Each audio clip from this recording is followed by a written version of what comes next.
Hello everyone!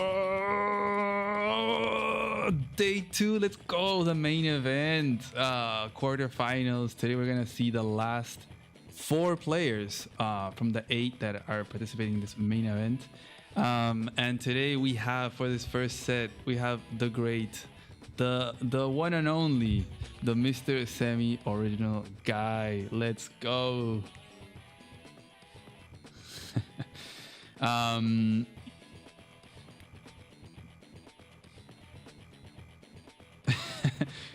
I remember. Yeah. We were trying to coordinating, and you have a very tight schedule, I gotta say. So it's tough to make things happen, but very glad that we were able to make it happen this time around. Oh wait, I think you're muted. My God. Yeah, 1 second. Why is? Am I muted? Okay, now yes.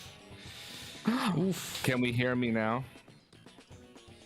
Yeah, I think people can hear you now. I certainly hope so. Oh.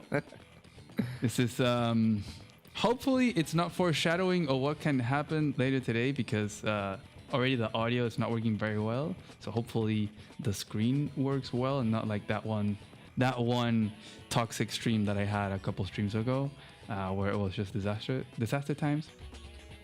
But yeah, thank you so much for being here, man. I'm glad that we were able to make it happen. And I don't know, you were saying just now that you watched a little bit from yesterday's stream, and there were a lot of your favorite unit, I gotta say. You know what? Aside from the small amount of soap that was necessary, it was an extremely classy stream, and I was all for it. The only thing that I wanted to see a little bit more was a little bit more Mega Tank, but you know what? That's okay. I was perfectly fine with the amount of class that I witnessed yesterday, so I was pretty happy. Pretty happy indeed. Hopefully it stays that way again today, and we don't need to bust out the soap, but the soap. We'll see. I mean, during the qualifiers, I feel like a lot of these maps encourage and kind of force you to make medium tanks. So I think that's pretty fun, you know, to see, like, instead of just like, I'm just gonna make a medium tank because I'm feeling like it. It's like you actually have to, and it's actually a good unit to make in a certain moment. When you're trying to hold down those bases. I mean, there was like so many moments yesterday when bases were under threat, like constantly. It's like you need something to sit on that base, man. Yeah, but once you have 2 RDs pointing at it, ooh, that medium tank, it's not looking too classy anymore. Yeah, that's when you need to bust out the Mega Tank. Yeah. I need more Mega Tanks. Didn't we see one Mega Tank yesterday? I think there was a Mega Tank yesterday. Yes. That was when I was kind of like half paying attention to the stream, and I looked over and I saw a Mega Tank, and I was like, nice. Maximum. It was good. Maximum classiness right there. Yeah. I think was it on Misery? Yeah, I think it was on Misery, which is weird to see. Yeah, I think so. Dang. Yeah, there's been a lot of very weird games so far. Like the one with the mech spam. Yeah. That was pretty good. Oh my God. I was just sitting on the edge of my seat with that mech spam, and I was just like, is he gonna pop the double time? I see like 9 attacks that this man can take right now with double time. It's like, is he gonna do it? And it's like, then the opponent popped the double time first, and I was like, well, oh well. Yeah, it was good though. It was very enjoyable. Do you have any predictions of who the players from yesterday could have been? Oh, you know what? I have absolutely no idea. Like I said, I only watched a little bit of like the first set, and I watched most of the second set. I think all I think is like maybe player 2 from the first set might have been Advanced Noob. I think that's the only thing that I was kind of thinking. Thunderbolt. But aside from that, I don't know. I think somebody yesterday was Plague, but I can't put my finger on who. Maybe Sony Superior was yesterday. And I think maybe who else would have been yesterday? Either Chloe Box or Azrael. I think one of those 2 were yesterday too. Oh, okay. So maybe Deadfest, Toulouse, Starflash, and whoever I didn't say. That's probably Chloe Box. Yeah, I think those guys are the ones that are going to be playing today. That's my guess. I don't know. We're gonna find out though, in like 3 weeks. So you're saying that you think Advanced Noob was yesterday. Why is that? I think so. What's the trait of the Advanced Noob? Oh, I don't know. I don't know specifically. It's more of just a gut feeling, you know. But Advanced Noob, I do know that he sometimes goes low on time. But he usually, the one thing that I see from Advanced Noob all the time is he doesn't go low on time just because he's going low on time. He goes low on time because of like 2 turns that he takes where he just very meticulously moves things around to cause massive havoc later on. So he spends like 2 or 3 turns in his overall gameplay where he just sets everything up perfectly, and then he spends the last of his time just completely yeeting, decimating his opponent because he's already got the position set. And most of the time when he's fighting people in like the live league that are let's say maybe like a little bit like lower rated than him, it works so well because he just dominates his opponents. When he's playing somebody that's around like the same skill level as him, sometimes it might work, sometimes it might not. It just depends on the map most of the time. I think like in a mixed base map he can do pretty well in that situation. On a sort of like normal traditional map where it's just like, you know, top, bottom, or left and right, might be a little bit more difficult, but you know, that's my thought about it, at least. Yeah, I feel like it's very hard. Probably the toughest one to pinpoint is Advanced Noob, in my opinion. I haven't been able to like find a trait that really distinguishes him from the rest. As I say that, I like can't really pinpoint who is who when they're playing, and last year I couldn't figure out any of them. So who am I to say? But I would kind of say that Advanced Noob is more like a very straightforward, standard, all-around good player, right? And like really good in live as well. But like you said, he does go down on that increment. He does claim that he plays very well on increment, however. So there's that. Yeah, it's just kind of hard. He does enjoy eating. I think he does like to get into a brawl. I'm not sure that he's a big staller, like perhaps you could think of people like Talos or Sanjay Superior. Not really stallers, but like you could say a Fluffy, but more like methodic and positional and tactical. And Advanced Noob is more like, okay, I'm gonna attack here. Oh, I couldn't get it here. Okay, I'm gonna go there, and like kind of just adapting. I think he's probably one of the best adapters, perhaps.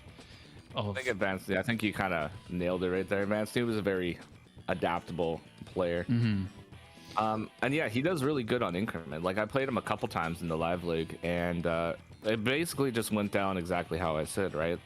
He would be really high on time for a little while, then he spent like 2 turns doing really good setup, and then at the very end his position was so good that he didn't even need time to set up. All he had to do was just play the game and play it straightforward. So yeah, being an all-rounder is really good.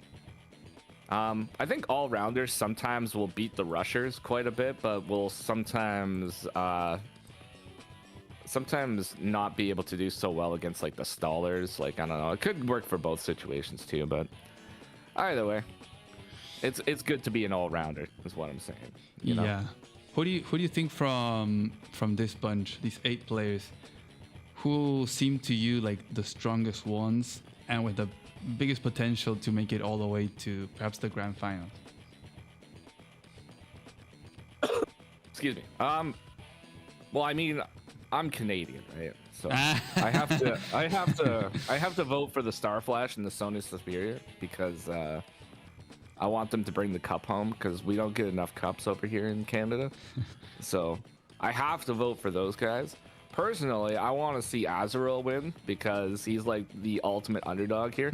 Like I remember this man being like 1100, 1200, and now he's sitting at like 1400. He's gotten such gains in the last little while that I want to see this man win.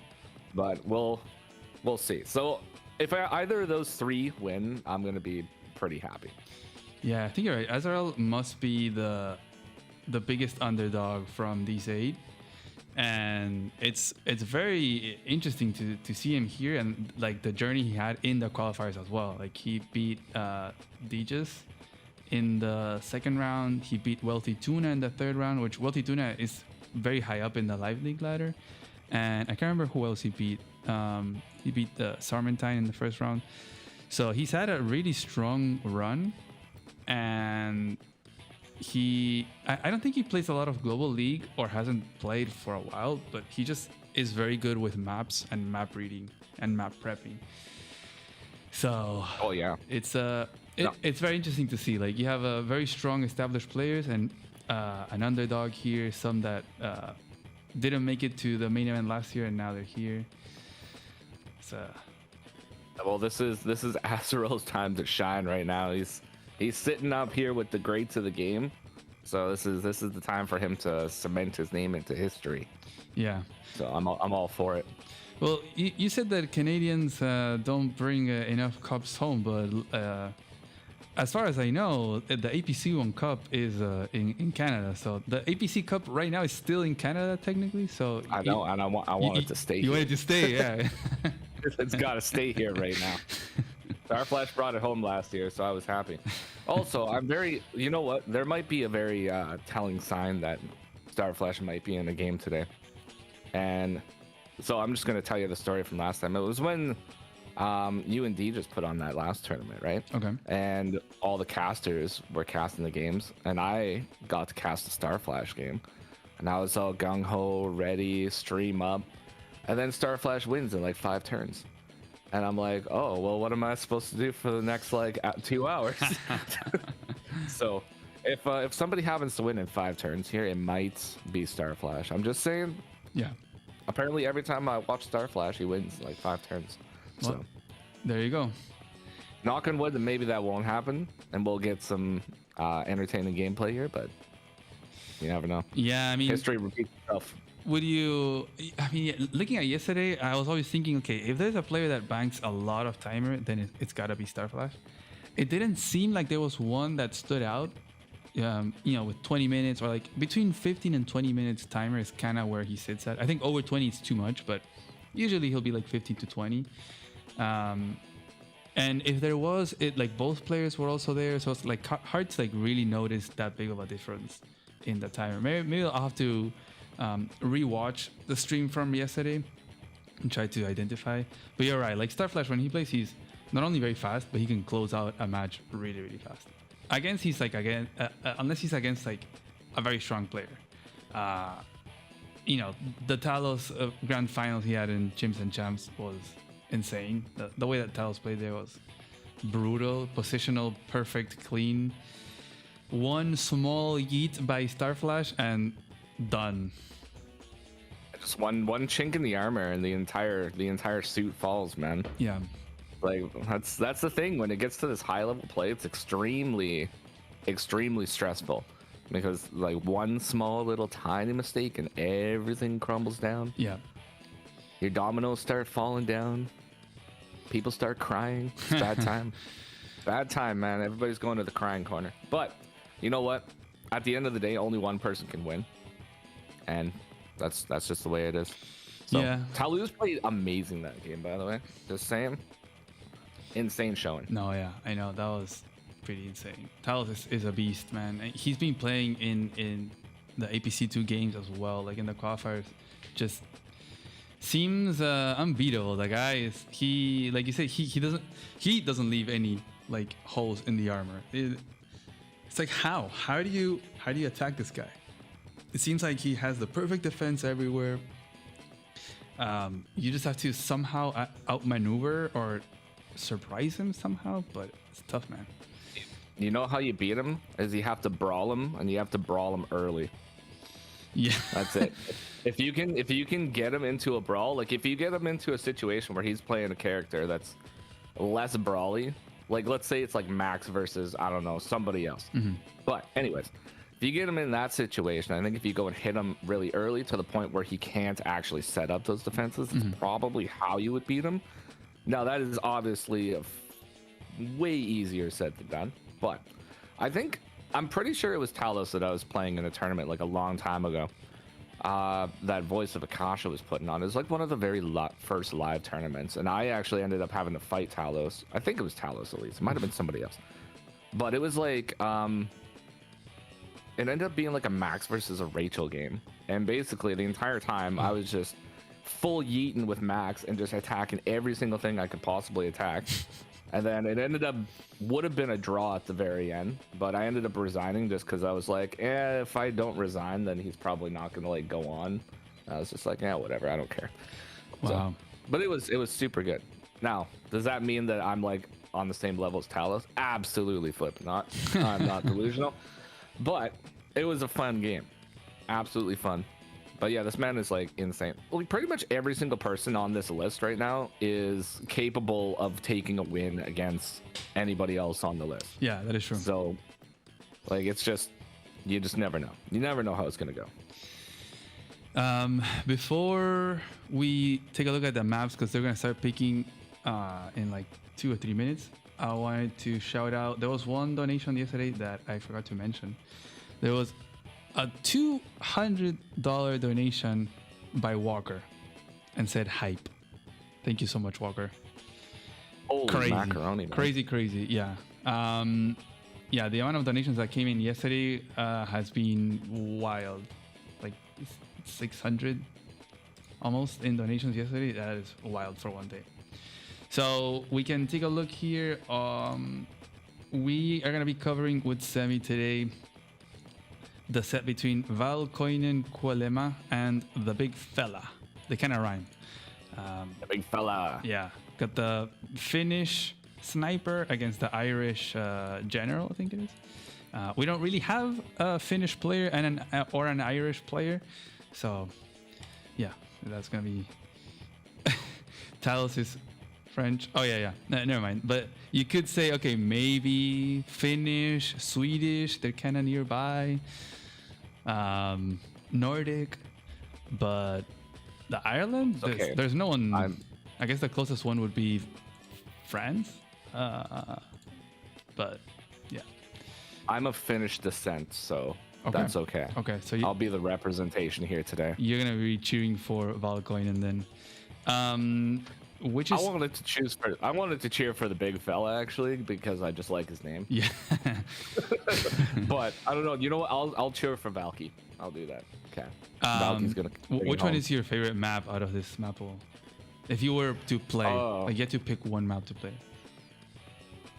Which one was the contested base map again? You have Safecracker with the rockets, and then Razor's Edge with the missile silo.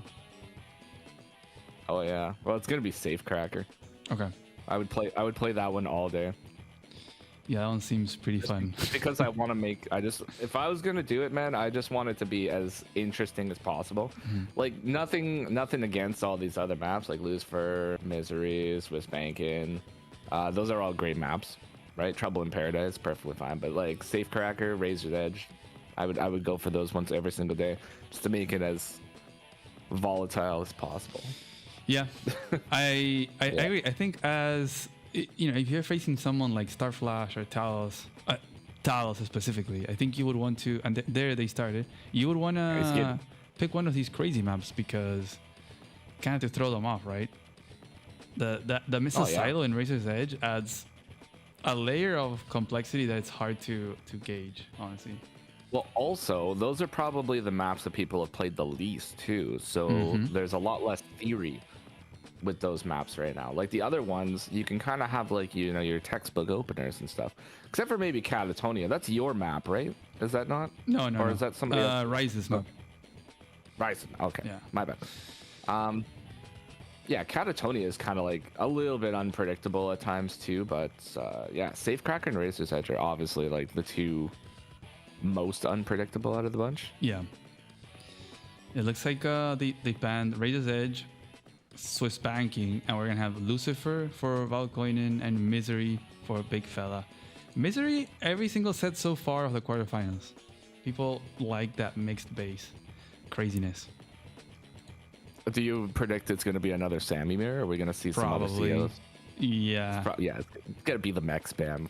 Also, we're gonna be mech spamming up in here. To be fair, also, I guess if we see someone not pick Sammy, it could be a good indicative of who it could be, right? Maybe you can check back in the qualifiers. Okay, well, what players that have qualified played Misery and what CO they picked? Maybe they picked all of. So that's something to keep into account. And we're gonna have Lucifer, Misery, and Catatonia game 3. No contested bases, Sammy. Damn it. I have to look up the big fella on the site so that I can see the game when it pops up here. Yeah, you can. I think I'm sharing my screen on Discord, so you can have both. You can look at my streams to kind of know what I'm talking about, but you can also have your game. You can double. You can do whatever you want. I got your screen up. It's very small, and my eyesight is very tired. It's very tired right now. It's 8:02 in the morning, folks. Welcome everyone in chat. Forgot to say hi, but yeah, hi Balde. We see Astaroth as well. Let's go, Mace. Astaroth, what are you doing? Adam Jones, so for rent. This guy gets up at 5 a.m. to watch. Was it? Yeah, 5 a.m. or 4:30 a.m. to be on stream. So for rent is it's crazy. Sir. Hello, chat. Joe, Chris Miller, Robert, Sin. Sin has been making some very cool edits videos on YouTube. There was one for Poland and the other one was Elagatua, I believe. Sick. The Elagatua one, it was like the fog goblin. Yeah. Beware the fog goblin. He's coming for you. Yeah, they're very cool edits. So very excited to see who he makes a video on next. Oh. Wow. Okay, I was not expecting this. Interesting. Very interesting indeed.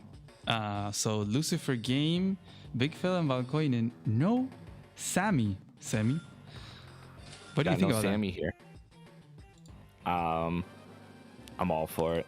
I love Sammy, man. But you know what? I'm also a big fan of Max. And Max playing the Big Fella. Or the big fella playing Max. Maybe I don't know.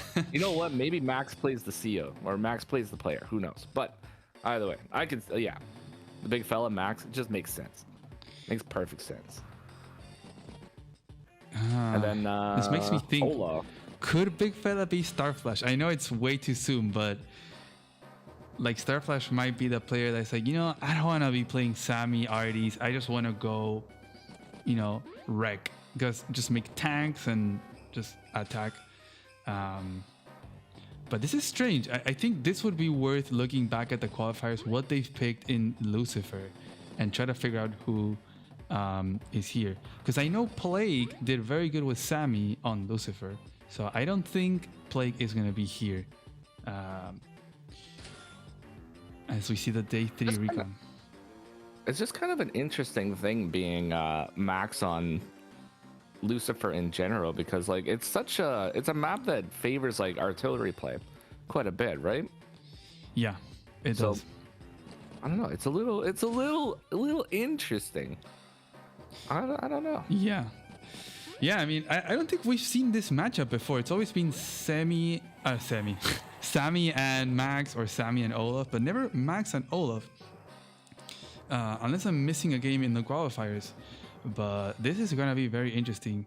There's only going to be one player using RDs, and there's not going to be any double time. No crazy infantry going over the mountains, shooting, capturing cities in a turn, regardless of their HP. This is going to be a no Sammy game.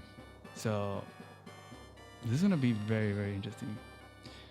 No, this is just going to come down to Max just full sending all the way down here, just trying to dominate the map, and then Olaf just standing around being like, okay. that's about it. So I don't know how it's gonna go. Personally, I probably favor Olaf a little bit more here. Okay. Just because I know how volatile the arty plays can be. I mean, there's so many cities that can be locked down by artillery. Yeah, and you have a lot of very choky areas, especially here on the sides, like that city on the very edge, and like in that mountain area, the arties have proven to be very strong because it's easy to block it off, right? You have like 1 tile, 2 tile chokes, so arties can be very good. It's more in the middle, I think, where Max can shine, where his tanks, recons, copters, whatever. Especially just tanks, they can roam around with these bigger, wider tiles. This would be very interesting. It makes me think of the players. Like, I feel like DFS would pick Sammy here every time. So I don't think DFS is here. Azarel has been known to pick Max on Lucifer and go for Sarmatine is just saying. Sarmatine is saying in chat that that Asa was playing Max. Yeah. In the original matchup there, so I don't know. Yeah, he had beaten. I can't remember who it was. With a day 3 recon, was it Wealthy Tuna that he'd be here in Lucifer? Or no, DJ. We got it. We have a day 3 recon right now. Yeah, exactly. It's on the field. Yeah. And it is already gonna be able to deny a property like right away. Yeah, he like, beat, holy moly. He beat DJs with a Max player 1 day 3 recon because it can stop this capture right here. It's specifically pretty good, like a good counter to Sammy, but you kind of have to. Like if you're going Max and you don't open a day 3 recon, you're probably not gonna do very good. So Azarel would be a good contender here for player 1, but I can already think of players that would not be. Like I feel like Talos, DFS, Plague, they would all go for Sammy here. Even Sanjay Superior as well. So probably yeah. Sometimes Plague would pick Sammy without a doubt. Like that man loves Sammy, without a doubt. Yeah, especially in high funds. I played him a couple times in high funds, and he's picked Sammy against me. And I've been like, oh, interesting. Man, Plague is a scary player to face. It is. The unpredictability of what he can do is crazy. He's a very unpredictable player, and sometimes it works out super well for him, but other times he leaves like a massive hole in his army. And like if you're able to just spot it, you can break it and you can get in there, but if you miss it for one turn, it's like it's gone. Yeah. So sometimes he likes to do like those 2-turn setups, but I don't know. We'll see. We'll see what happens here. It seems like everybody is picking Purple Lightning though. I know. It's like is everybody's cosplaying a Starflash right now? Pretty much. I mean, we do have 3 players that usually pick Purple Lightning. I know Plague picks Purple Lightning too. Yeah, and Talos. So Talos. But I do think they're trying to like pick Purple Lightning to throw us off. Like, yeah, I'm one of those, or maybe Starflash or not. I do think these are not Starflash though, right? Like they're not playing as fast as Starflash would be right now. No, Starflash would have like 14 minutes banked right now. Yeah, they are taking their time here. I mean, an impossible amount of time right now is what he would have. He would somehow his timer would be going up, and we wouldn't even know how. I just want to see where this day 3 recon is going to go though. Like it's just sitting there. Yeah, usually it will go like over here and then try to threaten the middle because it didn't stop this capture. Okay, so going well on the city, sitting pretty on a city, man. There we go. Let's see. All right, what's Valky gonna do? Busting out the tank. All right, there we go. And then Big Fella will most likely have to make a tank. Well, probably here in the 2 base. And then the recon will have to run away. I wonder if he'll still just shoot at the infantry, receive a tank shot, and then run away. Do you think that's worth it? Maybe. I don't know. I think the recon going to the center might be okay, because like it'll be able to deny those properties in the center there. But I mean, if it does hit on the weak side here, it's gonna slow down that production like so much. And actually, you know what, if he attacks the infantry over here on like 3-5, that means he'll probably maybe end up getting like the 0-12 city. Like there's a possibility of that. Yeah, but he's gonna need something to defend that capture either way. So but and if he attacks it, it's probably the recon's probably toast. He's already going for a contested property over here, the big fella. Yeah.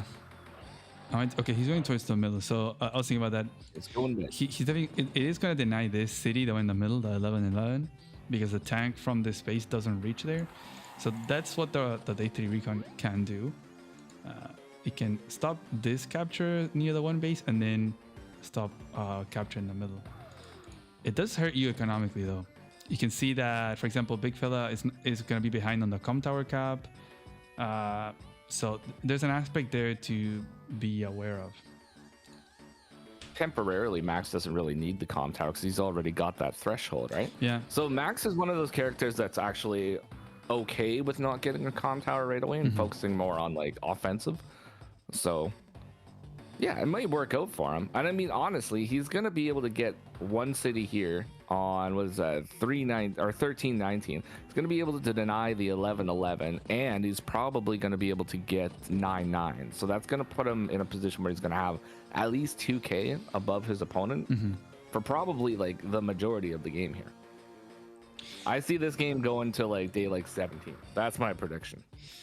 Yeah, this is gonna be very interesting to see, because I think Max is gonna have to have at least 2k income advantage, if not more, by the time that hopefully Olaf can kind of stall up the game a little bit, build up the unit count in the right side with the infantry walls and arties, and then force Max into like what, medium tank copters, and kind of just amass units everywhere. So this moment of the match is very, very important, and I think it makes sense why they're taking so much time, both of them, because Max needs to solidify that advantage early. It looks like you were saying, he is going to be able to get one of the cities on the left, although I don't know, because that orange tank is gonna get there. So, and Big Fella made the tank on the furthest base, so I don't think he's gonna be able to get one of those cities. Yeah, but if the tank actually goes to interrupt over on the left side too, that means that the center is basically guaranteed for the big fella. Yeah, you're right. So that might just be sort of a, you know, like a bait. Might be a bait so that he can get the center.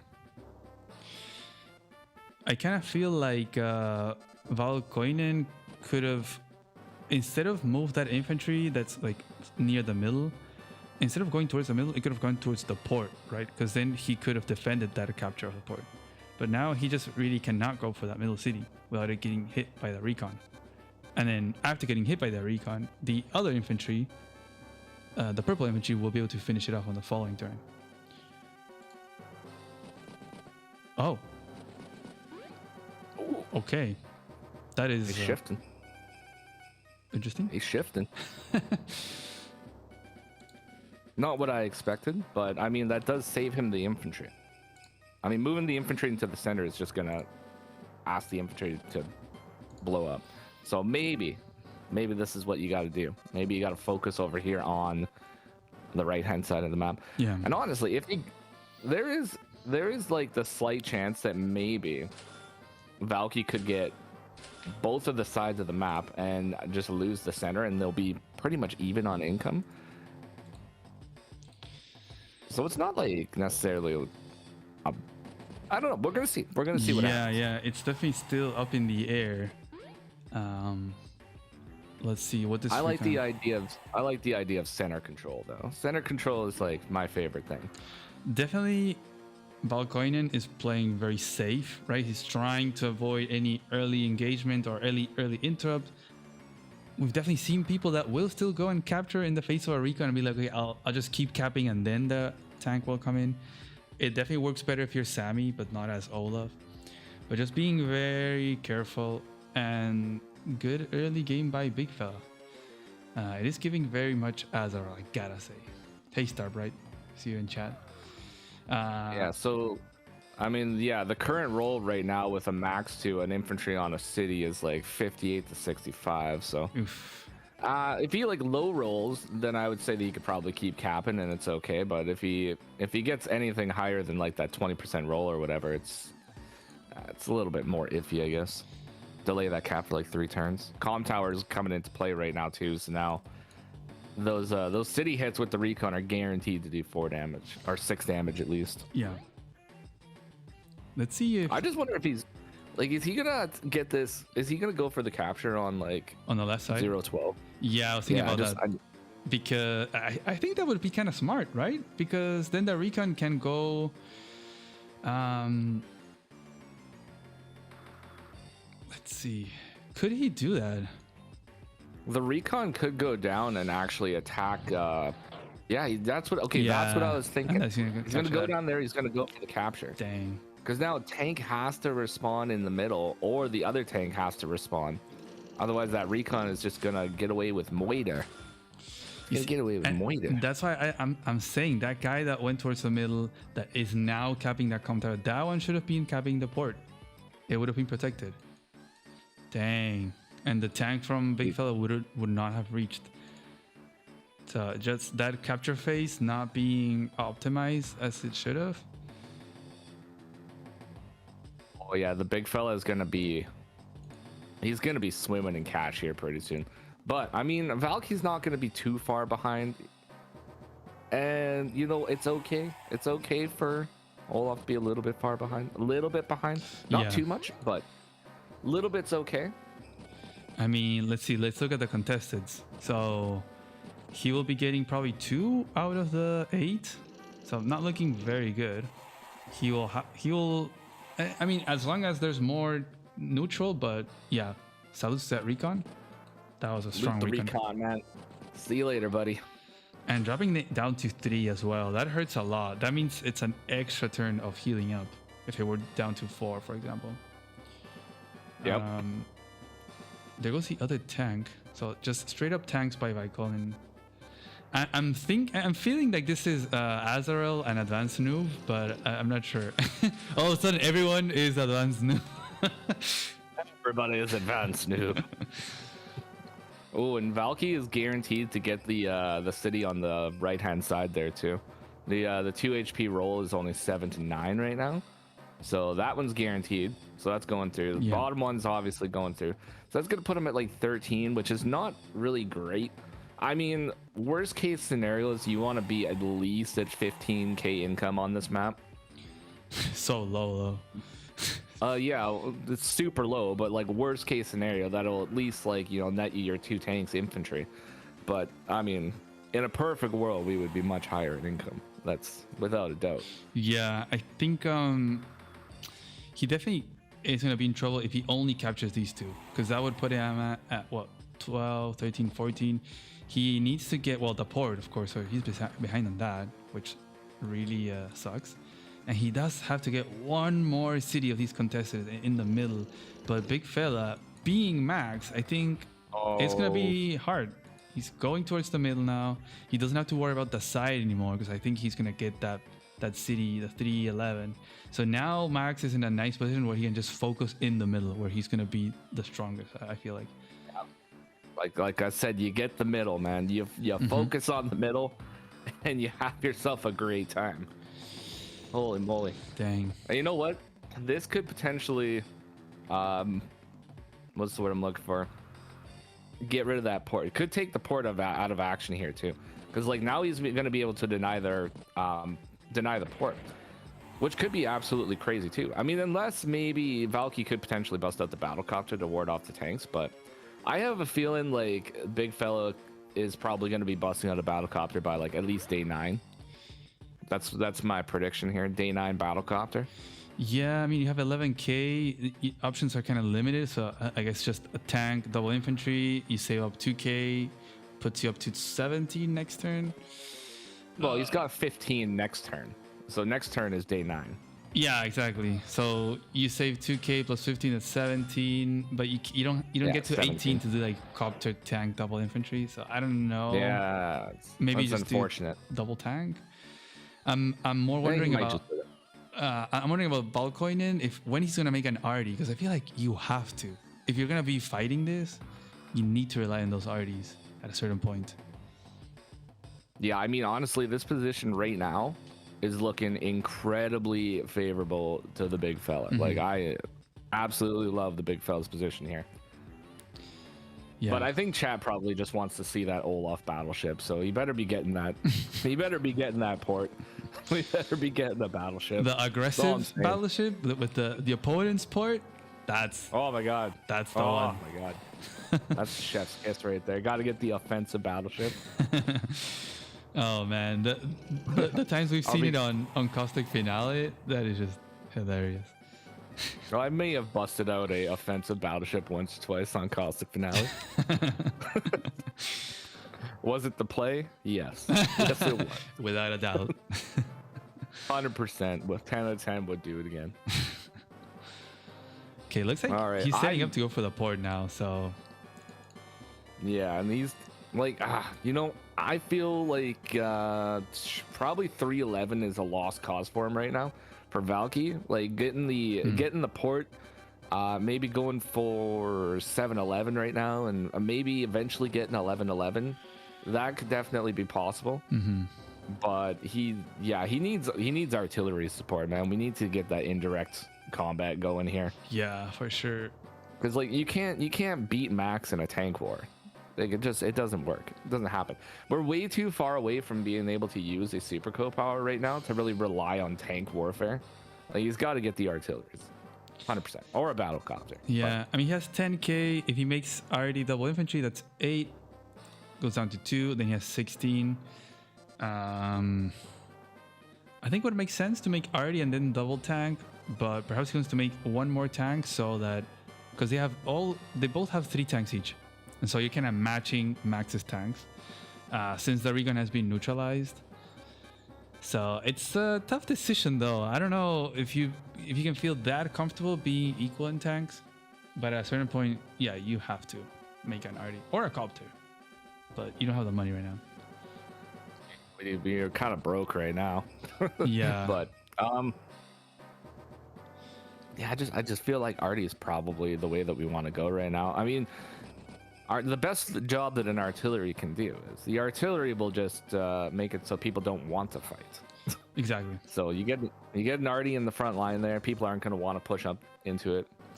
Or even in the middle. I feel like if he wants to get that 1111, he might need an arty, honestly. And it's a nice spot to use the arty for that city. That should really guarantee it. Oh yeah.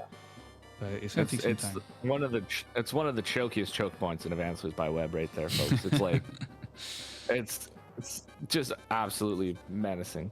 Absolutely menacing. Now, unfortunately, there is the potential for a double tap there, but yeah. You know, if you get something on the city, you're probably doing pretty good. Ooh, okay. Like that. Look at that. Tank on. Long-term planning for that city, Sammy. Yeah, he does not want to lose it. Yeah, because imagine if Max would have put a tank on it, right? So he's like, no. Let me put my tank here first. Exactly. Like Valky, he saw 1111. He's making a flip and wish right now. Like he knows what's up. He's gonna be getting that. You know, it's unusual to see maps like this. I feel like, right? Like lower income, so many mountains where arties can really be pretty good. Tanks are always good, but they're not as OP, I guess. Like as the time goes by and more units are made, tanks start to lose their value. I feel like they're better when there's less units, but once you start to make these mini walls everywhere, arties become good and copters. So it's well, tanks are like the bacon and eggs of Advanced Wars by Web. You know, they're always good, but yeah, you gotta. Sometimes you need some condiments and you need something else. Exactly. Up in the front lines some there, spice. You know. Exactly. Gotta get some delicacies over here. But we got the arty on the field now. Yeah. Looks like 2K left in the bank. 2K left in the bank. It's gonna be 16,600 next turn by the looks of it. So yeah. Unless the 6 HP infantry is taken out, but either way, 16,000. That's what I meant to say. What do you make with 16 though? Like double tank infantry. The fucking classiest unit in Advanced Wars by Web, folks. That's what you make with 16,000. Double base kit on the field. Double base kit medium tank. Let's go. No, in all reality, he's probably got to bust out the 2 tanks because Max is going to bust out 2 tanks this turn. You don't want 5 tanks versus 3 tanks and an arty. You gotta match them in tanks. You gotta match them in tanks, or you gotta beat them in tanks. It's the only way to do it. Yeah, I think the big fella could go for double tank right now instead of going. I think going copter right now would be pretty greedy. It would be a somewhat good counter to the arty, but I think if he goes double tank, he could be outnumbering the tanks of Olaf and prevent perhaps him from setting up that arty comfortably in the middle. But his tanks are pretty disjointed. He has that one that went towards the left side now, so he's gonna have to keep the chain of the tank, so bring the one in the middle so he doesn't get first struck over there. So I don't think he's gonna be going for the middle anymore. He's gonna probably let that go. He's not gonna have any infantry in range to stop the 1111. Probably rely on the 3 HP recon next turn to get a small interrupt. Wow. Okay. giving a city to Olaf. It looks like. Maybe. You know what? If there is a small chance that this is Starflash would probably 100% use a tank to interrupt the infantry. I've seen him do it before and like eat a tank hit. So I think he could possibly do it, but it looks like he's letting it go. Yeah. But he could use next turn. He could use that 3 HP recon to interrupt. Yeah. And then go in for another setup. So he's giving himself some options here right now, and like low threat options too, like low risk. Yep. So losing the recon, it's not like a huge deal. The recon was technically, it should have already been gone, but it's not. So it's going to be able to come back for round 2, get an interrupt here, and then readjust, reevaluate the situation from there. But yeah, we're definitely getting double tanks. Like get the tanks on the field. Come on, Astaroth. Yeah, I really feel like this is Azrael. I'm more convinced about Azrael being this player than any of the other ones before. Oh yeah. Oh, and we got a bait here, folks. We got a absolute baity bait right here. Tank in range of another tank on a road. Yeah, but you have the tank chains. I was thinking exactly. It's bait. The tank on the com tower could have gone on the forest, and then it could reach the city in the middle. But I think he left it on the com tower just so it can be chained by the one in the base. But you shouldn't be scared of a first strike tank if you're max on a forest, because I think you win that trade. So just being very 130% firepower right now, man. Let's see. Like what's the roll rate here? So it can be like maybe you do 5 and max, so it's like a 7-5. So it's not even that bad of a trade, I think. Let's see. And then you hit back, you do like 4. Okay, so it's like 4-3 maybe in the end. So you kind of trade down the tank. But yeah, I feel like Max has given up that middle control. Wow. He has given up the middle control. To an extent, at least to an extent. Actually, no, he's giving it up. He's giving it up. Yeah. Oh man, Olaf is gonna be able to set up in that center like so bad. Dang. And like, there's not. Oh, he's gonna be able to move like all the tanks into the center, get the Artie in the center. And then that center is so hard to break a wall too, because there's very little abilities for 2-shotting.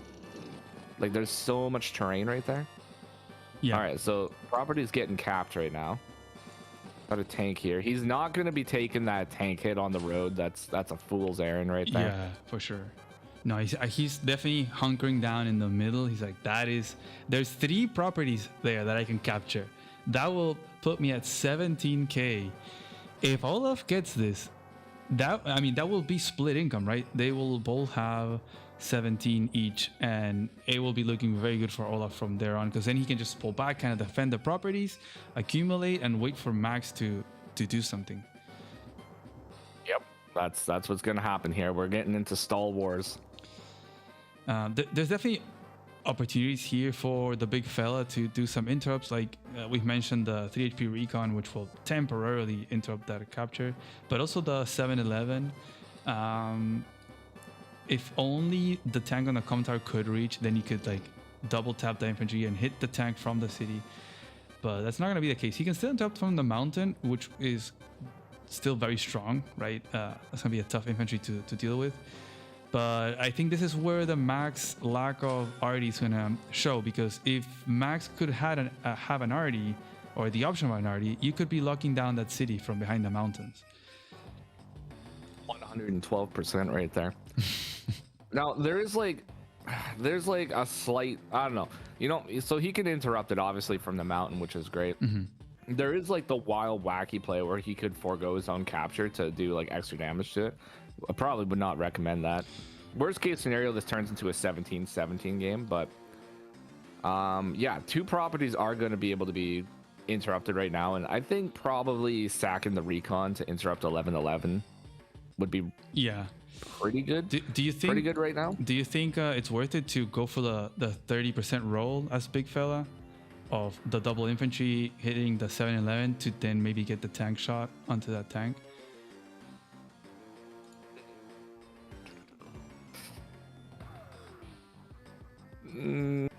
Maybe. I think there's little to lose, right? There's very little to lose. And yeah, it is like, okay, so that's like, yeah. I mean, he loses the city more likely than not, but he denies 2 properties, so technically he stays ahead by 1. Yeah, because yeah, you know what, yeah, because that city that he's gonna self-interrupt is not like it's on the thread, so I think he could gamble. And I kind of think he has to, right? Like, what other city is he putting threads on right now? As you have the wave of Olaf infantry in the right side with the arty, so it's gonna get scary in the next like 2 or 3 turns. Max needs to, I think, gamble a little bit to prevent that income parity. Fortunately, there's no way of knowing if you like high roll on the infantry right now either. So yeah, it's a gamble. It is a gamble, but I mean, without risk, there's no reward, right? So if he does manage to get that KO, that'll put him in such a good spot. Like hitting that tank right now would be massive. Would be very brutal. Absolutely massive. Yeah. What does it do? Is probably like a 3-9 or so. Let's see. Oof. Yeah, it could be 4-9 or 3-9. Yeah, that'd be pretty devastating. Yeah, that'd be a pretty big hit. Oh, he didn't go for it. Didn't go for it. Wow. We ain't getting risky up in here. We don't have a gambler, guys. If this would have been Star Flash, you know that would have happened. Yeah, low, like Sin's saying, low risk, high reward right there. Wow. Okay. Well, we ain't gambling today, folks. That's very unfortunate. We're not going to be seeing Casino Bot gameplay right now, but we definitely don't have Star Flash here, Sammy, right? Yeah, I don't think. I mean, the game would have been over right now if it was Star Flash, because it would have lasted like 4 days, and then I don't know if Star Flash was the big fella, let's say, for example. Wow. Oh, he goes in with the tank. Interesting. Okay, so that's not necessarily terrible. That does guarantee the KO. Yeah, leaves it open for a tank hit, but it's blocked, so he won't be able to fire from the city at least. Other tank would be able to come in and cover. Like, I don't know. Does the Arty sitting pretty on the city? Arty doesn't actually get there. Arty doesn't lock down either of the tanks yet. Yeah. So. Oh wow, the tank spam. Holy moly! There we go. Tanks on the field. Them bacon and eggs. I think next turn we might see a copter from the big fella. He's gonna be hitting 18k. Unless we see a medium tank, but I would be very surprised to see that. Yeah, I mean, he'll be sitting 18k unless something wild happens, like like a tank. Valk attacks like the tank on the city, but I mean that's probably not gonna happen. Yeah, I think that would be GG right there. That'd be career suicide right there. Yeah, look at how many tanks. Tricky moment, because I think this is what big fella has to do. Like, just outnumbering tanks, try to get into a tank battle. I don't think Valkoinen should hit that tank over there. It's gonna be an awkward spot to reinforce. It's gonna be away from his arty, so not that bad of an attack there by the big fella, I gotta say, honestly. You might have to push back. Saying that Chester saying Master of Math wouldn't take the gamble, and that's actually true. You know, Sonya the Superior like rarely ever takes unknown gambles. So yeah, that's a possibility for sure. And you know what, actually, Sonya the Superior would actually be pretty aggressive on here if he was playing as Max. So there's a possibility that maybe it is Mom. You never know. I feel like Mom would pick Sammy here. Maybe, but maybe he's trying to throw people off. Maybe he's trying to pick somebody that plays the complete opposite of how he would play to throw everybody off. I don't know. I feel like I don't know if he watches my videos, and so in the video where I introduce the main event players, I show how he religiously banned the first time, every single time, Catatonia, and would always pick Misery. Like, that was the thing on the 3 rounds of the qualifiers. And he loves mixed base. And I can't remember who had picked this map.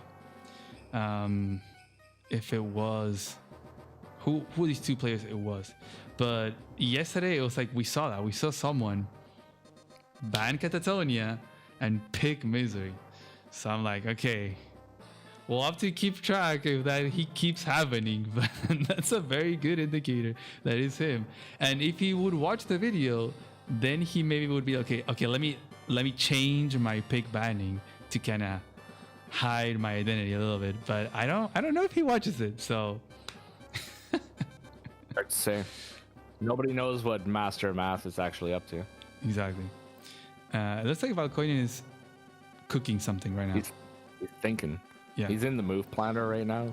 Probably thinking if it's worth it to attack that tank, if he can come out ahead or even in a little tank brawl in the next 2 turns.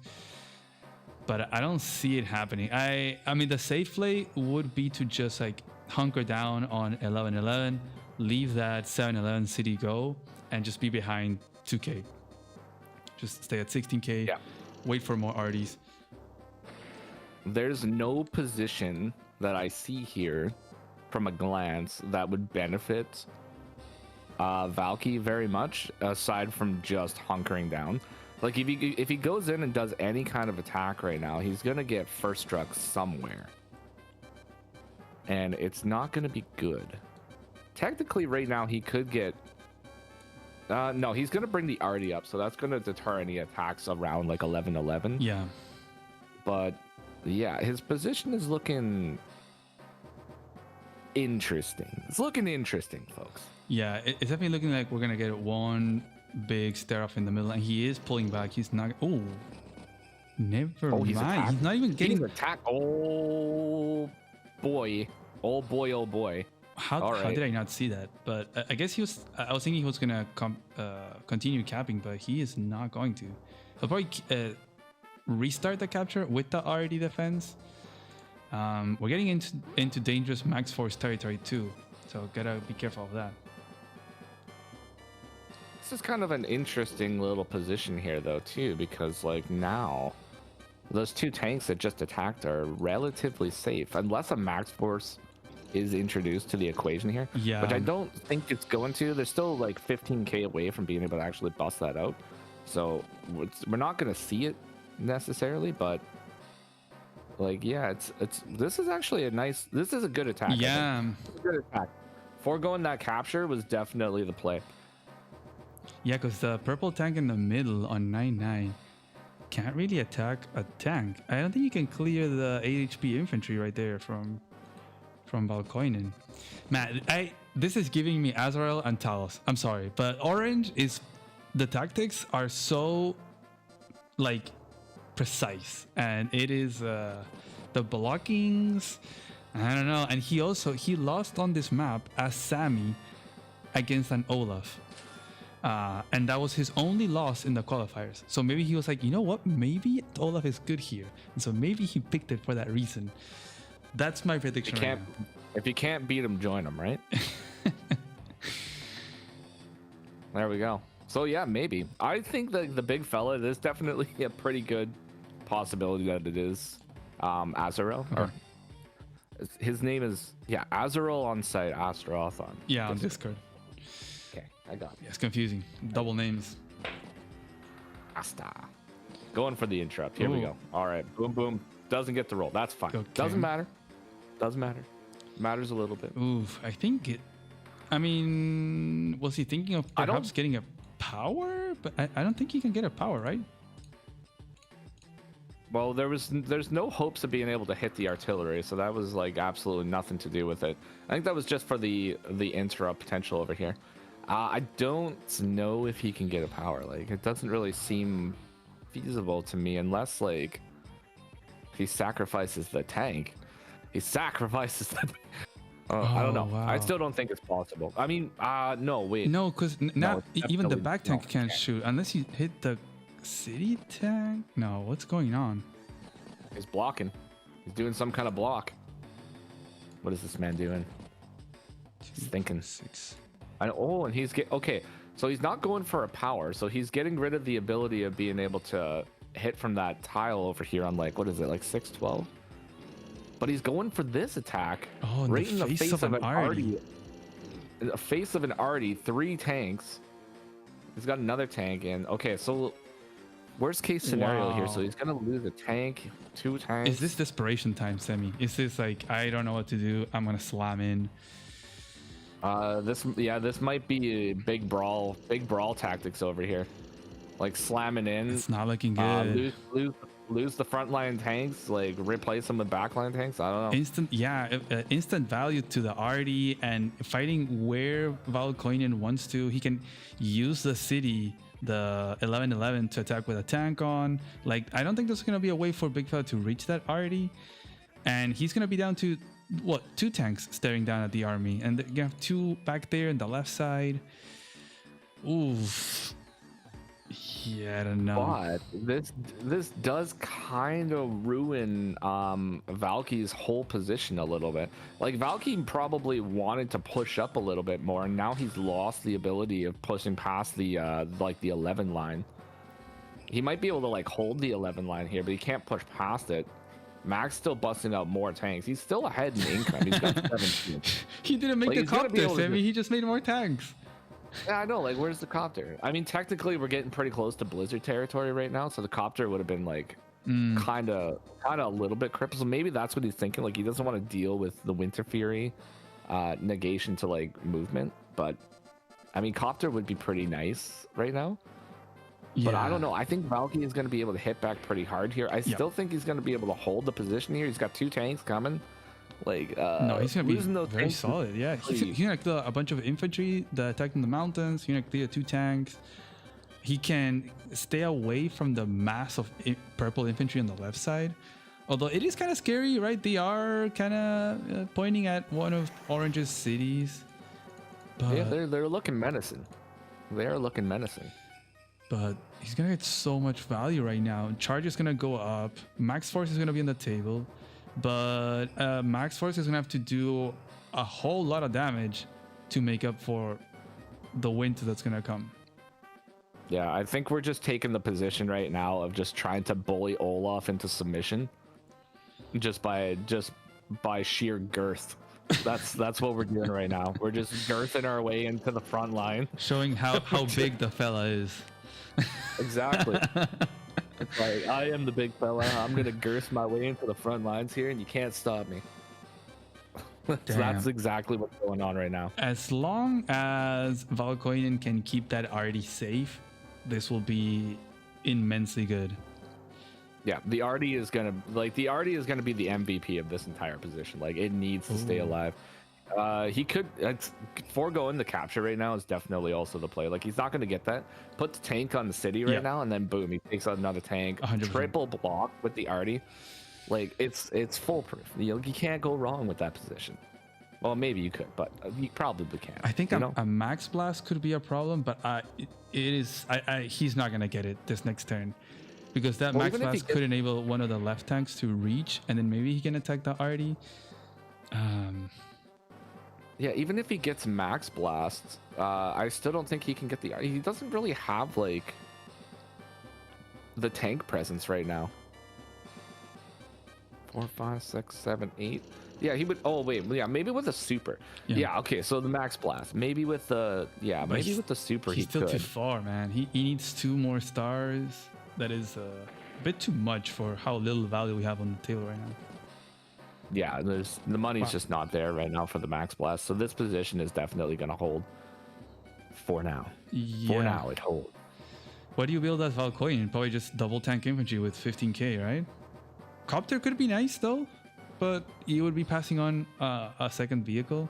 I think you could, because you've gone up on tank numbers, so maybe you could justify a copter build.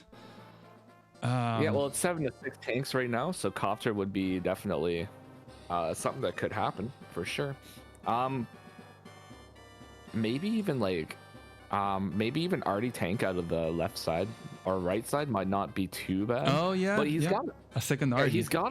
He does have to watch out though, because those infantry on the left hand side and the 2 tanks that are in position over there, they could cause some damage. So I think that's definitely what Valky is thinking right now, busting out the tank out of the left side too. This guy is giving Tal so hard.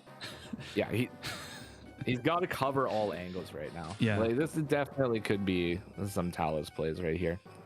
Oh, he went. But yeah, he's thinking ahead. He's like, okay, so if Max like blasts me over here on the left side, that's not good. So yeah, he's thinking, he's cooking. He is officially ahead on vehicles. I mean, he has 8 tanks and an arty, while Max has 7 tanks.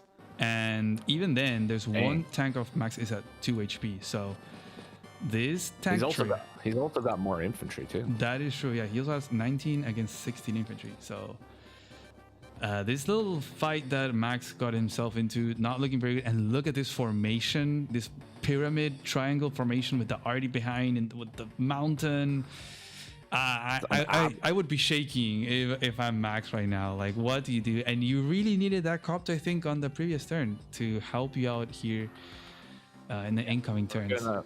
We're gonna be needing to like copter spam from like here on out. Just get them on the field. But then, you know, you're going to introduce the anti-airs into the equation, which could be pretty dangerous. So I don't know. Yeah. I guess we'll see how this one plays out here. But I do think that... As stated previously, that is one of the choke points in Advanced Wars by Web right there. And Valky right now is definitely showing why I said that. Yeah. No, making great use of this area and the RD. He's going to be looking long-term to get that 11-11. And perhaps Big Fella is going to front switch to the right side. Like, that's the only other place where there are stuff to get, but most of his infantry is in the left side, so it's not looking very good. I think I really think he needs to get some copters out, some copter spamming, using the mountains like for the copters to get a shot where the tanks cannot, could make the make or break tactics for Max here, and perhaps reach the RD and take out a bunch of stuff. I also forget, but isn't Max Blast like absolutely bonkers? Like, look at, wow, that is crazy. It's pretty bonkers. It's a strong move, very strong move. Okay, so going for 7-11, which I don't know if Olaf can stop. You have to send like a 5 HP tank or something. I don't like the I don't really like the idea of letting this 314 infantry stay alive right now either. Like, I feel like maybe, I mean, it's kind of risky, but like maybe attacking it with one of the infantry, like you lose the infantry, but this guy is going to force you to defend 0-12. So that's going to take away from like the big fight over here in the center too. Yeah, you are definitely right. That's going to force, I mean, if Valkoinen sends that guy towards the left, yeah, Big Fella's going to have to send one dude, perhaps 2, because Valkoinen could block with a tank or something. But yeah, we got the battle copter here though. Yeah, look at that. Nice. So I guess perhaps Big Fella is going to try to keep 11-11 neutral, just keep attacking, like interrupting, and then perhaps with a big Max Blast pre-Winter Fury get a devastating turn. So I think that's what we're gonna see right now. That is where he can do the most damage, I think, and they're gonna be planning on these turns, like precise tactics and get one good turn. That is what Max needs to have a chance. If not, it's looking good for Olaf. Yeah, I think what's probably going to happen here is within the next 3 turns, we're probably going to be seeing like the kill shot here. That's probably what I'm going to be seeing. It's either the Max Blast is going to work and it's going to break through and cause enough damage, or it's not, and then Olaf is just going to be able to counter with that Winter Fury. But either way, we're going to be seeing multiple tanks be destroyed here with that move. Yeah. And technically, Valky's only got like 1 unit that can interrupt this this infantry right now. I mean, the 3 HP infantry is what I'm thinking, obviously, for the safe one. He can interrupt it with the tanks, but the problem here is the Big Fella wants Valky to interrupt it because he wants to break that line. He wants to break the position. That's what he wants to do right now. I'm pretty sure he wants to just get him closer to the tanks so that he can get maximum value out of his co-power. Like, he doesn't want Valky to stay in that corner. Like, he wants him to get out of the corner so that he can beat him up. That's what he wants. Yeah, I wonder if if it'd be worth it as Orange to just send a 5 HP tank to interrupt that, which would force a tank from Max, and then you can kind of manage that brawl, you know, a little bit, and then you can manage the charge a little bit, which is kind of what Olaf wants to do. He likes to brawl, but manage it. Just chill, get the maximum charge. It would also mean that Big Fella cannot interrupt it with just infantry or just joint cap, because the 3 HP would delay it like a single turn, and then you would have to commit 2 units to stop that capture. Yeah, I don't know, man. Just maybe the tank interrupting with the tank is like, it could be a good play. Like Olaf is not really having any problems right now. Like there is like a little bit of an issue here with the tanks pushing forward, but that's not like a huge problem for Olaf. Like if he just like stands his ground, like he's gonna be fine. But the RD needs like, the RD does have a little bit of a problem being like this close with a very easy break right here. Like how much does the normal co-power do against an infantry? So it's a kill on a plains with a power. Yeah, it's a kill. Oh yeah, 101%. See, that's a big problem right there. Olaf is going to be doing perfectly fine unless he loses that artillery. If he loses the artillery, then I think he's not going to be having a very good day. And he's using that tank to interrupt. Okay. Hopefully they're not listening to me, because I have absolutely no idea what I'm talking about. But yeah, he's doing it. I mean, these guys are better than you and I combined, semis. Well, I don't know if they're... Well, I don't know. You're pretty good, though, man. I'm just saying. I'm nowhere close to these guys. I look like I'm good, and then I'm on increment by day 5, and then I just... I'm a disaster. I blame the weather. All right. Okay, there's one very interesting little situation going on here, too, with the big fella, right? So the big fella is going to have this 4 HP tank next turn as well. So there's going to be like a little bit of extra potential for wall breaking somewhere. Just because of that sack that could potentially happen here. So yeah, so Valky's really got to watch his position, and if he's Talos, he definitely knows that right now. Like he's looking at that 4 HP tank as like the wild card. He pulled back to Artie. Yeah, wild card, right? Yeah, no, you're totally right there. That 4 HP tank, it could open the possibility of the sack, and then max force or max blast, break through a tank, and then hit the Artie. He's being super careful. Valkoinen is being very careful. Oh, still goes for the cap though. Okay. Interesting. Oh yeah. Because both players right now want the opponent to come to them. Like if Max goes in right now, he's doomed. Unless he can hit the Artie. But like, and then the big fella, like he wants Olaf to come to him, right? So, and he's got no artillery. Like Max, what a short range energy. Short range energy, can't flip and cover the city. So it's very unfortunate. What a match we have, man. This is I kind of love when this happens. It's like right there. It's like anything could happen right now, and it's all about finding the right tactics and perhaps even front switching. I don't know, like the stuff will happen and explode in the coming 2-3 turns. So that's where the game will get decided. I love to see not so brawly matches or maps where it's like positional and trying to figure out what's the best way in the tactics. So cool. At least as a viewer. Yeah. Maybe as a player, it's a bit of a stress.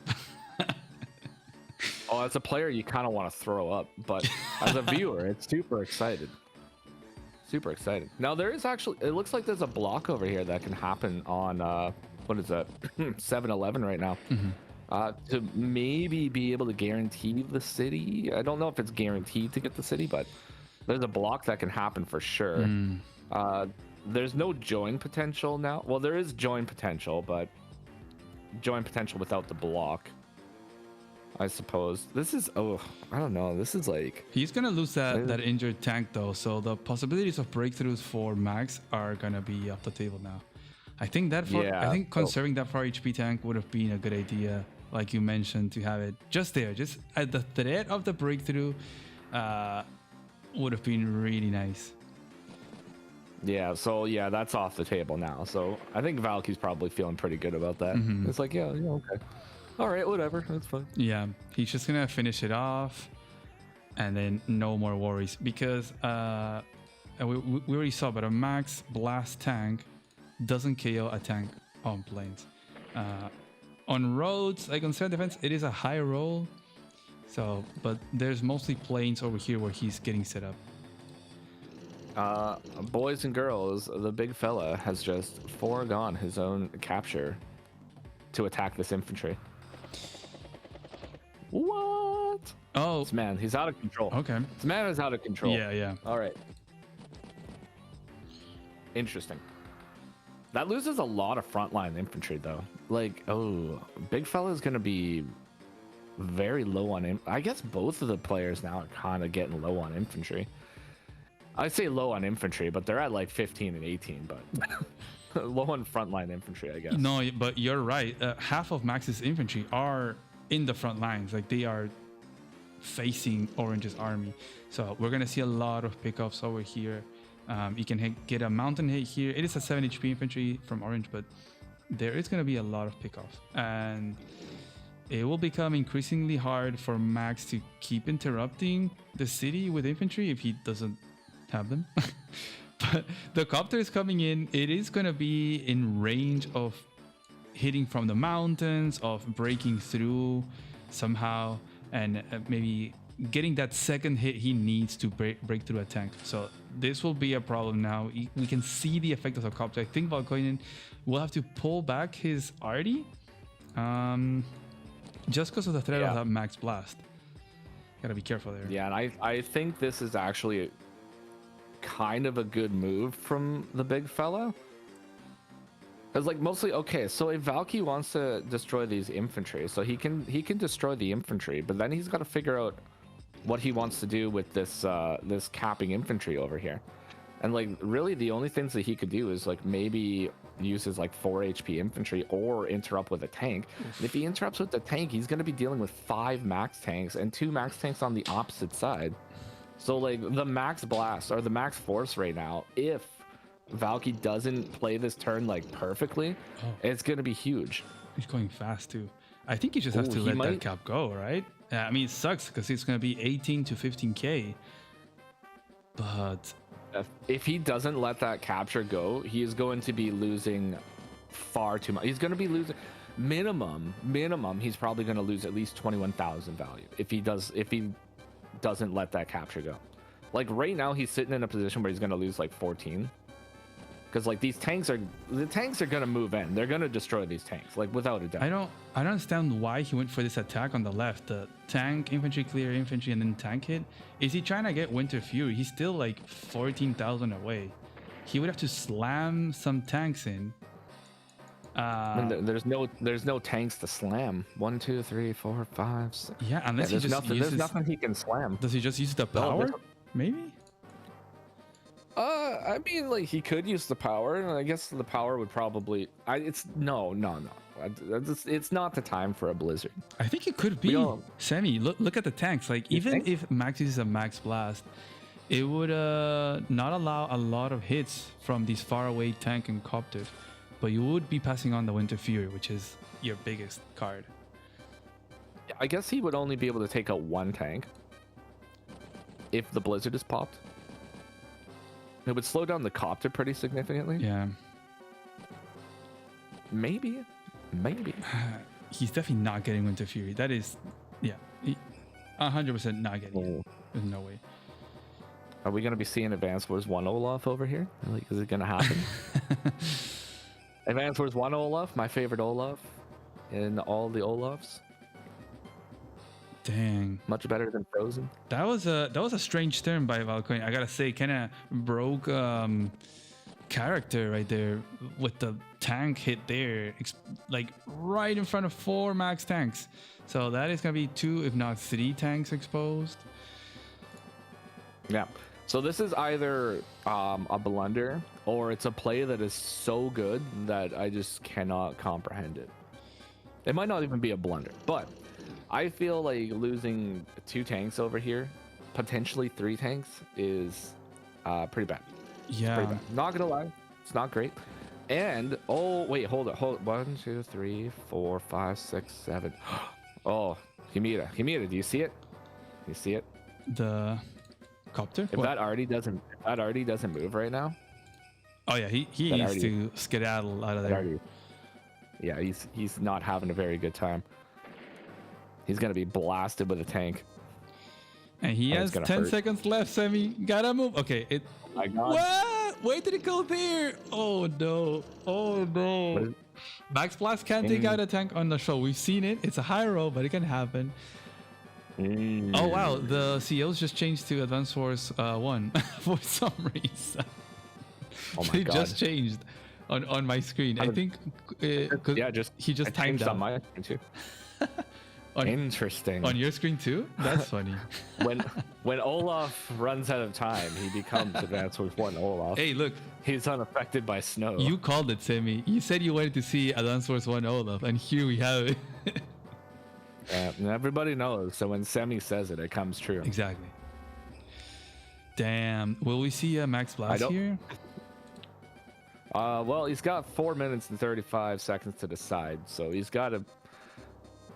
Oh, the big fella, he might not know it's his turn, because sometimes when it automatically ends turn, it doesn't actually show. So hopefully the big fella is refreshing. Big fella, if you're listening to the stream, you might want to refresh. Yeah, I think this is, if he can get a good Max Blast, this will be the game-ending turn. He's 17, if not.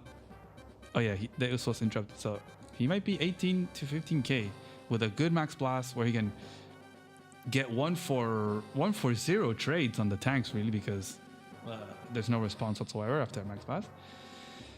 I think he'll be. Yeah, he hasn't moved, big fella. Oh man. Let's see. Can these tanks in the back do something? Copter cannot shoot at a tank, so that's good. 2, 4, 6, 8. These 2 tanks on the left side, they can shoot. They cannot shoot at the anti-air. So that's 1, 2, 3, 4, 5 tanks that he could use to attack stuff. And there it goes. Okay, strap on, guys. Put on your seatbelt because it is about to go down. Okay, I was beginning to worry there, like legit worry. But okay, we're good. Big hit right there. Now the goal here is for Max to just completely destroy the opposition. Is he gonna? He's got to do as much overcharge damage as he possibly can. Looks like he's not going to be able to hit that arty line. Like, doesn't look like it's going to happen. Oh, wow. Yeah, it looks like the arty's going to be safe. So yeah, well, the arty's safe, but I don't know. Do you get another shot? I think the tank on the left side cannot shoot at a tank. You can't take out the infantry. Oh, I guess you can with a copter. Okay. Yeah, there's a tank hit on the infantry, and then there's one more. 1, 2, 3, 4, 5, 6, 7. Yeah, there's one more attack on a shoal that can happen. Yeah. Oh, he didn't go for the. He can still go for the tank attack. Yeah, he's gonna slam onto 2 tanks. He's at 1. He's gonna hit the one on the forest, and that will leave Olaf with just 1 arty and 2 tanks to respond to what 3, 6 tanks. Oof, it's gonna be tricky. He could also be silly and go for a cheesy HQ capture, which is not gonna work, but be super intimidating. He'll probably take out just force a response. I think he'll probably take out the guy on the mountain with his 2 healthy infantry, attacking from the HQ in the mountain. Oof. Yeah, Copter's moving up, doing some damage here too. The other Copter gets a full 8 movements over here. Beautiful. Dang, I mean, Olaf is gonna have to do wonders right now. He better be pulling out that move planner right now to figure out what to do here and use those crazy tactics to get a decent turn. The problem is, I don't know if he's gonna be able to get a city capture in the coming turns. He's gonna be behind these 3k. So good job there by Max. Maybe not good enough of a job by Olaf last turn in getting a better positioning. Just the timer perhaps was too much. He ran out of time, man. The time is the biggest bane of these live players. All right, he pops the Winter's Fury. He's got 2 minutes. Okay, copter. Bonk. You can take out 3 tanks, perhaps. I mean, the RD gets 1 kill for sure, and then you get 2 more kills. So you can take out the 8 HP tank on the shoal, the 6 HP tank on the shoal, and the 7 HP on the right side. That's not entirely bad. Then you have a bunch of 8 HP tanks from Max. None of them were put on cities to sort of like heal up and be at 10, which would be ideal. Because next turn is going to hurt, right? He's going to be hitting with no power at 8 HP, at full HP. Like, look at that trade, right? 8 HP onto 10 on a city is pretty bad. You do 3 damage and you're knocked down to... Oh no, you do 4 damage. So it's like 6 and... Olaf is going to be able to respond with like 3 attacks here, so I think Big Fella might actually lose like 3 tanks here. Yeah, I don't think the Antir can do anything, but also the snow is going to make it so the orange copter will be able to defend next turn, because the Antir is going to move nothing from Max. It's going to like move a little bit, and the copters on the right side are not going to move a lot either. The RD might be safe. Wow. It would appear like the artillery is safe for now. See, I'm telling you, man, this artillery is like the MVP. Oh my this God. Artillery does not go down. The position holds. Don't tell me the 1 HP tank is going to block the 7 HP tank from hitting the RD. That would be hilarious. Oh, you know, cue that Nickelback song right there, because he is our hero. Got the 1 HP infantry.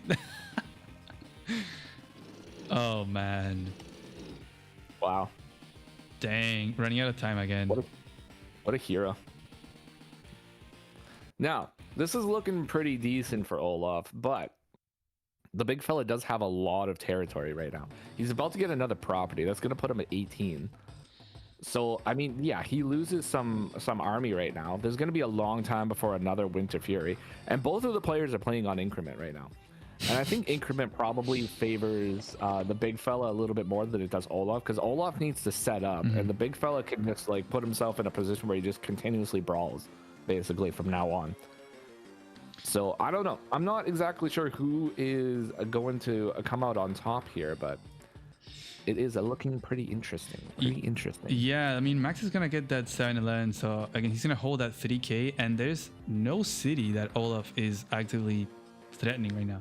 If that would have been the case, if Olaf would have started a capture right now during his Winter Fury to even out the income, perhaps get more, then I would say definitely Olaf's going to be ahead, but it's not the case. So it's hard to say who's really winning. Max, of course, looking right now, it hurts, right? But that's the case every time you see a Winter Fury. Oh yeah. But no, Max played it perfectly, because if he didn't pop that Max Force or Max Blast before the Winter Fury, like everybody knows how that song and dance goes. Yeah, right. So this is just the after effects of a Winter Fury. This is just the natural consequences of somebody picking Olaf. No, yeah. So Max is playing this right. If Max is popping Max Blast after Winter Fury, then you are pressing the press messages. You're typing G, and then you're pressing another G, and enter. And that is all you can do, really, because yeah, pretty much that's all you got. He has to pull back now, obviously, wait for the reinforcements to kind of be in range of his stuff. I guess he's going to pick off these injured ones, which means that Olaf is going to get more pickoffs next turn. The copter is going to get a hit on one of those tanks. Unless he's relying on... we even have a 7 HP tank attacking a full HP tank here, just to make sure the front line is weak. Oof. Kind of interesting. I don't think this is what Max wants to be doing on that turn. I think he has to pull back. He should be happy that he has this income lead after Winter Fury. Now all of these are going to get picked up. The anti-air with a max force could reach one of the healthier tanks. But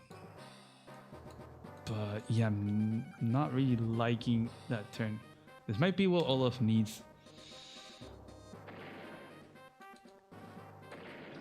All the infantry for Max are also gone. The most infantry he has is on the right side, so we gotta pay attention to those orange cities on the right.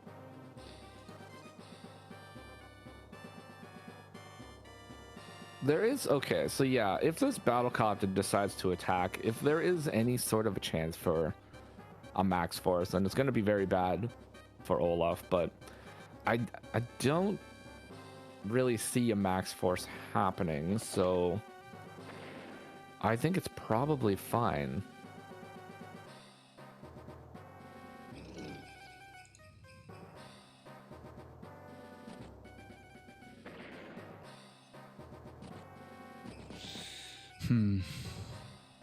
I don't know. It's looking kind of. It's. I mean, we're down to a very little value right now, so it's definitely very post Winter Fury stuff. Yeah. I do gotta say, guys in chat, you gotta chill down a little bit, or I'm gonna start removing some comments. Yeah, you gotta relax. Mods out there, feel free to do your mod stuff. You know exactly who I'm talking about. I have not even been watching the chat. Oh, somebody's just being a butt. Yeah, okay. I'm gonna start removing comments, and if not, I might block this person as well. Well, unfortunately, I am one of those mods, and I'm not, not in the chat. Just do your work. Yeah, I'll try. Actually, you know what? Like, legit, I felt super bad one of your streams because I had my phone in my pocket, right? And for some reason, it just kept on like banning, or it kept on like removing comments from somebody. Oh yeah, like, I remember. Yeah, like my phone was in my pocket, and I would take it out and look, and it would be like, "Oh, the Brazilian guy's comments have been removed." And I'm like, "What? I didn't do that." Oh, I guess I did do that. Oops. But then it happened like again too, like twice in a row. It was terrible. Anyways, Brazilian, if you're listening to this, I do apologize for that. That was not intentional. I remember that. It was just odd. That was pretty funny. Yeah. All right. Our big fella's moving in here. He's got a battlecopter moving forward right now, which is probably going to be sniped out by an anti-air here. But what's his next move? Like, he can take out a tank. There's a battlecopter here.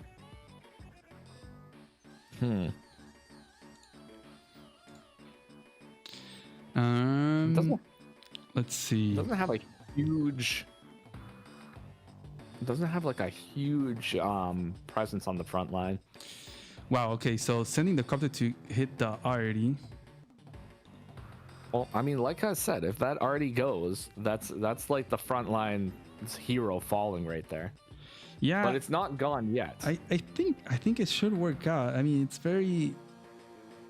Honestly, the lower the unit count there is, the better it should be for Max. The easier it's gonna be for him to get those vehicle hits he needs. Less infantry also means that Olaf is gonna have less chances of capping stuff.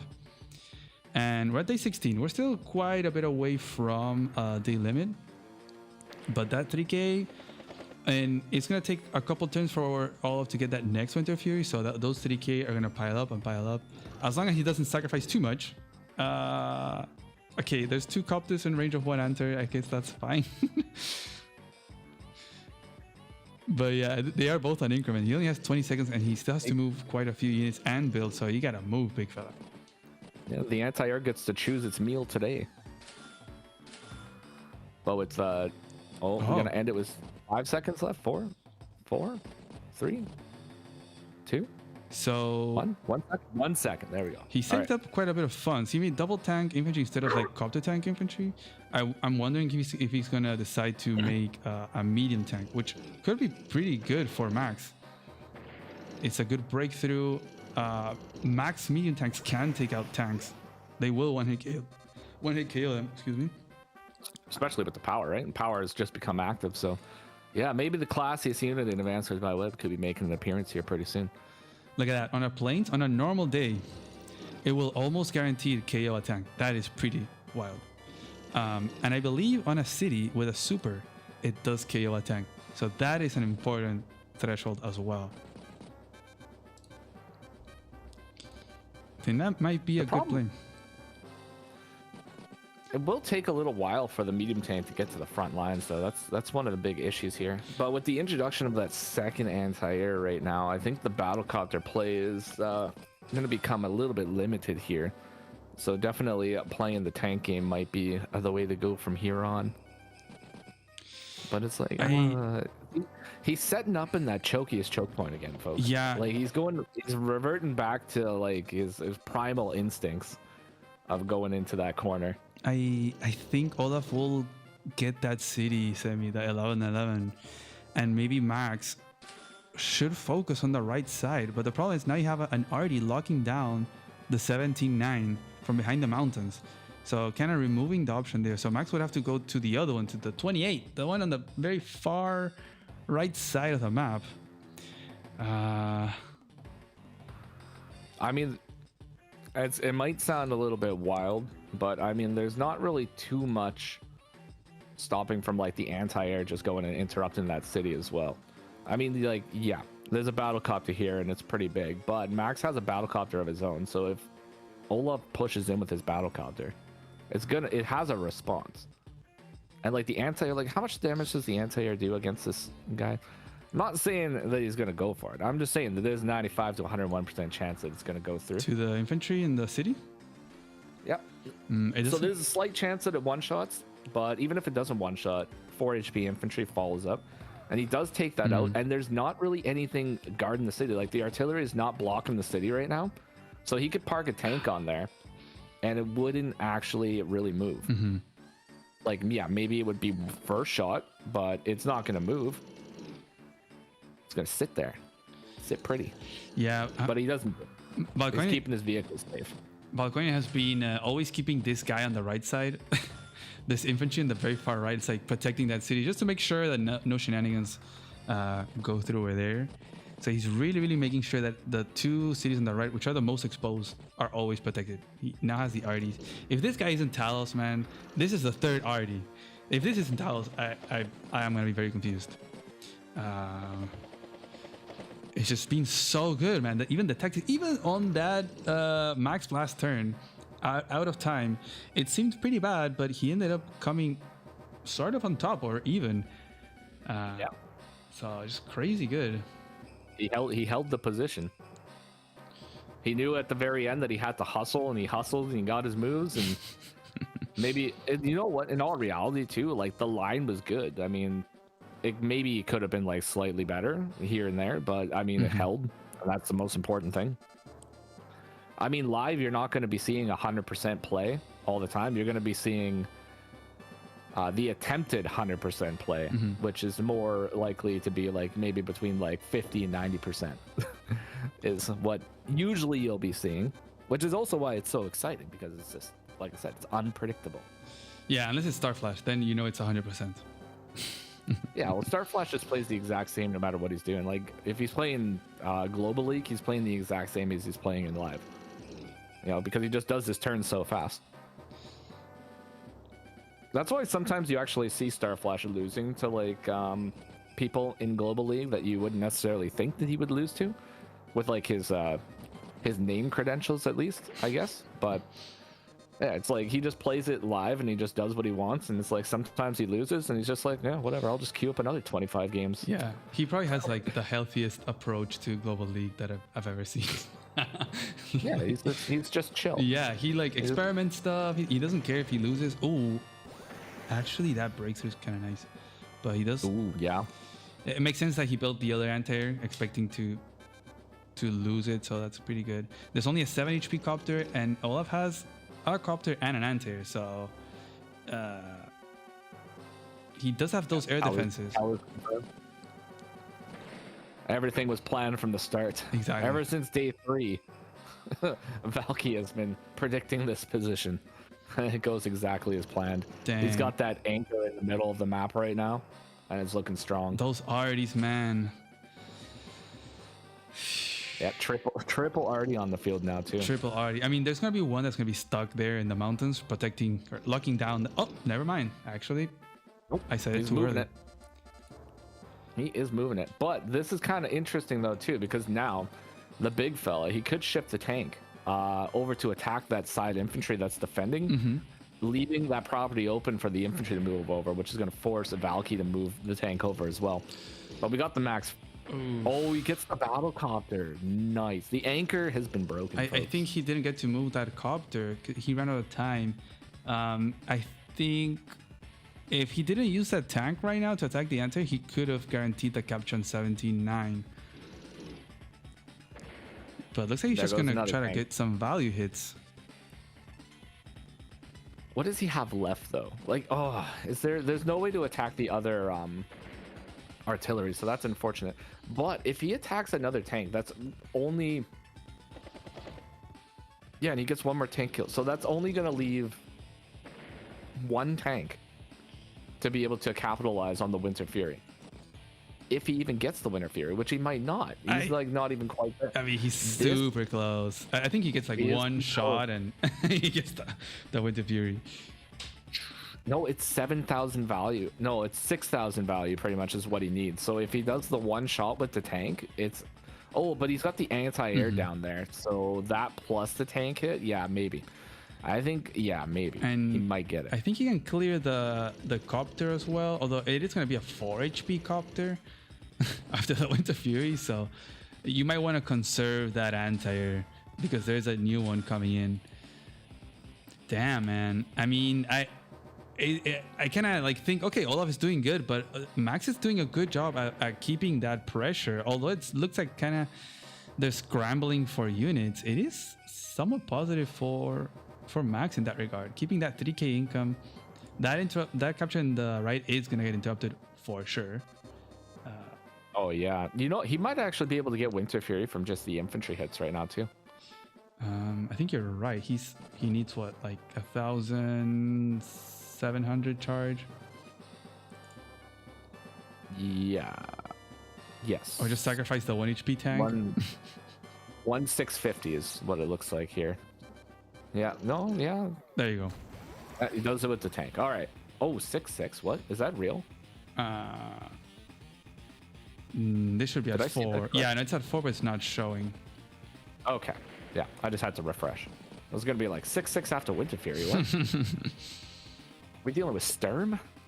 This isn't real. I'm surprised he didn't use the 1 HP tank, but he perhaps just wanted to save the blocker.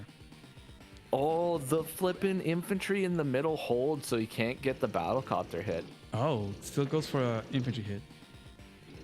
Okay. Those triple RDs are gonna be at full health, all of them next turn. But the unit count, it's not going to be there, I think, for them to really have a strong role. Looks like he's shifting towards the left side, perhaps to put some pressure on that left city, and finishes the turn with some time to spare, Sammy. Yup, 28 seconds in the bank right now.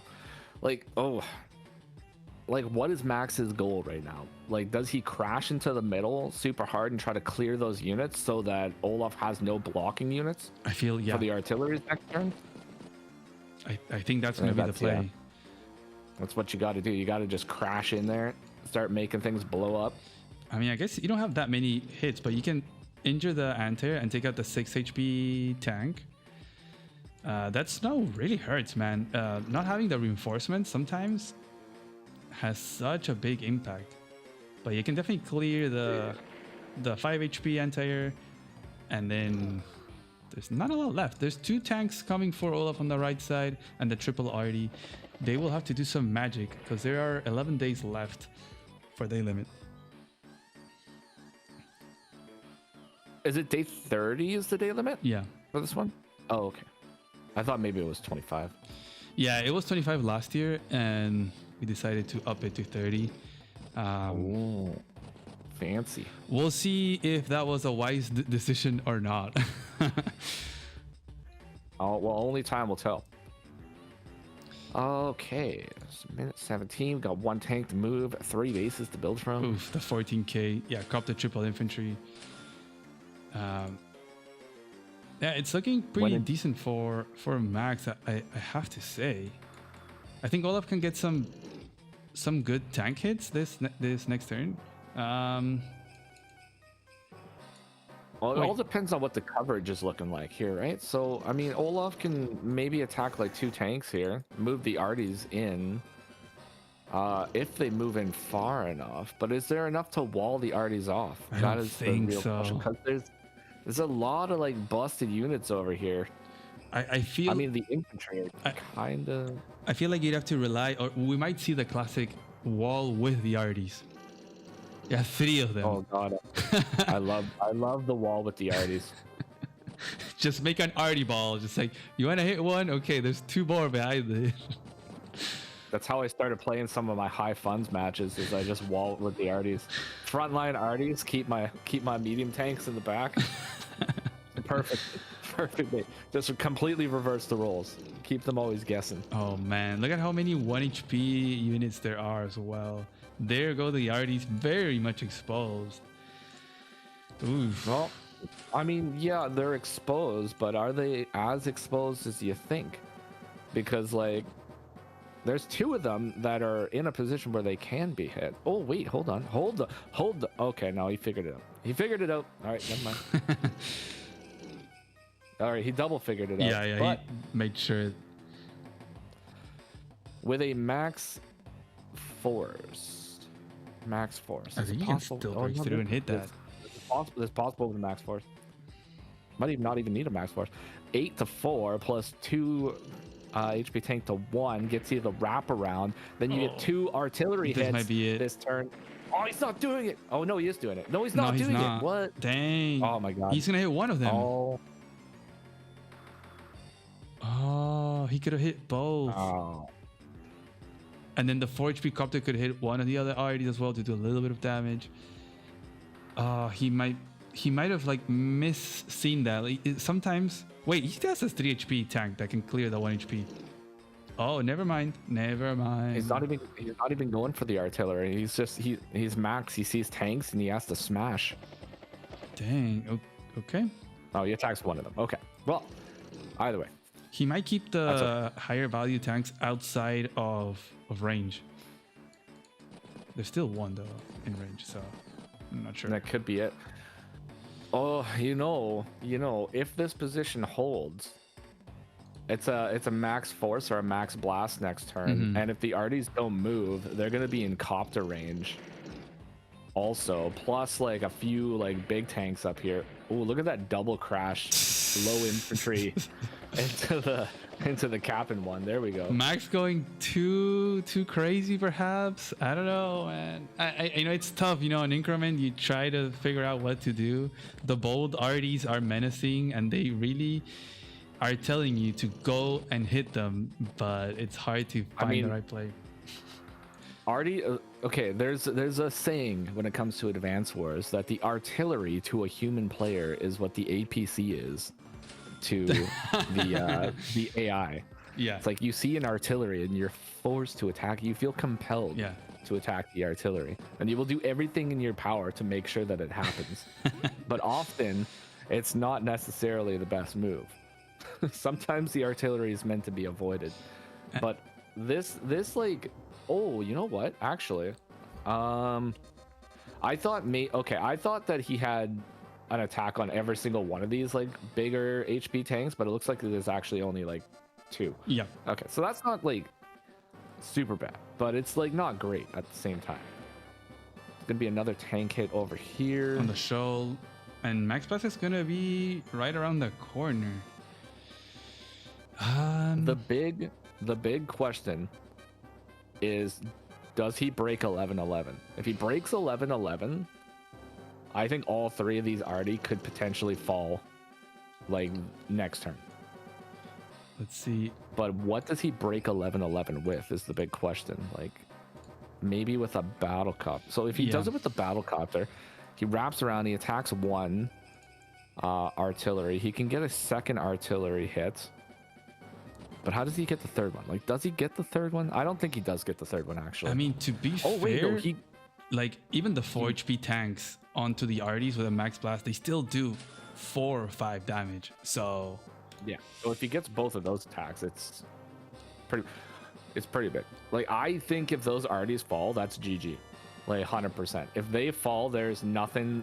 Like, it's going to take Olaf too long to reset up at this point, and being already day 20, which is 3 days past how long I thought this game was going to go. Yeah, I think that would be GG. I don't think there's any coming back from that, because like like big fella, he's not going to give up the properties. Like he's going to always have something to guard the properties. Yeah. And forcing Olaf to fight in the center is keeping him away from the sides. Yeah.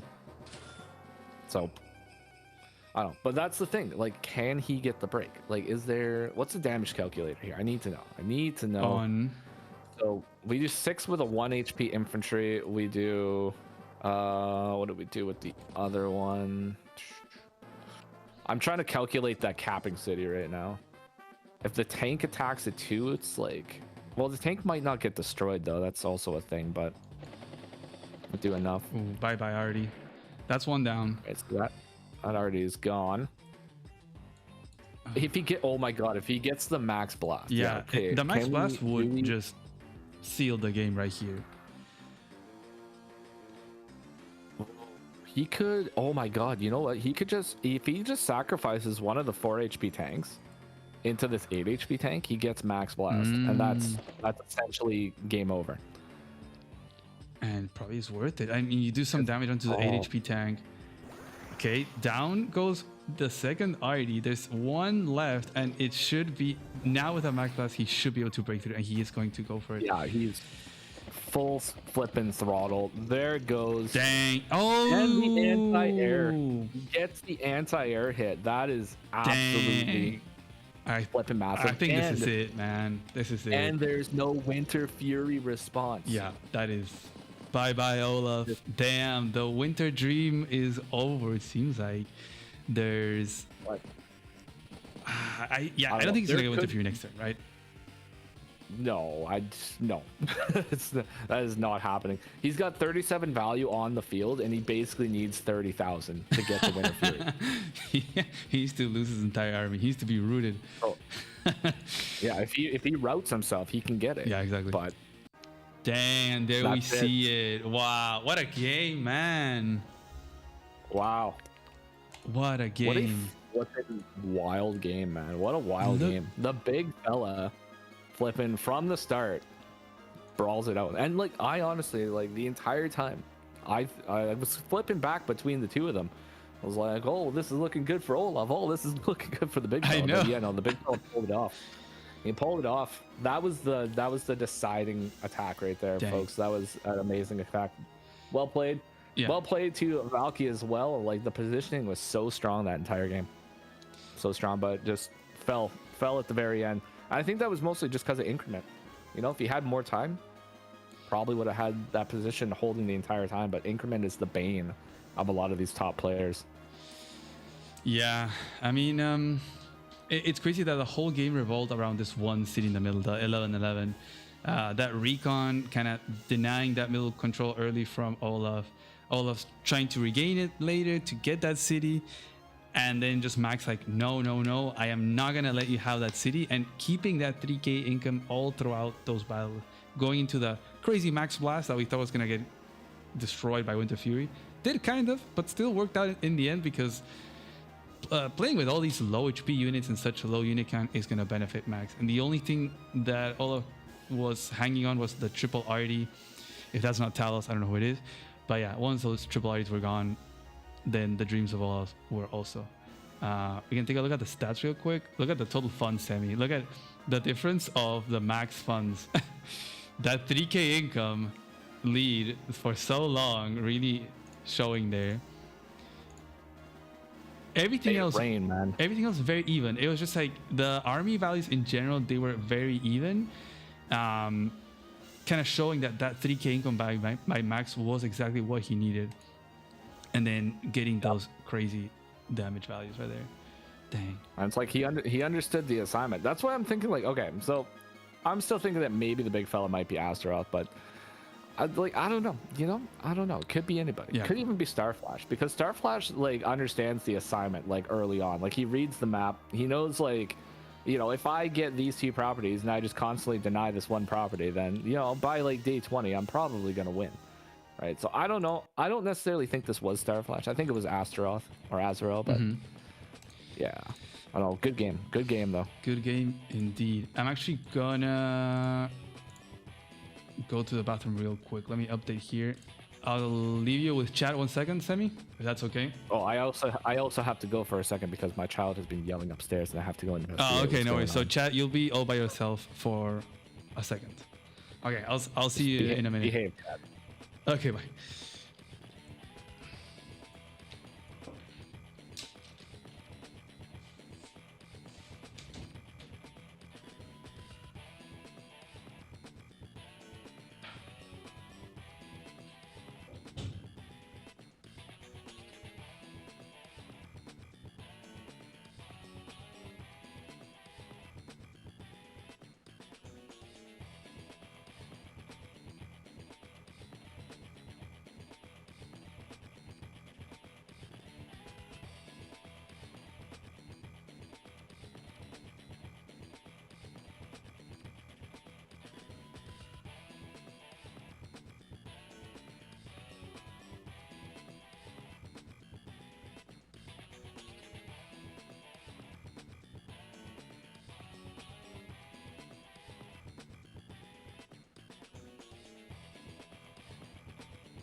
And we're back, guys. It looks like they're ready for game 2. So let me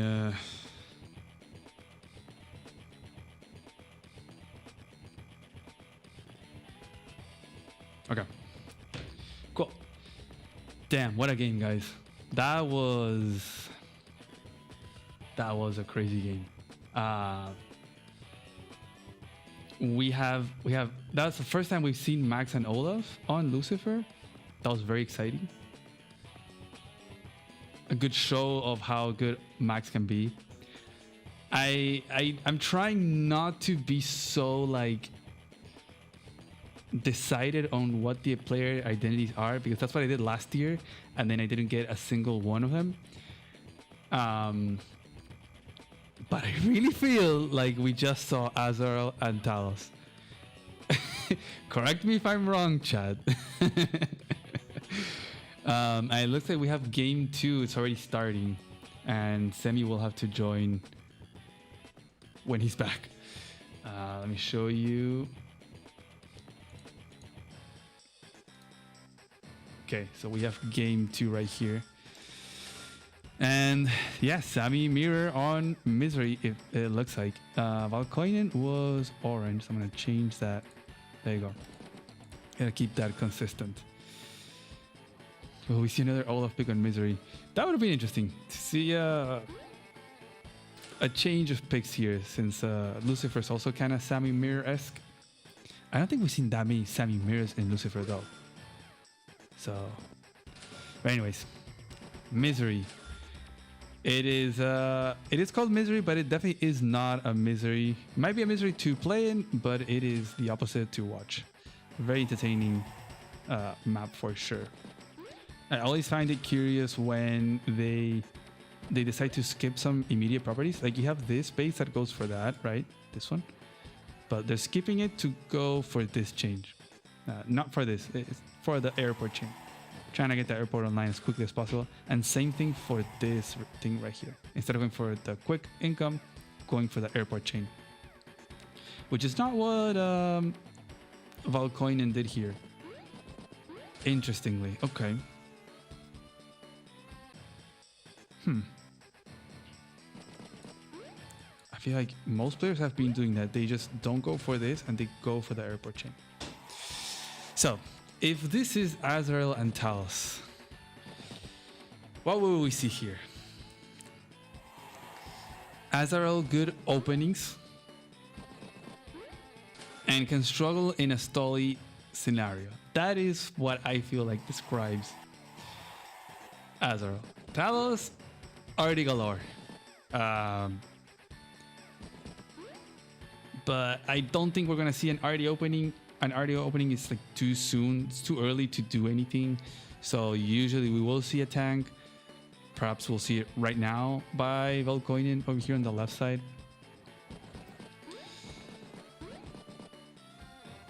Okay, one.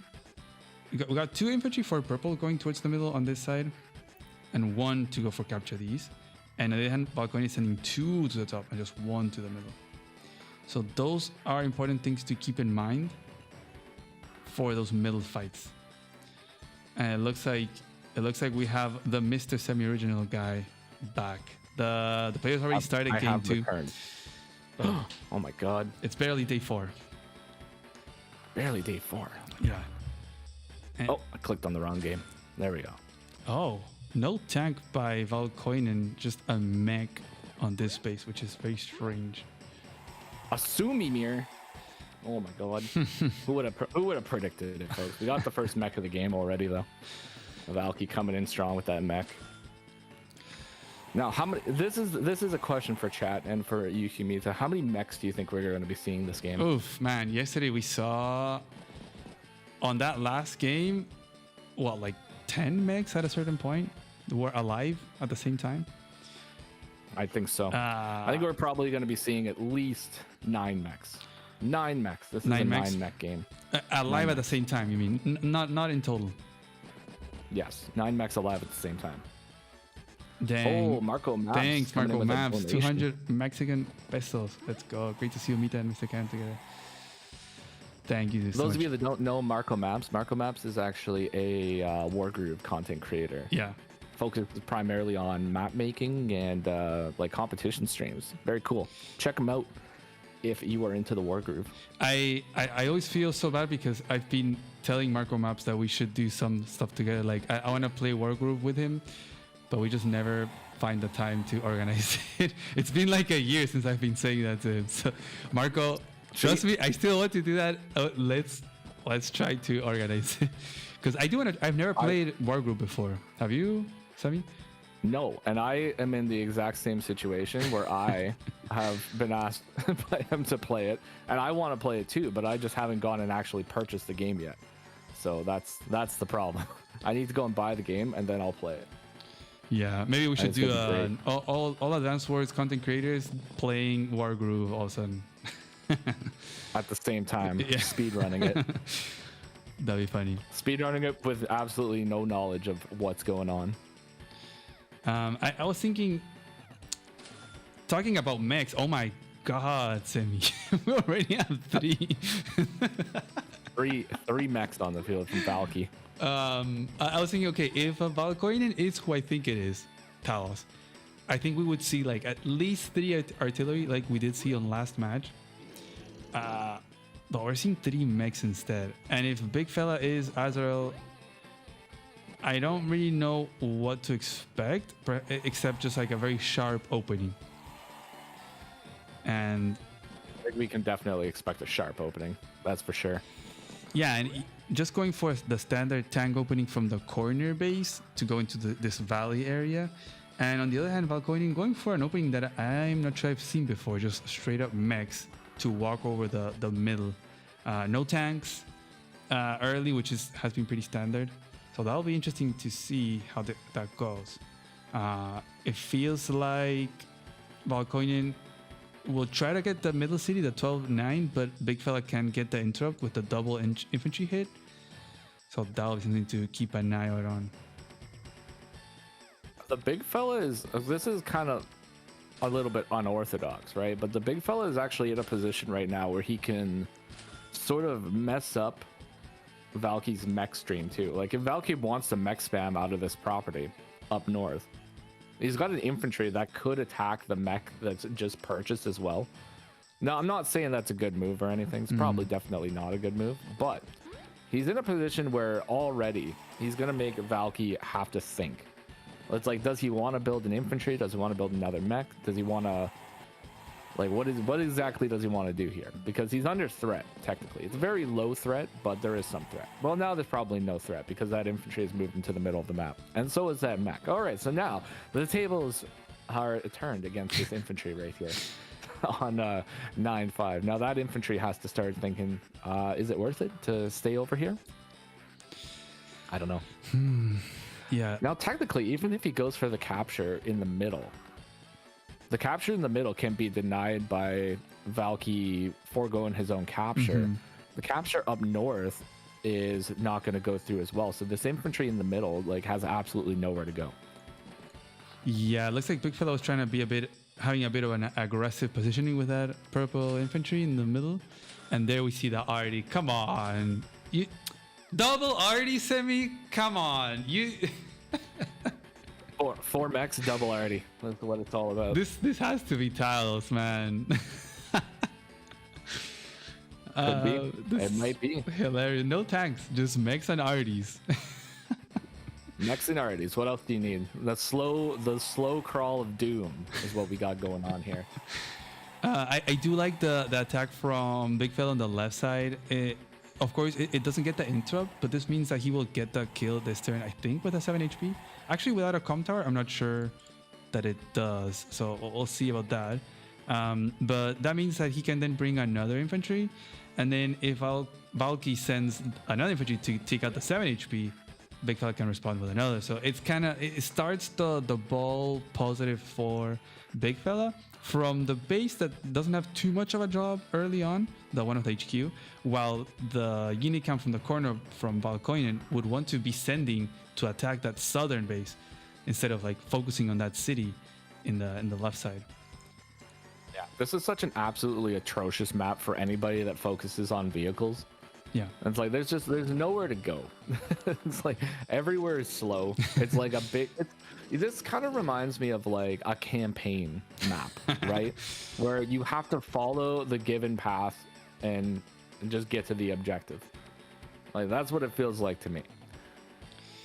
I mean, I swear, I've said it before. I feel like Voice of Akasha's maps have that campaign vibe, like visually.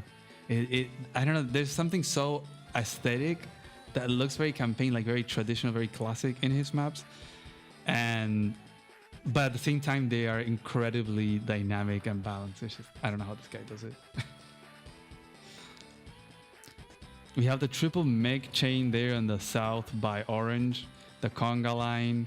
You definitely don't want to be shooting at that with your own tank for sure. Conga line of mechs is one of the most terrifying things when it comes from Sammy. But that conga line is actually surrounded by infantry right now too, so it's not as threatening as it could be. There could be like an infantry, there could be like 3 infantry plus tank combination right now in order to secure some massive damage to that, which would put the big fella in a pretty good position all around here.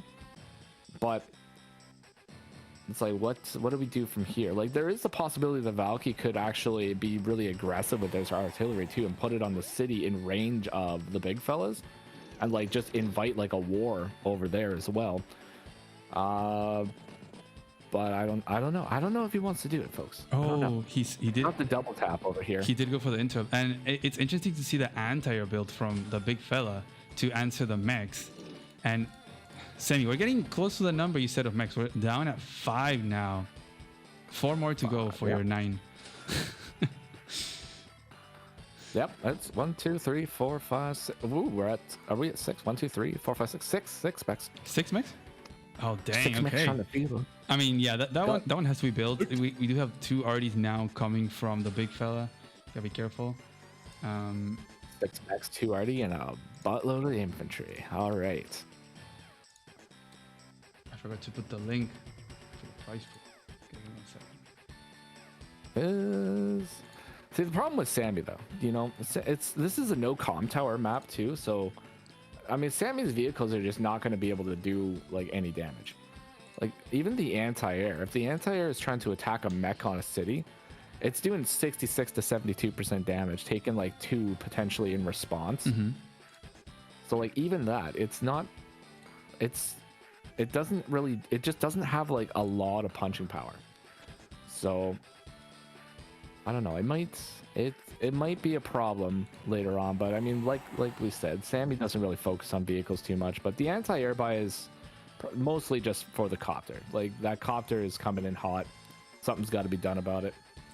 Yeah, I was thinking it was made perhaps for the mechs, but there's too many. Do you think the big fella could attack onto those mechs with the anti-air, the infantry, the tank, and kind of shoot at as many as he can?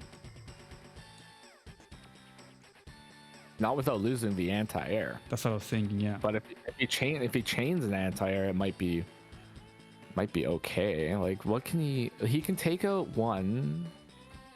He might be able to take out like 2.5 mechs maybe. Ooh. But at the he's going interesting. In. Okay, so if he sacks, I don't know if he's gonna. Yeah, he's gonna sack. He's gonna take out the mech. Okay, this is a big play. Will it pay off? Because yeah, losing an anti-air it can be a big deal, especially with the copter out now. He's not only gonna lose an anti-air, he's also gonna lose the tank. I mean, this. It's funny. Like how much damage does this do against the anti-air? It's like almost 80% damage right now. Yeah, it leaves it at either 2 or 3, which is nothing. And then even a 5 HP mech to a 6 HP tank is pretty big. Yeah, I think this is this was not the play. Also, the mech that counterattacked the tank already got its value. It did half a tank damage. Not even the RDs are gonna reach to defend. So yeah, the big fella is gonna go down 2 vehicles to take out 2 mechs. So not worth it at all. Losing a lot of value right now. I don't know. You know what? I think what the big fella's plan is he doesn't want this game to drag on.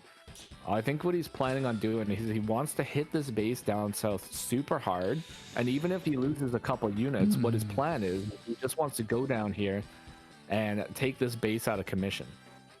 And if he manages to take the base out of commission, I mean, that's a surefire shot to the HQ as well. But he needs battlecopters, he needs anti-airs, he needs a steady flow of units over there. And right now, he could potentially be giving up some of his properties. Like there's at least one property that's kind of under threat here. Wow, no mech build semi either. So that already is gonna lock down the southern base from big fella.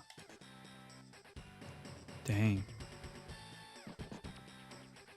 Yeah, well, it could lock down. Yeah, it's going to lock it down. And then Valky could actually cap one of the properties. He could cap that city right in front of the base. Yeah, you're right. Yeah, and it would be guaranteed to go through. So that's like a stolen property. And then, now big fella is going to have to be fighting to get that property back, which is going to take away from that push that he was just trying to do here. Yeah, no, I think you're right. I think that RD movement, he's definitely trying to think of going for the HQ base instead of the northern base of Orange. But I'm not seeing it. That he's gonna lose that anti-air. Unluckily for Valkoinen here, was a lowish roll in the anti-air, but still 3 HP. Well, what is that anti-air gonna do realistically right now? Until it's healed up, it's gonna do 3 damage to Copter. Copter's gonna be fine. It's more when it's at like 5 or 6. Oh, well, goes to finish off the anti instead of the tank. Interesting. But yeah, he's not going to be able to the anti-air is a threat to the battlecopters, right? I think Valky spamming battlecopters out of the southern position will force big fella to just get the heck out of there. So, yeah, I think that's a little bit of a misplay here. Yeah, he's just capping the city. Look at this man. Look at the boldness of this man. He's just capping it. And he's guaranteed to go through, too. Like, I don't think that the Sammy infantry can interrupt herself, right? That's like 50. Yeah, 50. That's going through. He's stolen the property. And he's going to get 2 more properties. Well, at least 1 more property. Ooh. 22 to 19 next turn? Guys in chat, you got to keep it cool with the trash talk. Yeah.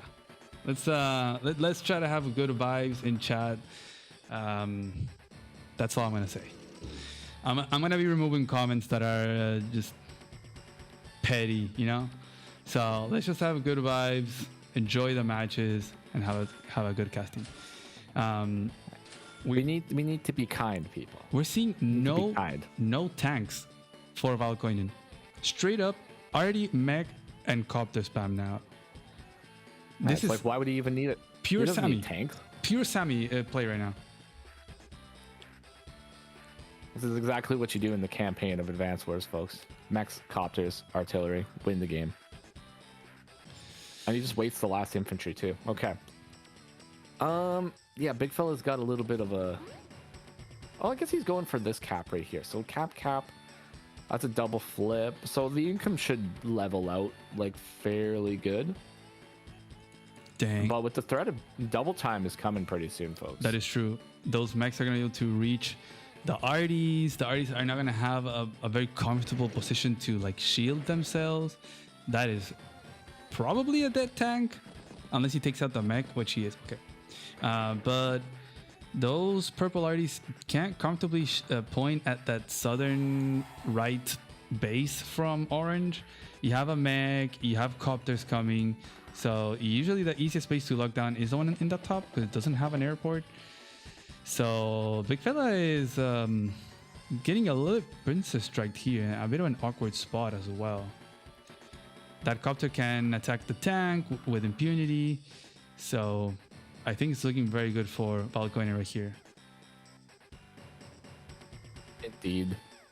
Indeed, looking pretty good. I'm just trying to think if there's anything that the big fella can do to actually attack this base. Like, he could move the arty in position to attack, use the infantry to block on the mountain. He could potentially eat the battlecopter hit, but if he battlecopter chains from here, it might be okay. But he's got like bigger problems, man. Like this infantry arty combination locking down his base down south is just, it's too much right now. And they're like, I think he needs to like focus on that a little bit before he like moves to anything else. Because that is like a big problem. Yeah, what do you make in that southern base as purple right now? A mech? I would not want to be in that position. That's all I know. If he builds an infantry, it's gone. If he builds a mech, it could potentially be gone. Like anti-air, yeah. Okay. Anti-air, yeah, that works. Could be good. I mean, artillery is gonna hit it for like 5 or 6, get healed up to 6. Yeah, it's probably good. Yeah, I think that he loses the city though, which is super annoying, but I think it'll be fine. Yeah, I think that's a pretty good buy, honestly. Smart buy, big fella. I was thinking like a mech, probably not good because it can get taken out by the arty and the 5 HP infantry. It's funny that he'll still get that city.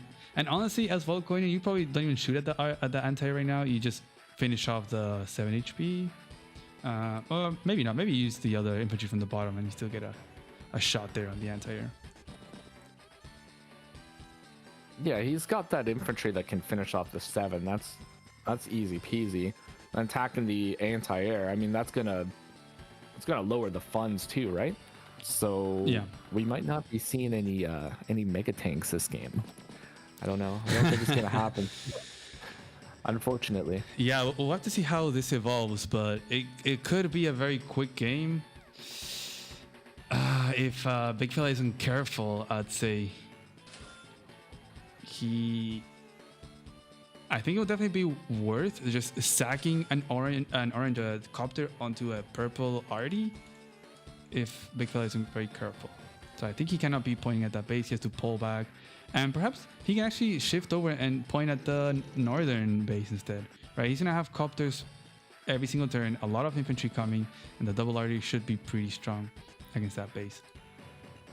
It's not moving up, but he also needs to watch out with that arty. If he keeps it like within 3 range, yeah, this close to, move it back. This close to double time, it's a little risky. Yeah, that is true. A little risky to have it that close.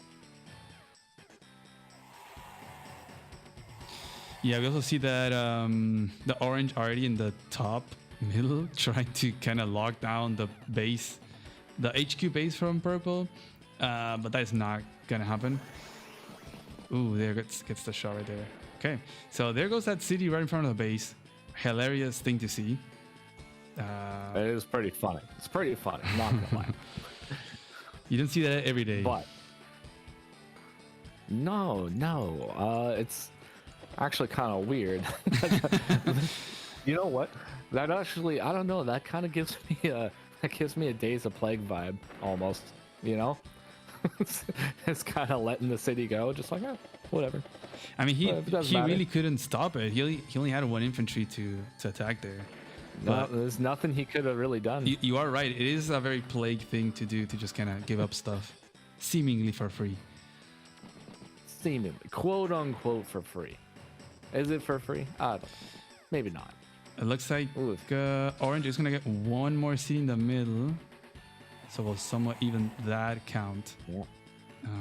That's a 22 game right now. Big fella's gonna be able to get that North City, so it's gonna be down by a K. Yeah, won't really be too bad. It'll be down to if Orange can get that flip in the middle, but I'm sure Big Fella will go and take that 4 HP guy out this next turn. We're seeing a lot of infantry accumulation in the south, which should be pretty scary for that purple base in the south, a copter build. I wouldn't be surprised to see more RDs coming next turn as well. I'm surprised there's not a mech build down south. Like there's mech builds all the way up north, but if there was one mech down south right now, Double Time could secure that base, like without a doubt. So where's the mechs? Get the mechs on the field, folks. We don't even have 9 mechs on the field yet. How many do we have? Let's see, 5, and okay, we're at 6. We need 3 more. But I think he really needed the mech on the right side, just to make sure that he can shoot at an RD trying to lock down the base next turn. So he didn't have the funds to make a mech on the left side. Yeah, but even like Big Fella could put the battle copter in front of the artillery, so that would just completely prevent the mech from even hitting it. I think like, oh no, this still doesn't lock down though. Okay, never mind. Doesn't lock it down. It would be able to fire on the mech, but it won't lock down the base. So it doesn't quite work out. Doesn't quite work out as planned. Yeah, it does feel like Orange has more of the initiative right now, right? He's like, he had a good defense down here in the south because Purple went into that strange mech attack. There's a lot of initiative down in the south as well. He's not gonna have a lot in the HQ base of Purple. He probably has to pull back, but that's fine. You just have to defend over there. I think it's pretty greedy to have initiative everywhere and also on that base. On your weaker base as well. I don't know what Big Fella does now. I think you just have to go for the northern base of Orange. You could take out the mech on the city, and then you pull up the 2 RDs, locking down. Yeah, you could do that with the Double Time right now. If he pops it, goes in there. There is actually a way how he can sit on that city and try to cap it himself too if he does that plan, because then the only place that the anti-air could attack from is on his own base. There's the potential of like the battlecopter looping around and maybe finding a break on like the mountain afterwards, but I don't really know if that's what he wants to do, because if he uses Double Time to do that, Valky can shift over the center guys and then cause some damage here too. Oh no, if the big fella pops the Double Time right now, it's actually going to be pretty bad. It's going to be pretty bad for Mr. Valky, because there's a mech hit on the Arty right here. There's a couple hits in the middle. Oh, you're right. Then there's the mech hit, and then there's the battlecopters moving in, and there's the Arty's moving in position to block the flipping base. Like, it's getting absolutely out of hand. I think he's going to use the Double Time. Yep. It's getting out of hand. He can get the mech. He can start the capture on that city. He can bring the double RD. The copter will be safe. He can get a shot. I don't know why Valkyrian didn't move that RD in the top. Wow. Okay. Well, he didn't run out of time. That's for sure. Yeah, it definitely was not a timer thing. Oof. Okay. Wow. I don't know if TBF is going to go for it or not, but it could be pretty good. Could be pretty good. Oh, he's going for it. He's flipping going for it, folks. Bye-bye, Artie. Oh. Yeah, like, see ya. The one shot. Oh, my God. You know what? It's actually even worse, too, because I was thinking, like, maybe these infantry could shift over here, but they're both about to get smacked. Then there's potentially, there's 2 mech. Oh, my God. Oh, my God. Oh, my God. It's getting out of hand. Oh, folks. The shots on the mechs. Yeah. Yeah, there's shots on the mechs, then there's the shots on the 2 infantry in the middle. Like, this completely decimates the top side of the map. Like, the only thing that's going to be left on the top side of the map is a single anti-air, which I guess you could say is similar for the big fella on the bottom, but there's going to be more base lock potential up north, I think. The question is, can you keep him safe from the copters, though? Can that anti-air reach to 4-6? No, I can't. And I mean, incoming double RD lock on that base, anti-air is not gonna shoot at any copter. Sure, can probably get a shot on that mech, the purple mech on the left side. But you're gonna have 2 copters and 2 RDs just shooting down at that orange base in the top. So there's very few things that you can build as orange now to withstand that. I'm surprised that big fella is the one with 2 RDs in the same place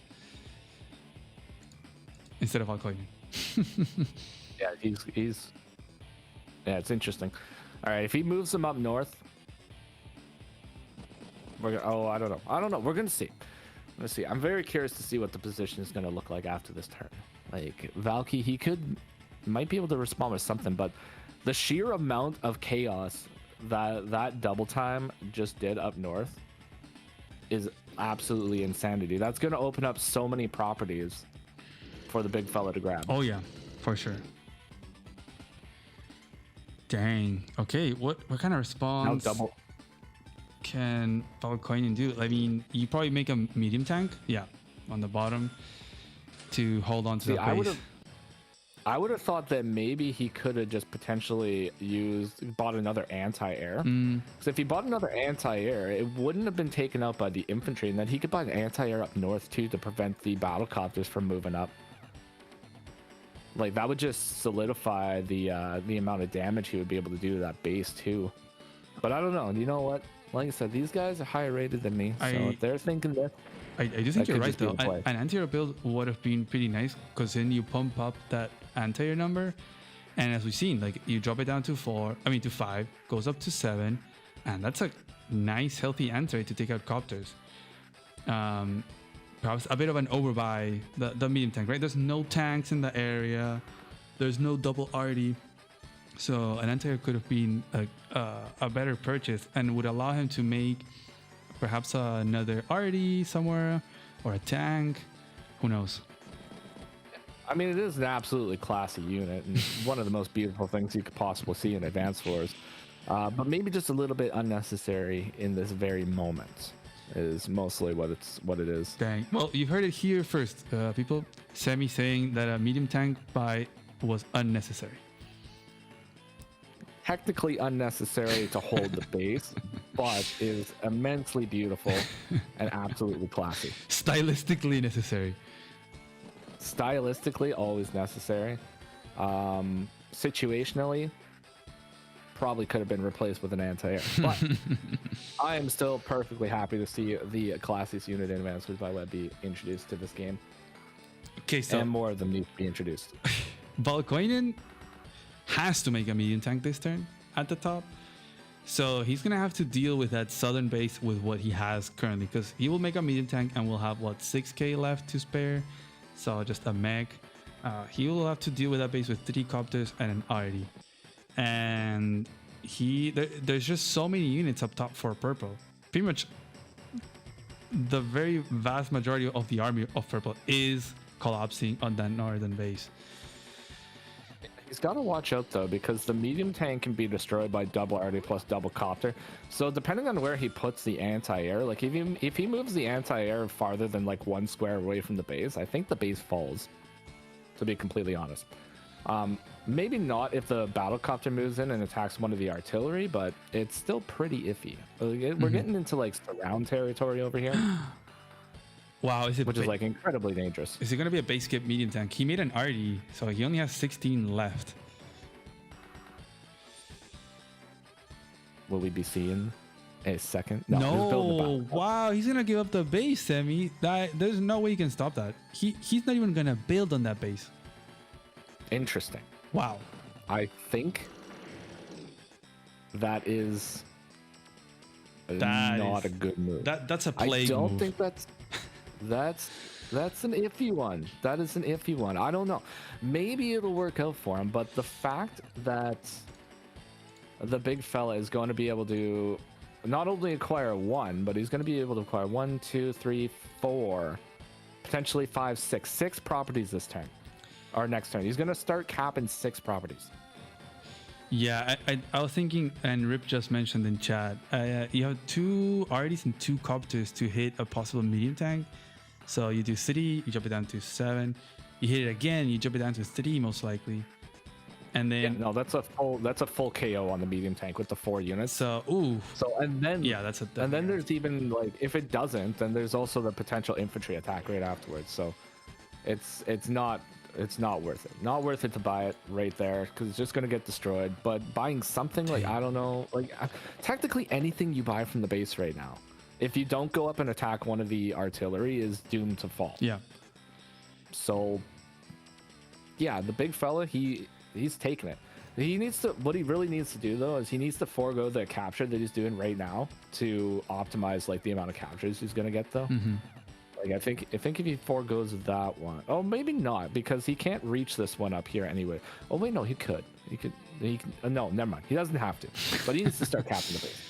Right. Yeah, I'm getting ahead of myself. I think he'll be fine. He is also going to be ahead in the middle captures because there's 2 orange properties right in the middle, which he will most likely get. So Valkoinen is going to be behind, not only on the flips. There's going to be an income there disparity for a couple turns, which will build up into big fella's army. The only thing I think that Valkoinen has under his sleeve is the charge. So a victory march can definitely be very scary. So something to keep in mind, and big fella has to be careful of too.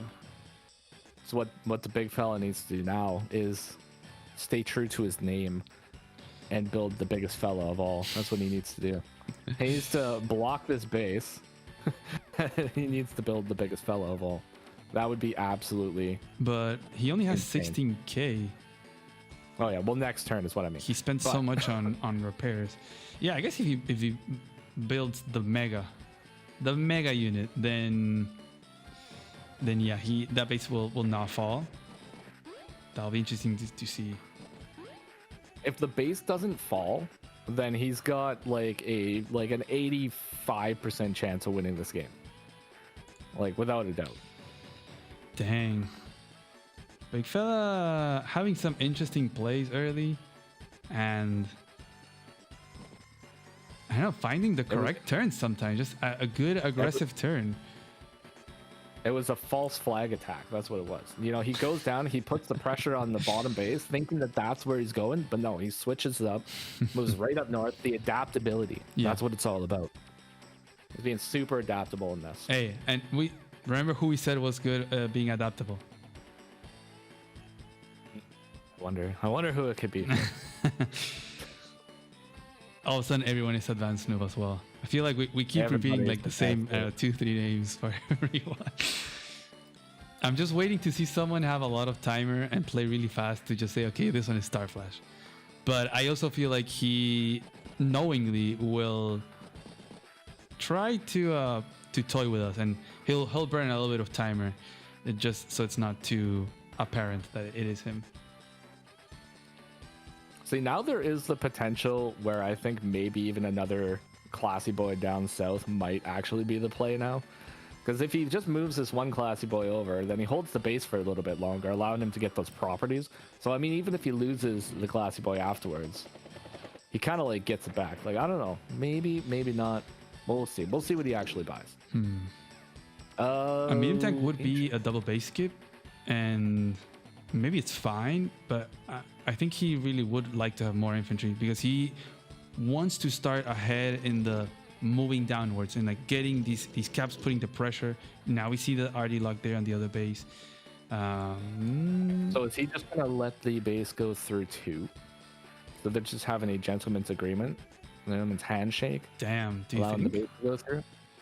Maybe he's thinking about it. He's not instantly buying the medium tank, so.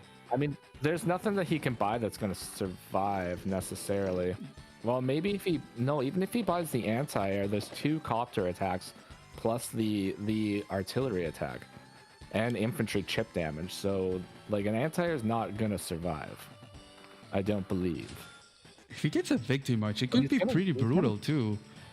Oh, an anti-air. Okay. Yeah, I think the anti-air falls, but maybe not. Like, I don't know. I don't think so. You drop it down to 5, I think, like we saw. And you need like 2, maybe 3 copter hits. Oof. I mean, victory. Okay, if he gets like victory march, will get him some income here. But then he loses his like win potential later on. The big fella's already, he's already getting up there. 2 right? copters. Okay, so yeah, that was easier than I thought it was guaranteed. Okay, so now Valky's kind of in a pretty decent position here because he's got the victory march, and now he can. I mean, now he just holds on to the victory march and just waits for his opportunity, essentially. But if he waits too long, big fella's gonna have another victory march too. So I don't know. Yeah, what's most likely is that if he waits too long, it'll be like victory march for Valkoinen and then a response victory march for the big fella, which ends up being a bit beneficial for big fella because you reclaim a lot of those things. Oh, that's a big if there's a response victory march. Yeah, but you also gotta consider like you got these infantry from purple streaming down now. They're gonna be posing a threat on that HQ base, so that is pretty important. I wonder if Orange is gonna go and send a copter to hit that arty. Just like losing an arty to damage the arty, and then then you can make an anti-air or whatever you want, a mech. You probably have to make an anti-air. There's so many purple copters, honestly. Trying to block as well that 9 HP anti-air from attacking the copters that attack the base, but I think you can easily break through one of the infantries and attack the copter. Damn. The anti-air doesn't even attack, so he's just letting those properties go through. Okay, very cool, very cool. Unless you attack, like, does the orange copter attack a copter from purple or the arty? That's probably the biggest question. Also, the mech could get a pretty stylistic shot at the medium tank from the mountain. No, it wouldn't net a big 2, that's for sure. Let's see. Look at that. Maybe even 3. Yeah, depending on the chip damage and the roll, that could be a pretty juicy shot right there. Big value.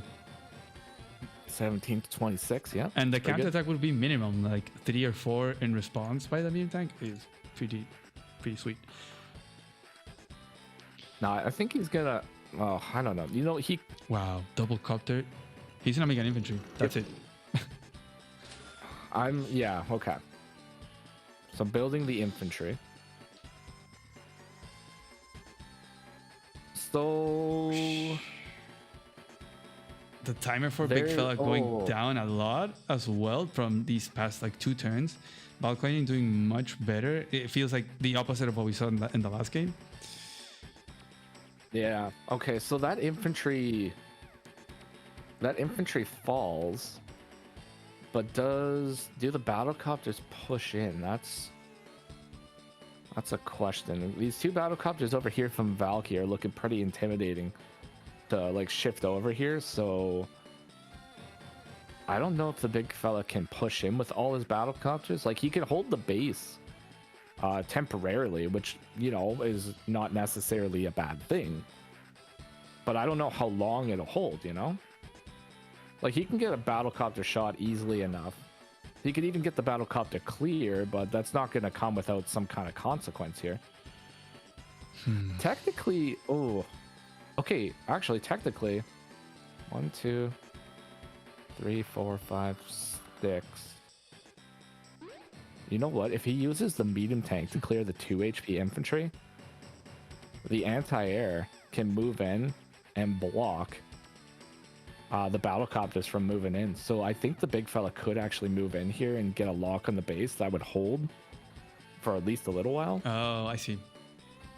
Yeah, there could be a possibility here, but I don't know. It's a little risky, but no, like we've been saying. Oh, risk, reward. Wow, he pulled back the copter to be within range of the new copter and doesn't go for any mech shot. I guess also for the mental comfort of Valkoinen is that there is no healthy infantry in range of like any healthy infantry from Big Fella yet in range of that base. So he'll take a shot, like he can get base locked, but it's not super under threat of being captured just yet. It's gonna require a couple turns, and maybe by then he can have enough copters. It is in one turn from his airport, so yeah, I think that's probably actually a good play. It's a good plan by him right here to do that.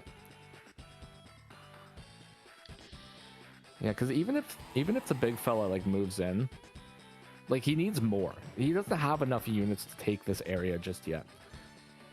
Like he would need like at least double the amount of army that he has in that area. Especially with the front shifting battlecopters coming over. Like flipping Valky's got 4 battlecopters that are going to be heading over to the HQ region.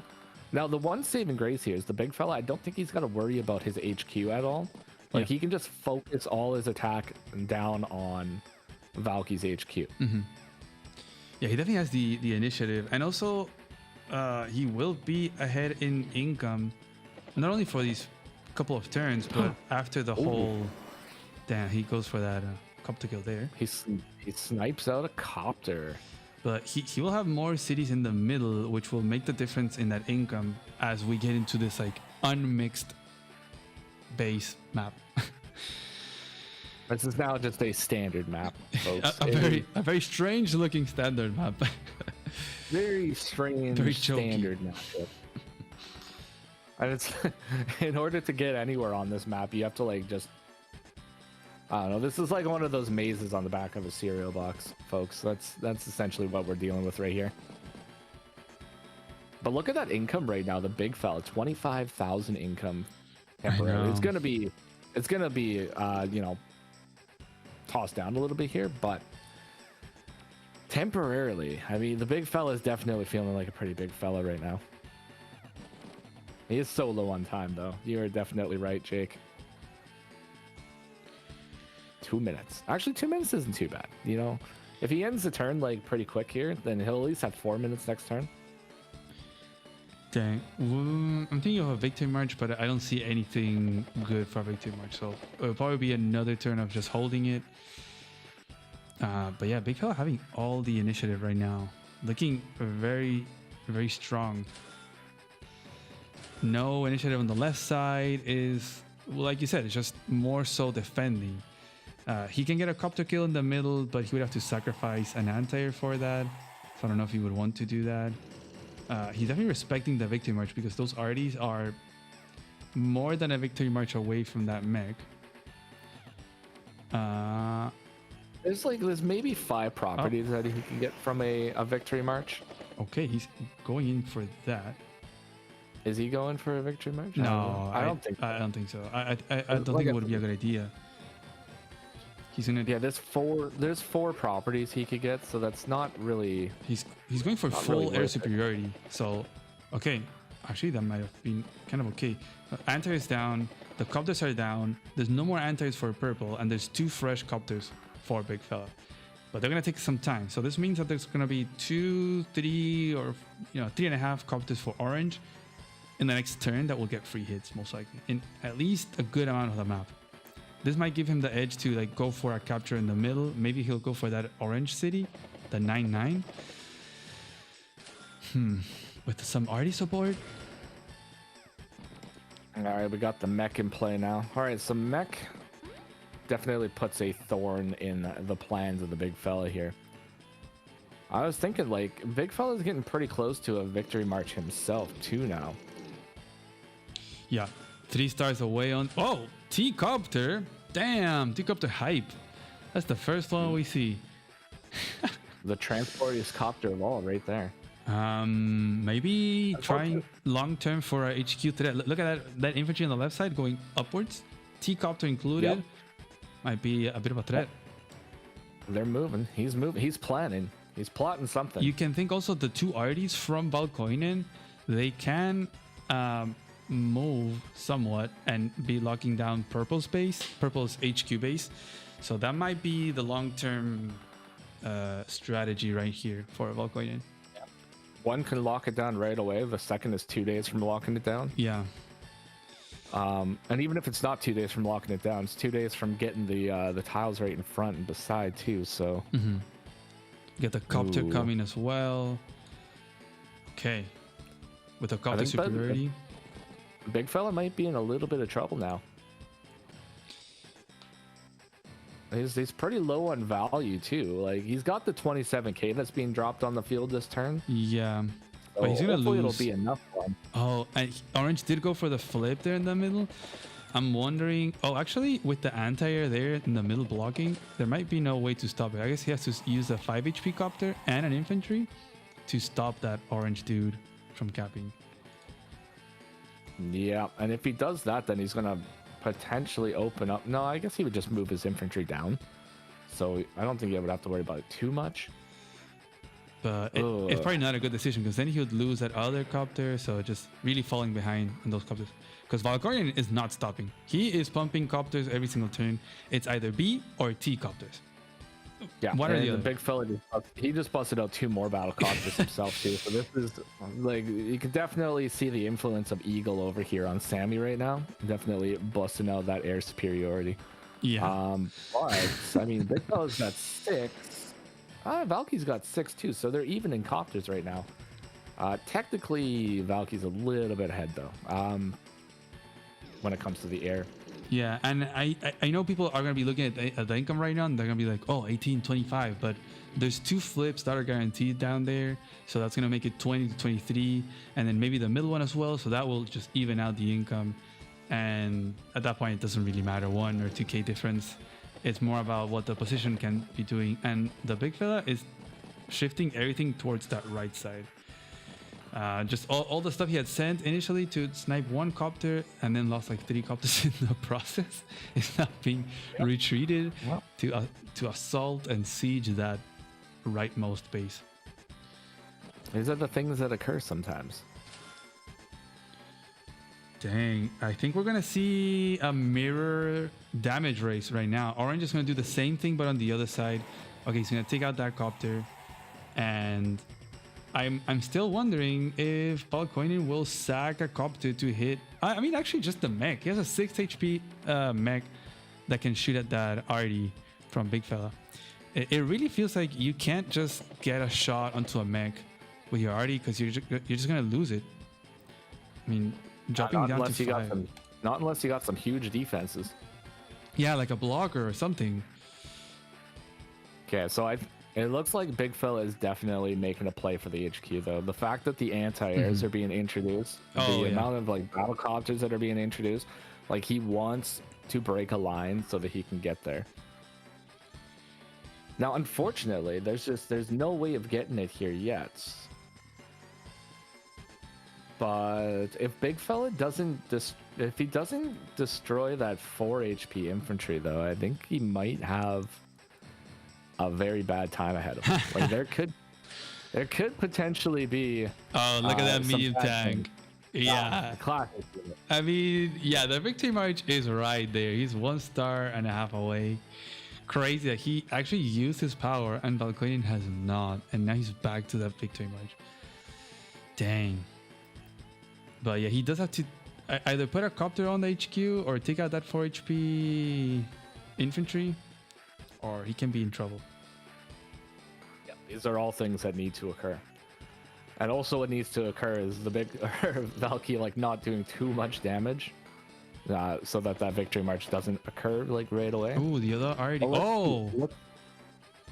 Let's see if he does it though, because if he, oh, I'm getting a little worried. Interesting. He's not going for the mirrored attack on the left side. He wants to double down and take out the army from Big Fella. Dang. Okay. I guess that copter from Orange. That copter would have loved to go and hit that 7 HP medium tank. No. Oh. Oh boy, boys. No, he just lost. Boys, that's game. That is flipping. That is game over. Oh no. He didn't do it. He didn't do it, folks. Dang. Oh my god. Not like this. Not like this. And you have all the timer too to think about this. Yeah. Indeed, yeah, everybody's calling it. These Ripperino, oh dear. Oh yeah, dear, this is the biggest Ripperino ever. I mean, we'll see if the big fella sees it, but I would expect him to see this so clearly. He is gonna be jumping out of his seat. Oh my god, getting that 2-0. The big fella is probably just having that feeling where he's just like, you know, shaking at the flipping mouse right now, just being like, is he gonna do it? Is he gonna do it? You know? Oh my god! And then he's waiting. He's waiting for it. He's flipping, sweating all over his keyboard right now. You know what's very important? Make sure to click the correct power. You have to click the correct one. Click it. 1, 2, 3, 4, 5. Yeah, it's 5. Okay. My heart's actually getting a little bit like uppity. That is crazy. I would be very surprised if Big Fella does not see this. It should be the first thing he does, and that will be it. That will be a 2-0. Yep. We'll have to see. But there it goes. Victory march. We're gonna go right for it. And there you go. And that's game over. That is 2-0 for Big Fella. Dang, Valkoinen got greedy there. Didn't see the Victory March HQ cap. Wow. GG. The hubris of combat over here, man. It just got to Valky. That's impressive. He just wanted to destroy as much as he can, but he did not destroy the one thing that could destroy him. Very unfortunate. What a game, though. These guys played an amazing game between the both of them. Like, holy moly. Dang, that is wild. I kind of still stand to what I think who these players are. I still think the big fella is Asta. We're gonna go with Asta. Asta, that better have been you. If it's him, that'd be incredibly impressive getting to the semifinals of APC. That'd be massive. Yeah. Well, I guess we'll never know. We'll never know until like 3 weeks from now. Hey, just 1 week. Hold on. Oh yeah, 1 week. Yeah. Hey, Steeler, I'll give you a fish sandwich and an orange soda if you correctly tell me the identities of all these people. Dang, and if that was indeed Talos, that is crazy. If he lost this on these quarterfinals, yeah, that would have been very impressive indeed. Absolutely. Look at that damage dealt. Look, I mean, Valkoinen was doing so good, right? He was he had a good start. Big Fella had a good power turn to get the base, which was really impressive. I do gotta say that was very good. And then Valkoinen, I feel like Big Fella also falling into certain traps in the game for certain like turns, but that looked good, but they weren't. So Valkoinen doing a really good job at setting those. But like you mentioned earlier in the stream, one hole in the armor and you are gone. You have to be so careful, man. Valkoinen missing that. Dang. One chink, one threat. That's all it takes. Yeah, that was pretty crazy. Valkoinen must be grabbing his head. The worst thing I was thinking, okay, if he moved the copter, now he is forced to use like double time, so the mech can finish off the 4 HP infantry. And you have to. That's what I was thinking too. That's what I was thinking too, right? But I think he just completely oversighted that. Maybe what he thought is maybe that this rubble tile, maybe he thought that was another mountain. I was thinking about that too. Yeah, I don't know. Dang. That's the way she goes, though. That is yeah. That was awesome, though. Kimina, thank you very much for inviting me on. This was a good time. Thank you, man. Thank you so much for hanging out, for being here. The commentary was a lot of fun, and we are gonna take a break so we can all go and eat and stuff, and we will be back for the next set with another caster. This time, I think the only other South American caster or content creator that I'm aware of the scene. Profeta. Very cool. Yeah. Very cool. Can't wait. I'm gonna try to catch it from work a little bit. Okay, sounds good, man. Have a good one. Enjoy the rest of your day. And yeah, we will see you guys later. Stay classy, folks.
Hello everyone, welcome back to the second half of today. This is going to be the last set of the quarterfinals. We're going to have the last two remaining players of APC2 main event, and we're joined by my good friend, the only other South American caster that I think, I think we're the only two out there of Advanced Wars.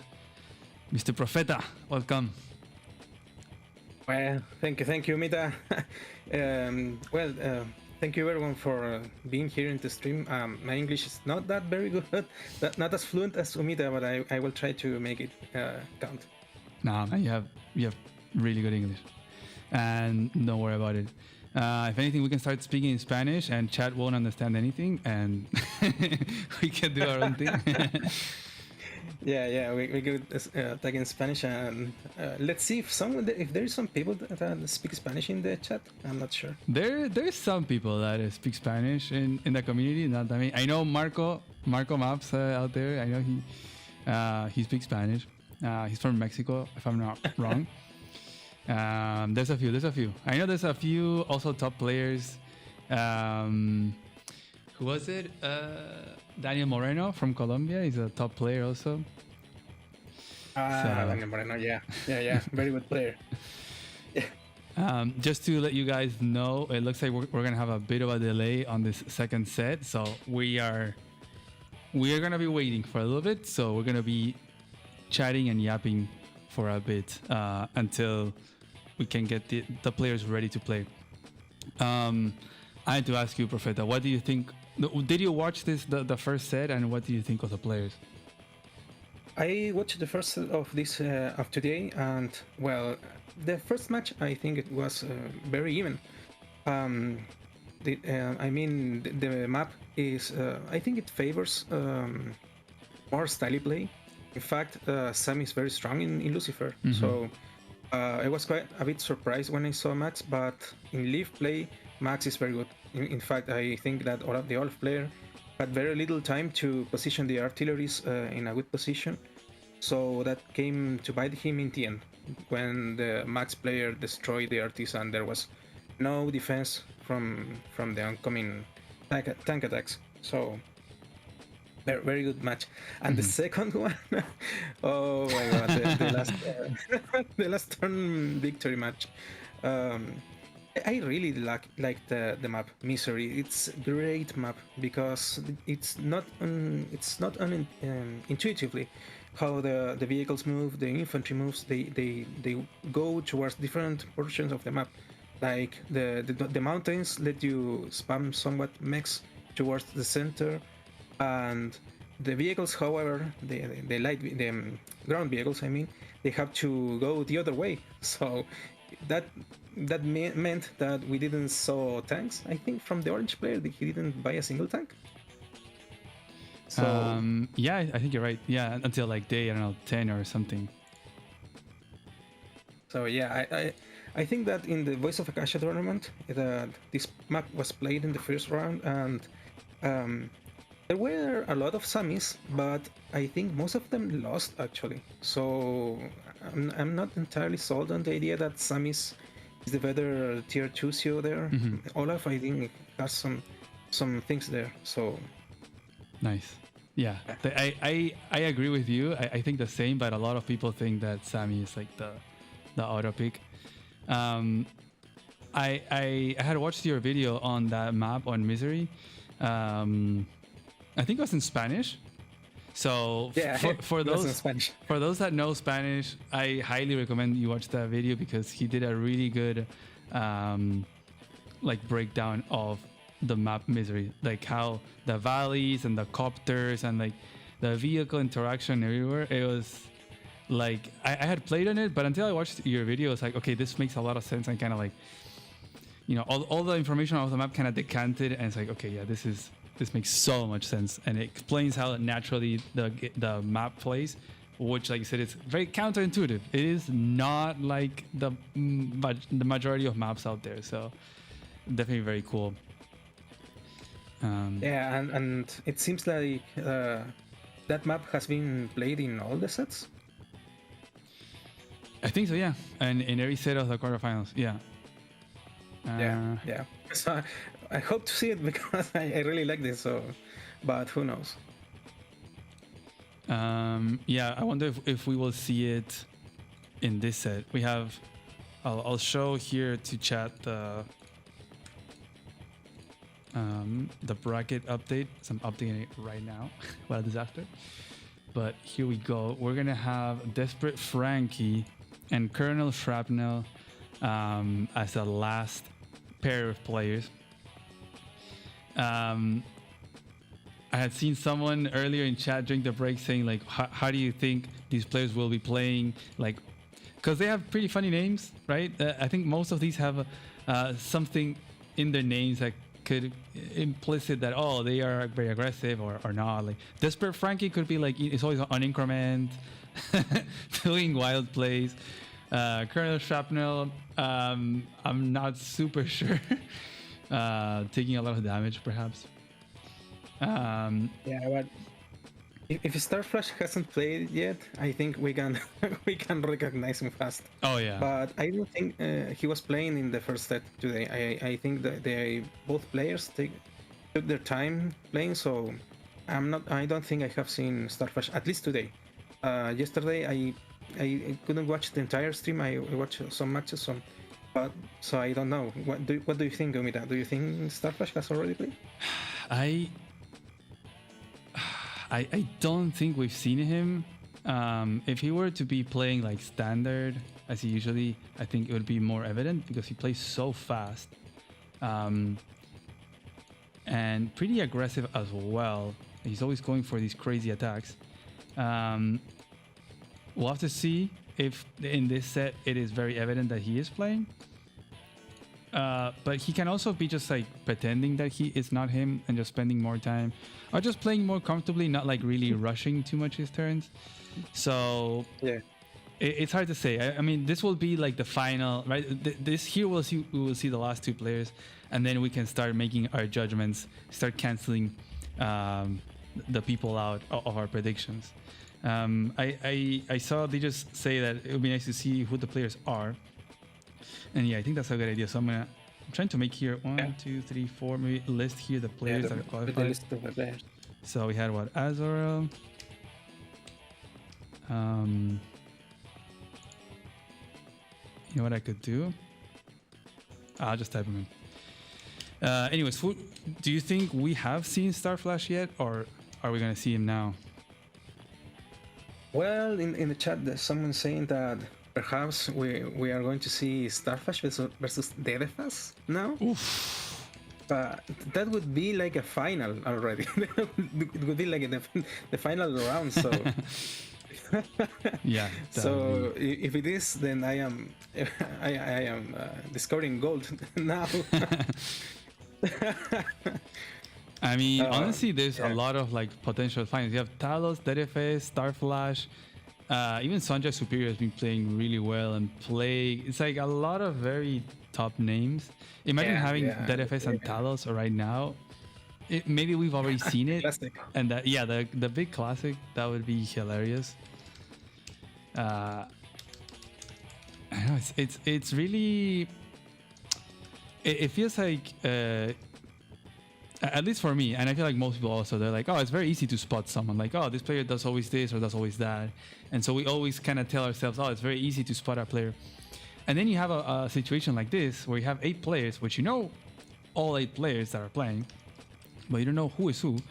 And it's not that easy to guess. I guess we might oversimplify how players play or like their play style in general. Yeah, I think that's the case of Sanjay the Superior, or also known as Master of Math. I saw some people saying that Master of Math plays a bit more cautious or more style or uses more his time. Believe me when I say this, that I have seen Master of Math play for a lot of years. Like 3 or 4 years since I seen him play. And Master of Math can play whichever style suits him. Can play very fast, he can play slowly. It's probably the most difficult for me to know which player is, even though I have watch him play for a long time. Yeah. Yeah, and I faced him in the, what is it called? The Live Madness tournament. And yeah, he's very patient. I feel like if you go too crazy, he will punish that so hard. So definitely a tough opponent there for sure. I'm trying to make this work, but I don't know why it's not working. Okay. So I feel like Santiago Superior was playing really good, showing in the qualifiers as well. Top contender to at least make it to a semifinals, if not even the finals as well. I think that Santiago Superior has a very good shot at making the semis. Yeah. And as for the other players, well, Plague, supposedly he uses a lot of mechs. But yeah, he would have been playing the set, the first set of today maybe. But I didn't see many mechs in the first match, so, and the second was a Sami Mirror, so, and in Misery, so you want to use mechs. I'm not sure if I can give my verdict based on that only. Yeah. Yeah, no, it's definitely very tough. I wanted to show someone in the chat is saying that he saw Plague yesterday. Let's see. I mean, yesterday we had Systematic Joe, Black Knight. We had Hong Jones, Zifu, and Thunderbolt. It did feel like maybe Plague could have been Systematic Joe.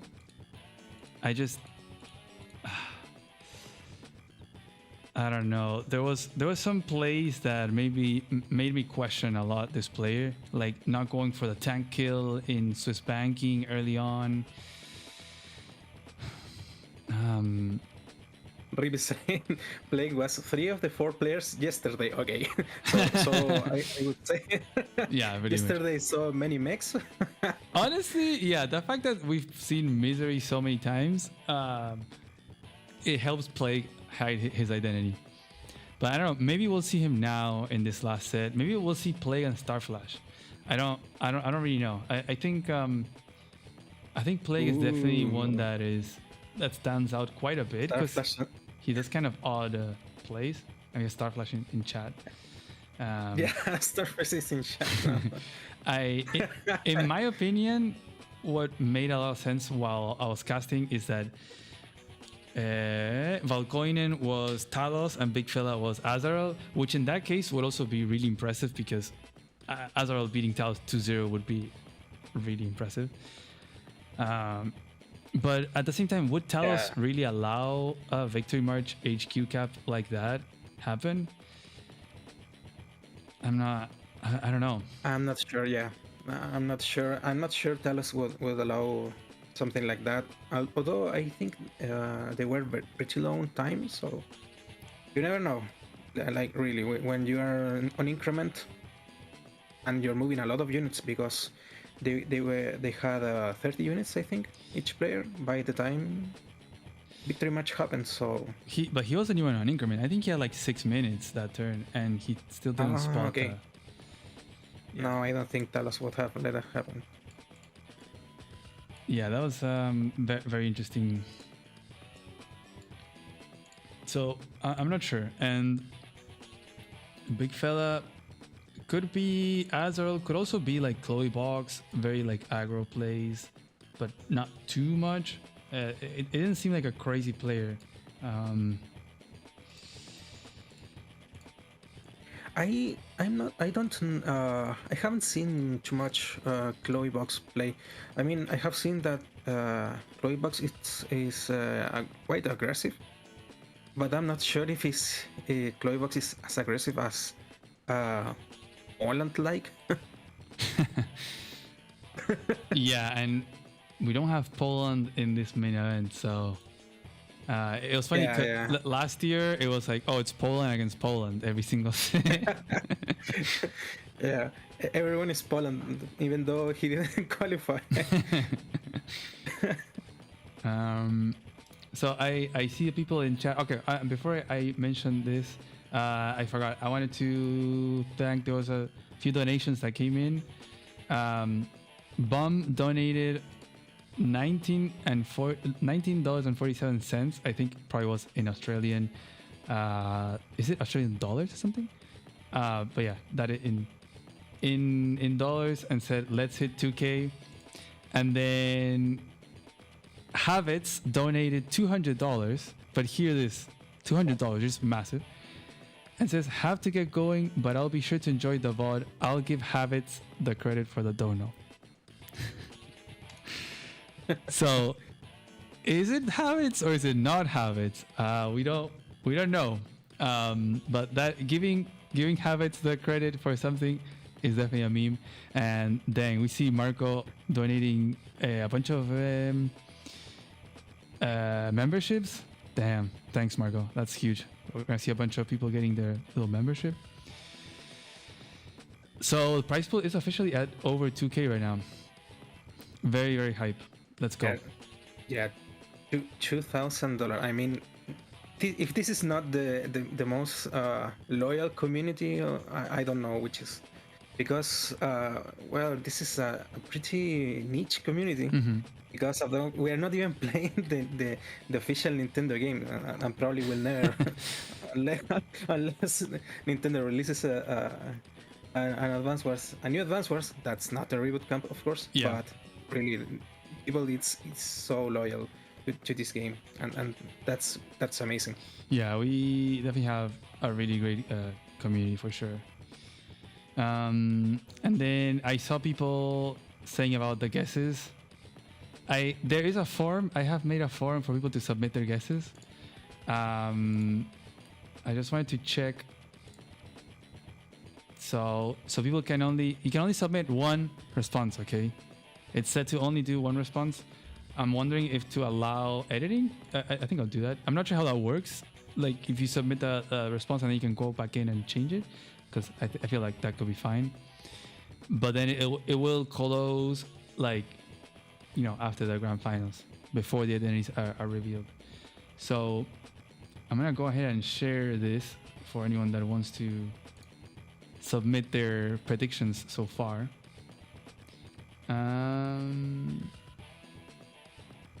If you have to guess every single, I know I ask all this all the time, Profeta, but maybe give me like one person that you're the most sure that it is someone. Okay.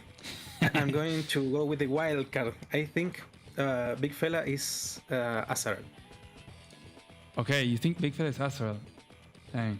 Yeah, I'm going with the wild card there. Dang. Yeah, because I think Big Fella played like with nothing to lose. I mean, he wasn't as fast as Starflash, so I don't think it's definitely not him. Or he's maybe playing some mind games, which was very fun when I read that in the chat. But Azar played like, okay, I'm supposedly the underdog here. I'm going to go all in. I mean, playing with no stops, and it paid off. Okay, so you said so Big Fella, Astaroth, and yeah, and Valkoinen. Any idea? Okay, that's a bit hard for me. I'm not sure, really. I'm not sure. Probably. No, I can't say. I really can't say. I think that it's probably not really Starflash or Plague. I don't think it's one of those. But the rest, and DFS, I don't think it's DFS either. DFS, it's just too precise. I have played the DFS before in Leaf. Yeah, it's too precise. I'd be very surprised if DFS isn't in the semifinals. Like it has. Who could he be though? It's it felt like Honjun Sifu could be Sonja superior because of the map picks and bans. Played very patiently and pretty precisely. But where would DFS be as well? It's definitely it's definitely tougher than people think to guess these people. I mean, last year I didn't get a single one. So I need to redeem myself and at least get like 3 or 4, you know?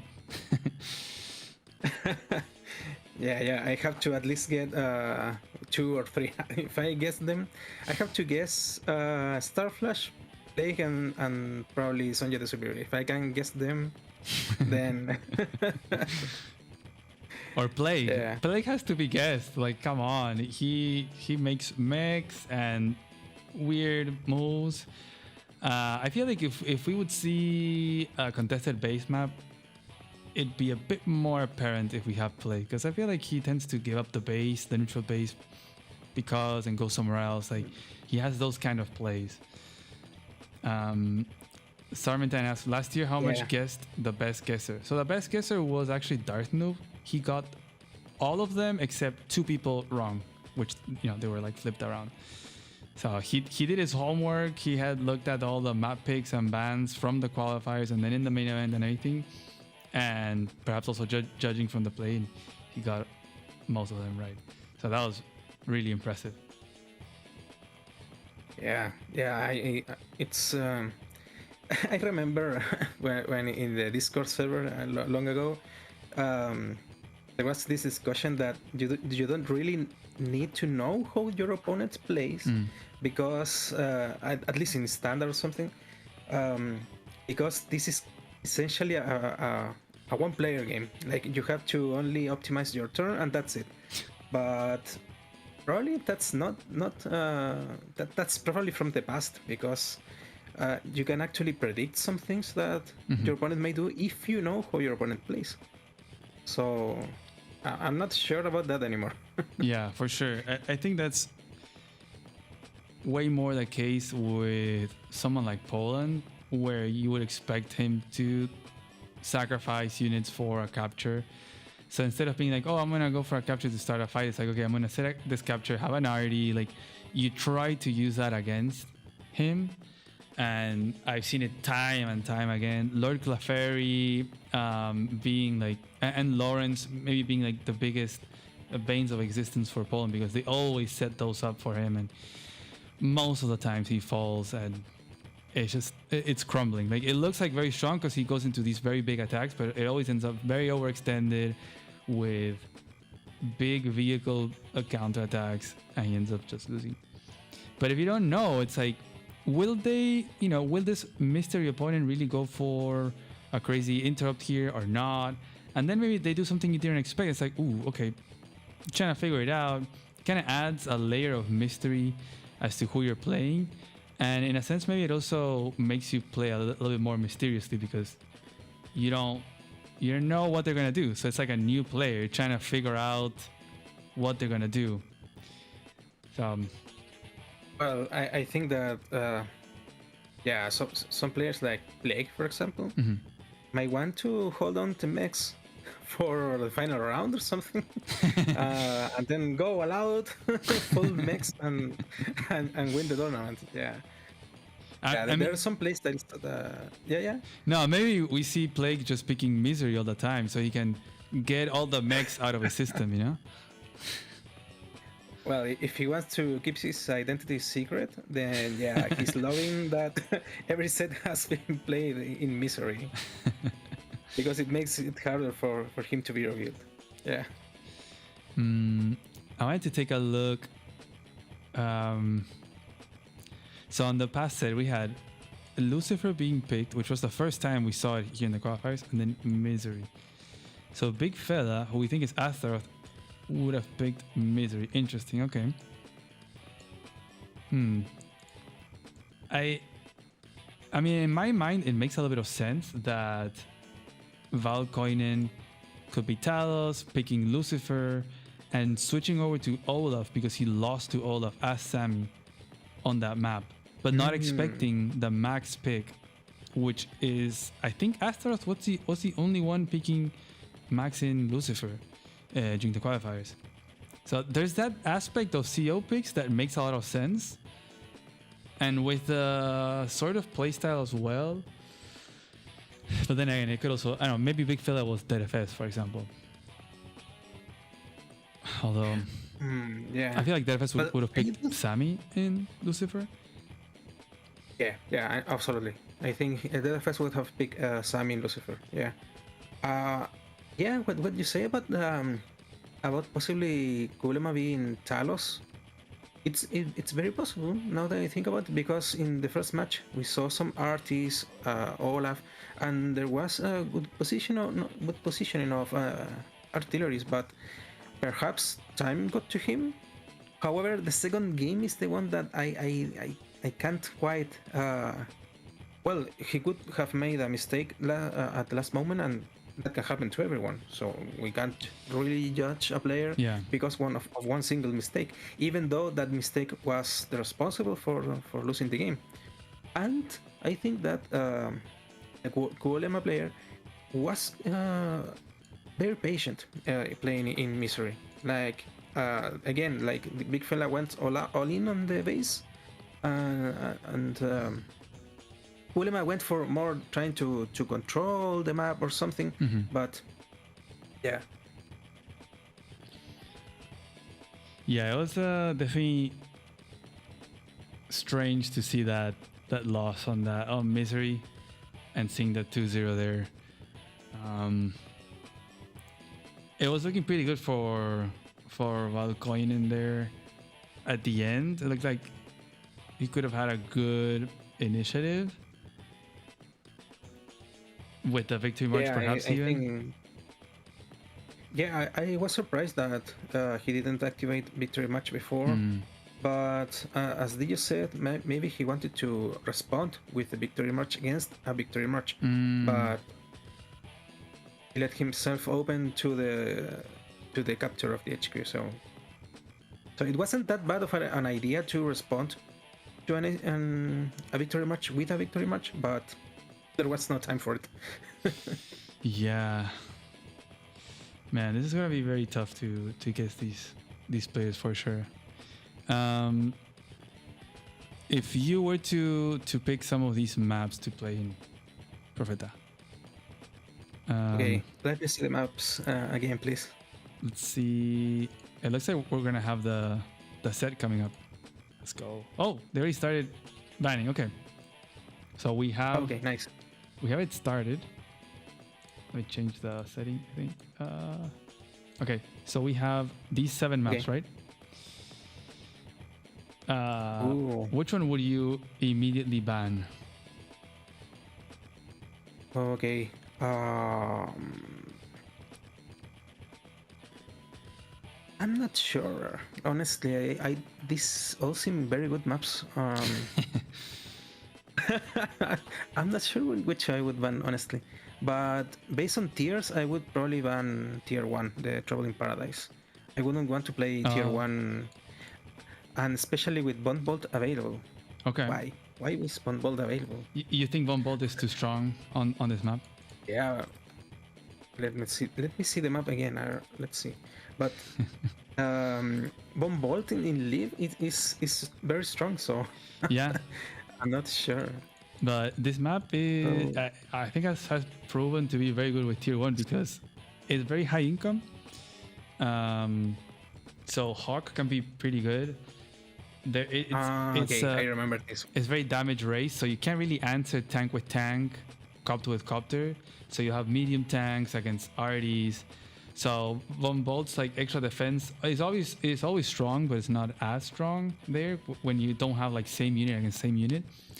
And Javier can also be good because, again, you deter them from making arties. How do you deal with his medium tanks? Becomes kind of awkward. The only one that is like, is Sasha. Like, I don't know why you would pick Sasha. I think it's probably with that many funds, nothing. Yeah, no, Sasha loses a lot when there are many funds, and this is I'm seeing that map has a very good airport, so you can actually go to base and airport towards the base that is defending the com tower. Wow. It's like very aggressive map. 2 base, 1 airport against 1 base. Yeah. It looks like we have the players active. So okay, we have a ban first for Desperate Frankie and Swiss Banking. Colonel Shrapnel banned Razor's Edge. So sadly, no Razor's Edge again. Trouble in Paradise was picked by Colonel Shrapnel. Let's go. Your favorite map, bro. Okay. Okay, interesting. Ooh, and Catatonia picked as the second game. Ooh, these are 2 damage race maps, so this is gonna be hype. And we'll see if they're going to let. It's up to Colonel Shrapnel if to leave Safecracker as the game 3 or Boring Lucifer. Boring Lucifer. Nah, actually, the first game we had just now on Lucifer was amazing. So. Okay, so Misery's banned. Yeah, Misery's banned. This is gonna be the first set in the quarterfinals that we don't see Misery. Okay. Ooh, Safecracker or Lucifer? Which one would you rather play? I would play Lucifer. I would go with the boring Lucifer. Dang, let's see. Colonel Shrapnel is definitely taking its time. Okay, and we have Lucifer. No contested bases, guys. Oh well, maybe better luck in the semis or finals.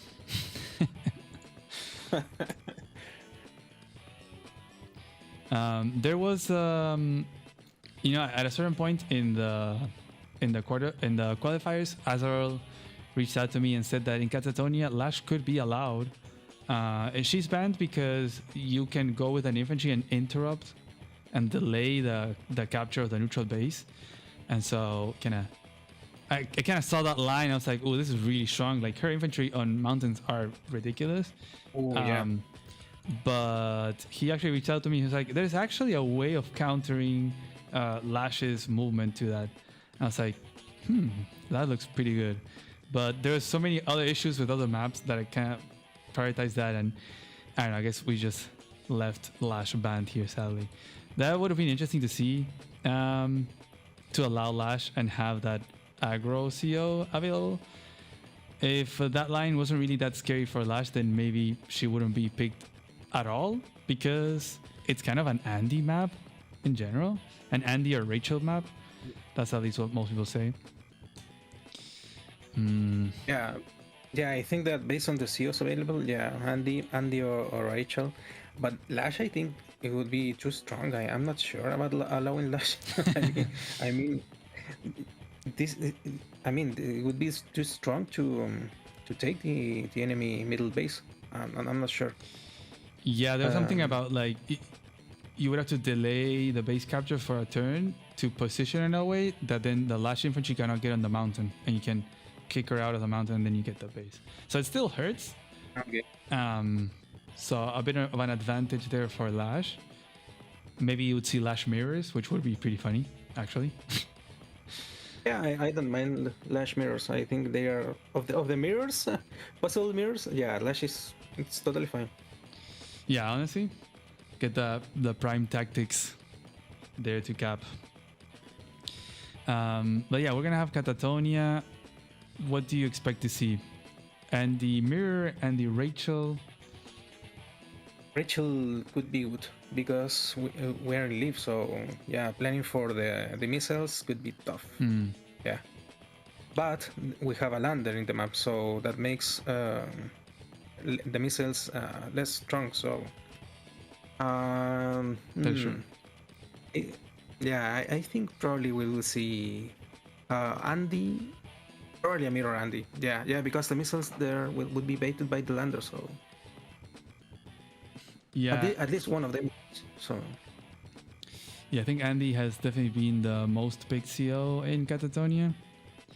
I think it also makes sense. You end up making medium tank pretty often because there's a lot of units from the strong side just like pointing at your one base, and it's like I need help, and so you start spamming copters, but copters are kind of late. It's so far behind the airport, so you rely on medium tank.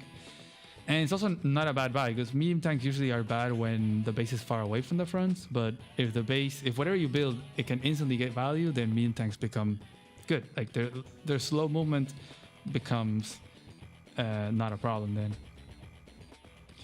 So yeah. And like because the mid tank problem is the movement. So if you can attack immediately whatever is inside, and taking out the medium tank is tough too. Like you have to finish off Andy's units, and medium tanks can be definitely kind of tough to do that. So yeah, Yes. I'm expecting an Andy mirror, to be honest. I would be surprised if we don't see an Andy mirror. Yeah, most probably. I don't see any other matchup possible here. So perhaps if Lash was available, we could see Andy Lash Andy Lash. or Lash if Lash was available. Yeah, that could be interesting. Yeah. I don't know if maybe another tier for this map could also work nicely. Like maybe tier 2. But I think Sammy also has to go up a tier. That was kind of the theory initially. And wow, to our surprise, Profeta. Or at least to my surprise, we are having Okay. an Andy and Rachel game. And Andy Rachel, okay. It also looks like every player in the quarterfinals has been picking, at least one of them picking purple laning. So we have Desperate Frankie with Rachel in the purple laning at the top, and Colonel Shrapnel in the white Nova in the bottom with Andy. So this will be very interesting to see. Also, something that we've seen in the qualifiers, Profeta, is some players like Talos and Tordred, they've gone forward with the one base infantry to interrupt the base cap from the opponent. Oh, interesting. So, but I'm not sure if it's good. How it ended being. I mean, you lose so many initiative with the infantry. I mean, you will delay your caps. So, and I don't think you can delay the capture of the base for too long.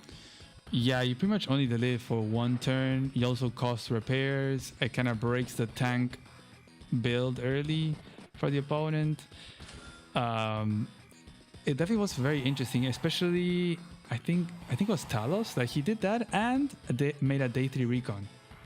So it really broke the tank order for the opponent, and the recon was able to get some damage. But like you say, it also hurts you because you're not getting this first cap, and then it's slowing down the whole back chain of captures from that infantry.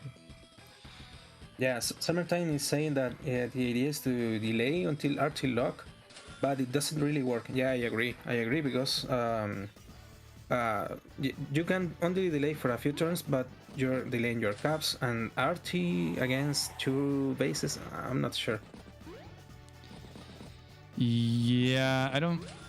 We haven't seen this base getting an RD lock here ever. Like, I know it's scary, but even an early RD, like if you slow this down and make an early RD, I don't think you can really get that.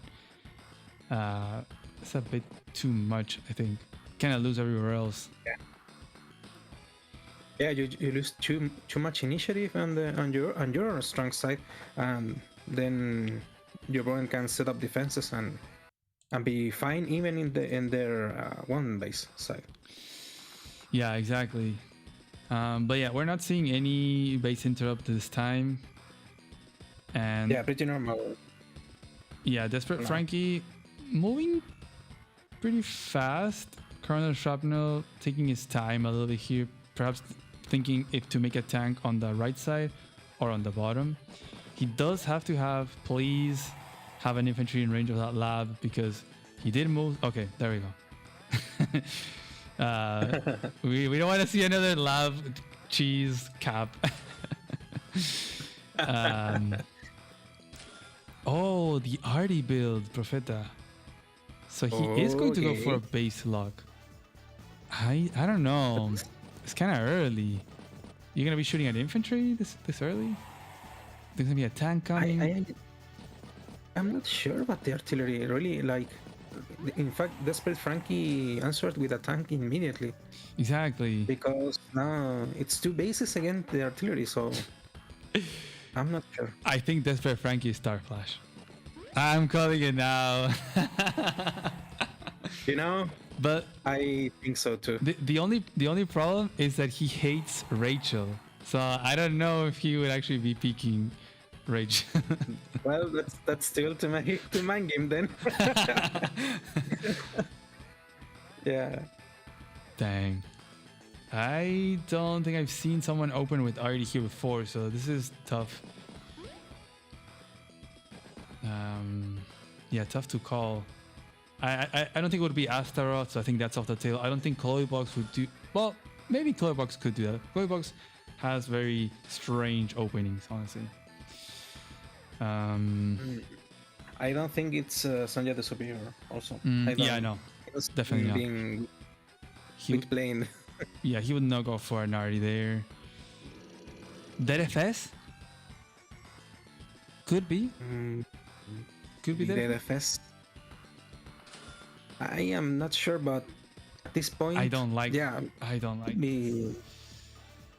Oh. What is he gonna do, Profeta? Like, it's gonna get one shot, and then the tank is gonna be able to shoot from the forest. There's no way that shrapnel can block. You would have to send another infantry and delay your cap or something. No, because you have to delay your cap. Exactly. It's so like bad. delay your cap, put the infantry on the... No, because he can attack from behind. No, there's no way. That's artillery. There's no way he can protect the artillery, I think. Yeah, no. Attack either from the forest or from the silo. Yeah, there really is no way. He would have had to make a recon. Even an Artie build, that's Rachel. This has to be Star Flash, man. This is giving Star Flash vibes. Oh, please. We Star Flash. It'd be funny. Also, Desperate Frankie just like moving everything fast. Yeah, he's playing very, very fast. Dang. Also appeared in chat just in time. So that's very sad too. Big maple syrup energy, says Sergio. Yeah. Yeah, that already has to pull back. Yeah, the artillery. But even pulling back, you have to. Okay, if he pulls back like somewhere in the silo or whatever, and deploys a tank, then the artillery may be safe. But it didn't do anything. Yeah, and it slowed down. Well, maybe just a com tower capture. But yeah, not a fan of that. But it also slowed down the initiative of Crown and Chaplin in his strong side. Oh no! Wow. Okay, I was thinking he's gonna make a tank. He's gonna make a copter. What? Copter. Okay. That is very strange. I was thinking he could put the Artie to protect the city infantry and make a mech, so then he can make a tank on the left side. Because if he makes a tank on the right side, then this tank is going to shift over towards the middle, and there's nothing for shrapnel to answer that with. So I guess now he's gonna have the copter for that. But dang, this opening very strange. Free hit on the infantry now. Yeah, free hit there. And also on the one base where you don't have that much unit count, so already off to a bad start. And the Artie from Desperate Frankie is not that bad either, because he's gonna start busting that pipe seam, and then that base is gonna be so close to attack Andy's base. Dang.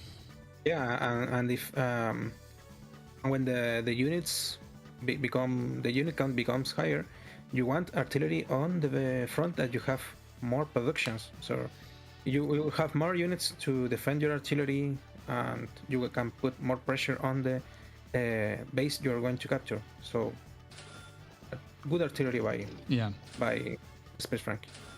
And now the anti build, it's looking very good for Desperate Frankie. And that timer is going up. 16 minutes for Desperate Frankie. Let's see if it gets to 20. Yeah, very much possible. He's playing very fast. Yeah, now the problem is Shrapnel has to make a tank on the right side as well. Like, this whole arty thing has gotten Corner Shrapnel in such an awkward thing. He made the arty, now there's a tank. He had to respond to the tank with a copter. Now there's an answer, so he has to make a tank on the right side. And all of this will mean that he will not be putting pressure on the left side. He will not have an arty or a tank on the left side. He will have a lot of infantry, but you would like to have at least an arty so you can start putting pressure and force Frankie into putting some resources over there. Make a copter, make a tank, something. So yeah, exactly. And now the tank, if Colonel Shrapnel deploys a tank in the right base, the middle base, Desperate Frankie can just run shift to the center and even interrupt even these middle captures. So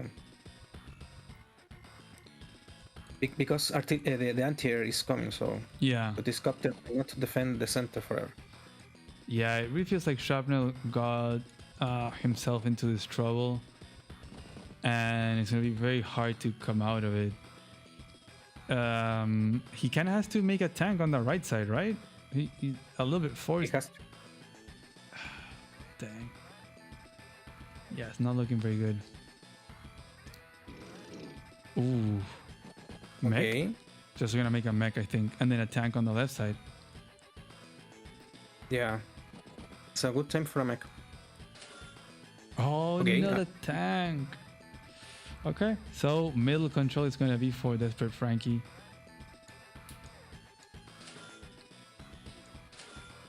Dang.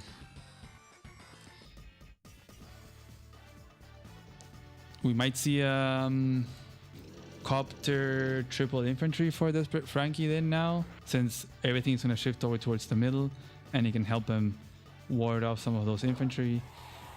You also have the timer there of the already hitting the pipe seam. So wow, doesn't go for the middle. Okay, he's gonna double down on the siege, Profeta.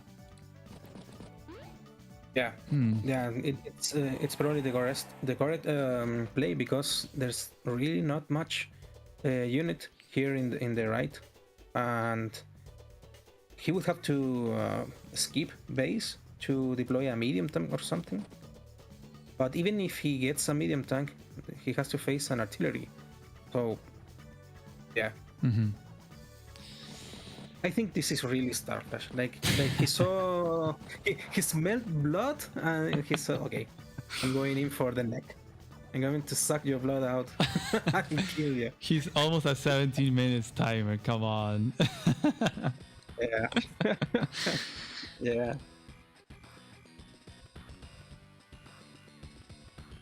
Okay, so if Desperate Frankie Starflash, then who could Colonel Shrapnel be? Definitely, Colonel Shrapnel is not Starflash. He would not go for an opening like that. I don't think Azrael would have done that opening either. So I think my options are like Derefis, but I don't know. I don't think Derefis would do that. But I'm thinking like Koi Box, Advanced Noob, maybe Plague. Yeah, that's enough. Maybe Plague doing something weird there with the arty. Surprised he didn't make a mech. So yeah, I was going to say that I don't think Colonel Shrapnel is Plague, because that was a very good spot for a mech, and he didn't do it. So I don't think Colonel Shrapnel is mech. No, Plague, I mean. But the thing with Plague, he doesn't make mechs in a good spot. He always makes them in the worst spot. He makes them way far in the back base. He likes his mechs walking a lot. No, okay. Are the colors too confusing? Maybe I should change one of the colors. Maybe I can change Purple Lightning to be... What can it be? Oh, but you're going to change Starflash color. Yeah, no, I can change, because Purple Lightning is kind of cool. We can change Colonel Shrapnels, because it is a little bit similar.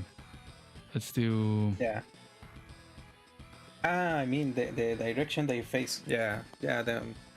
I don't really mind, but yeah, it is awkward because they're both facing right. So Oh no, I mean because of the color, it's kind of similar. Like the purple and pink is a little bit similar. Okay. I think I'm just gonna change to this, just the classic. Sorry to the White Nova fans out there. I don't think there's that many. So. Yay in shambles. JJ in shambles. I think it's a little bit easier to see. Okay, so Crown and Shrapnel perhaps gonna try to shift all the infantry from the left side towards more of the middle. Like, he really wants to get this city, the 810, but you have these purple infantry pointing at it. They finish their caps. They might also be threatening an orange flip over there in 1208. So it's looking like purple will be ahead in the middle captures. I have to say. Yeah, I think. But I think purple wants at least one tank in his left base. Like, there are too many infantries from Colonel Sharpnel now, and if they face the purple's infantry, they will win. So you at least want some vehicle to not let that unit count advantage, local unit count advantage, be important at some point. Yeah, an RD would be really good. And Frankie could maybe make maybe a recon. He's gonna have 18k this turn, so I wonder what he will build. I think a tank would be enough. A tank would be enough. Oh, okay, an artillery. There goes the RD. Okay. Okay. Yeah. So this is a correct play from Sharpnel, because he has so many infantries, and now he can start pumping artilleries, and the infantry wall will defend the artillery. So he has to deploy a tank now. I mean, for Desperate Frankie. I mean, I see two RDs and I immediately have to think Talos, but I've been saying Talos in every single set as well. Oh, Profeta, look at that timer. Look at Frankie having almost 20 minutes. Double the time of his opponent. Do we need more evidence than this? No, it's obvious. It's obvious this is stuff. It's always Star Flash. Who else could it be? Yeah. Copter, tank, double infantry. Probably a tank on the left side. And just going to be patient on that right side. I wonder... Yeah, and yeah? No, I was wondering if he's going to interrupt that city in the middle. Oh, okay, I didn't see that. Okay. Yeah, that's pretty free right there. I don't think there is an answer to that. No. Yeah, no answer. And the copter doesn't reach anything else on the top right, so he doesn't need an answer there. Yeah. You were gonna say? Sorry. Okay. Yeah, sorry. He could. No, but now it's impossible. There's no way that that anti can be trapped or something. So yeah, free interrupt there mostly. However, now the enter can't defend the right flank of Desperate Frankie. So. Yeah, but I'm looking at the copter can't, like, if Frankie didn't make a tank on the left side, the copter can't reach anything this turn, and Frankie could just make another anti-air on the right side next turn. Yeah, exactly. He can answer anytime. Wow, that is very Star Flash to do. I am absolutely sure this is Star. It has to be Star Flash. He also has this somewhere stubborn play that he wants to delay the weak front vehicle to keep the pressure, to keep on the pressure until it's exactly the sack turn to defend the weak front with a vehicle. Yeah. But also he deployed a copter, so yeah, that also buys him time, so he doesn't need a tank in the left side. Yeah, the copter is going to be a good response to the RD. Shrapnel would have to answer the copter with his own copter, but the anti-air is zoning that copter out of the middle. So it's going to force an anti-air build from Shrapnel on the left, meaning he can't make a medium tank on the right side. He could make anti-air and tank, but yeah, if Frankie is not Star Flash, If we had Tortured here, then maybe it's like, okay, maybe it could be him. But I think that the fastest one is clearly Starflash from these 8. Yeah. Oh, okay. I guess I see why he did this, and this is very Starflash too. He went for that tank hit on the infantry and took out the other one so that he didn't have infantry to interrupt the flip that Frankie's going for. So now Shrapnel has to send a tank to stop that capture, and this will get them into a vehicle trade. But I don't know if Shrapnel is gonna do that. Maybe Shrapnel is just gonna go for that tank hits. No, I'm not sure. Yeah, the problem now is that okay. Interrupts. Okay. But we'll receive like a good attack from the city probably.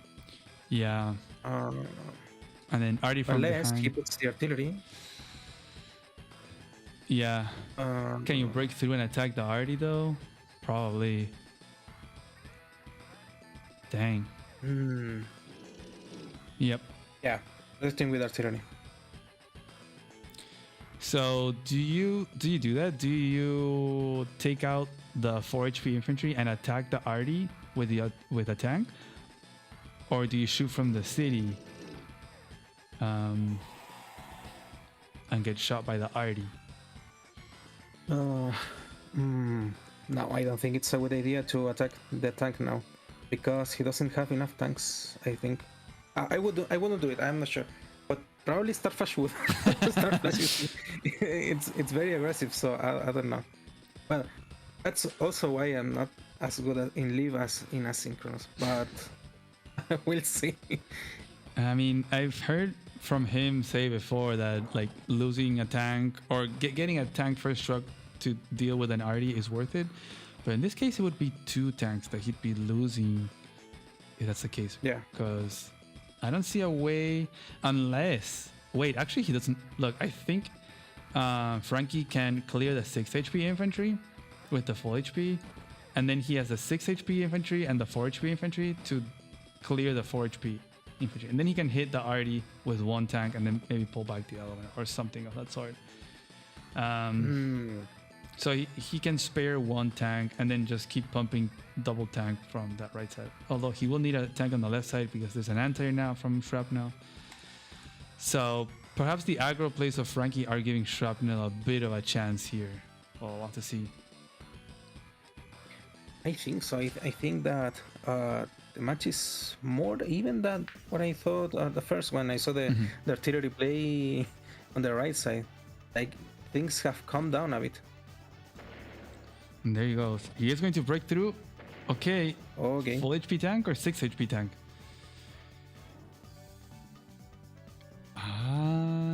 If we go for the artillery.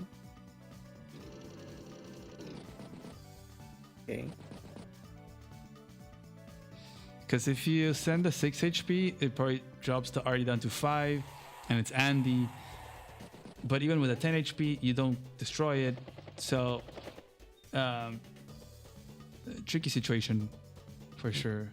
I'm not sure if it's a good idea to attack the artillery. Like, you can put the artillery back and defend the base and punish the tank and get a medium tank or something.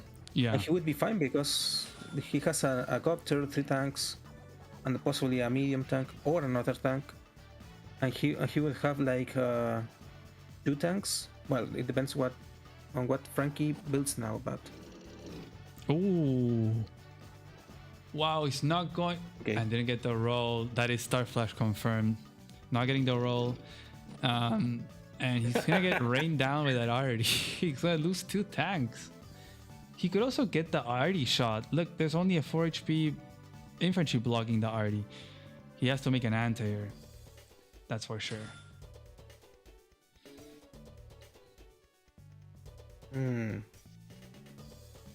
I'm surprised he's hesitating about it so much.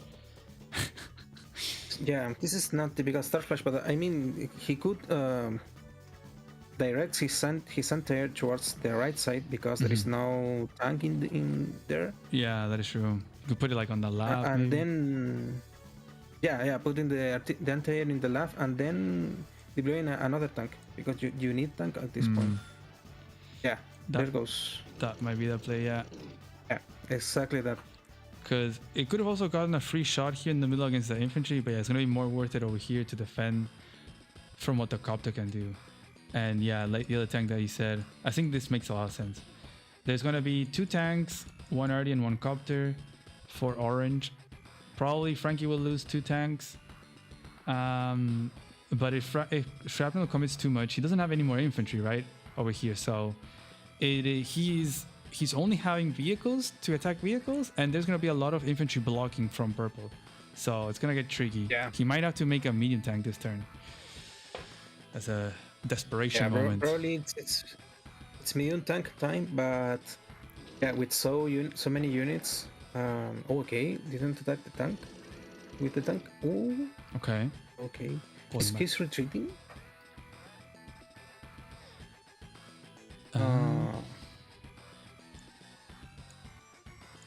But he's going to wait. I think that's going to be a dead arty. He has to make a medium tank. Sure.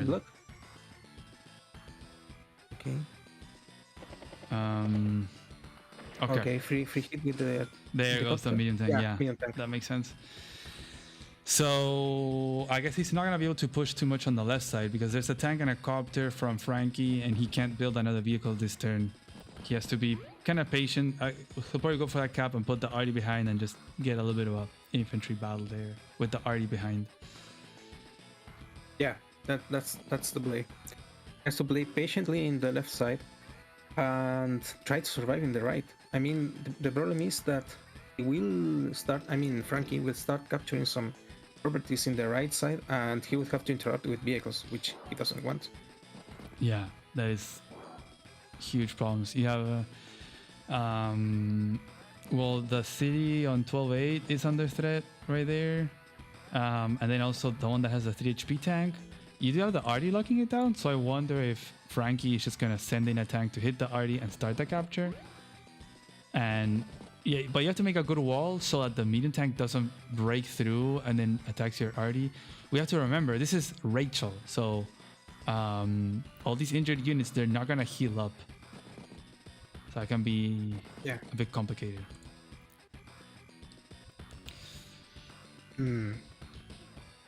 Look at that ball in the left, Profeta. The infantry. I think that if Frankie activated the missiles now, it would be GG. He would love to have them now, but well, it's not how the game works.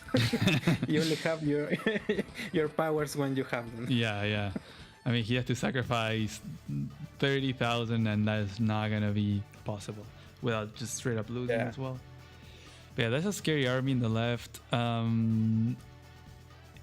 mean, I wonder if he's going to interrupt it. Knowing Starflash, he probably will, but I feel like you kind of can't. You kind of have to let the city go because you're going to be losing too many infantry, right? To save that city for one more turn? Yeah, I don't think he's going to interrupt. Because he will lose too many units, but in the right side... He's like blocking in. He didn't attack the arty. He took out the tank. Okay. Huh. Interesting. Is there a way to put the artillery in range to the base? Block the base? Yeah. Like in the planes above the 9 HP tank. But okay. Yeah, I guess you have to put it over here. Yeah, like in this corner. Because if you put it, problem is the. So sorry. Problem is that the planes next to the 4 HP infantry is controlled by sharpener. Yeah. Somewhat because of the artillery, but. No, but I think medium tank clears. Yeah, so medium tank can take out the infantry, and then wherever the arty goes here, shrapnel can go and hit it. Oh, what? Artillery versus artillery. That is not a good idea. No, I don't think it's a good idea. I don't like this at all. Dang. Okay. I was thinking, I mean, the safe play would be to put the arty like over here behind the infantry. Oh, I think this is a serious blunder because let's see. I mean, can the medium tank clear the infantry? Yes, yeah. It clears the infantry. Then you can attack with artillery and copter on the artillery, and then you can hit the anti-air with the 8 HP tank. Wow. And on the left side, Profeta, like even the tank being used to clear, so an arty is gonna get a nice shot there on a tank, and the infantry are gonna go to town on the purple lightning infantry as well. Oof. Yeah. This is definitely a very desperate Frankie turn, and I think we're gonna see some shrapnel. Frankie, yeah, we're seeing Frankie in a desperate situation now. Showing his true colors right now. Oh, this is gonna hurt, man. Honoring his name. Dang. Wow. Could he have not played it a bit more safe, right? Like, put the arty a bit more safer. Oh, this is gonna hurt. Yeah, he had the time to plan something, but, well, let's see how it goes. I want to see if Sharpnel will pierce that formation. Okay. Let's see. Didn't hit the end. Oh, it's going to let it leave. I mean, I guess that works too. Remember, this is not Andy, so this injured arty and the injured tanks are like not gonna heal up. And now there's only one anti-air. It will take out the copter, but was he expecting to clear this tank? No way. No, I don't think so. Because he would hit with a tank over an infantry again? I'm not sure. So we gotta be careful because the super from Rachel could be landing next turn. Yeah, and I think it would land exactly on that ball of infantry. Yeah, there's gonna be the HP and infantry will definitely fall on the left side. I don't know how you can divert that away. And then on the value one would hit on the medium tank, copter, and arty tank. Yeah. He probably wants to build like another tank on that base. I don't think you have to, but if you do, I mean, yeah, you get one shot. It's not super bad as well. It's Andy, so getting one silo missile getting hit there, then shrapnel will just heal it out. It's more so, I think, the left side. If two fall over there, then all the infantry ball already would just crumble to pieces. Yeah, and two missiles. I'm now in the move planner. 2 missiles would hit the infantry ball, and the cost one would hit in the medium tank, artillery tank, and the copter. Yeah, definitely Colonel Shrapnel right now is move planning. You can smell it. Yeah. Because this anti-air killing a copter will give him almost enough charge that will give him like halfway through. And then he probably just needs one more tank. I mean, he can easily sacrifice maybe a 5 HP tank or something, and he'll get charge enough for a super. So Colonel Shrapnel has to be careful and see how he diverts these missiles. Do you think the best way would be to have one missile land in 3 different spots? Like maybe make an infantry ball in one area, have the value in the right side, and then, I don't know, HP or something somewhere else. It would be the best play for Andy. Yeah, because he can heal all of that damage, possibly, with Hyper Upgrade. If the 3 missiles hit in 3 different spots, that would be perfect for Andy. But I'm not sure if he can do... Oh, wait, the land there. Oh, he's going to use the anti-air. Okay. I think he's going to divert a missile, I think. Let's see. Let me see. I don't think Lander... I mean, Lander anti-air is 20k, and then you have medium tank arty, which is 22k. It's definitely cheap. Okay. Oh, and the tank. Okay, so value for sure lands on the right. That is guaranteed. Yeah, exactly. But value is landing there in the artillery. Will he pull back the infantry on the left side, perhaps, to have them not get shot at and bait one in the middle? I think you probably just have to go and attack all the infantry from purple. You can take out maybe just 2, huh? You can take out the 8 HP and the 7 HP, and that's probably it. And not much else. Yeah. He's going to retreat. Damn. Problem is that. Oh, okay. Didn't get the kill there.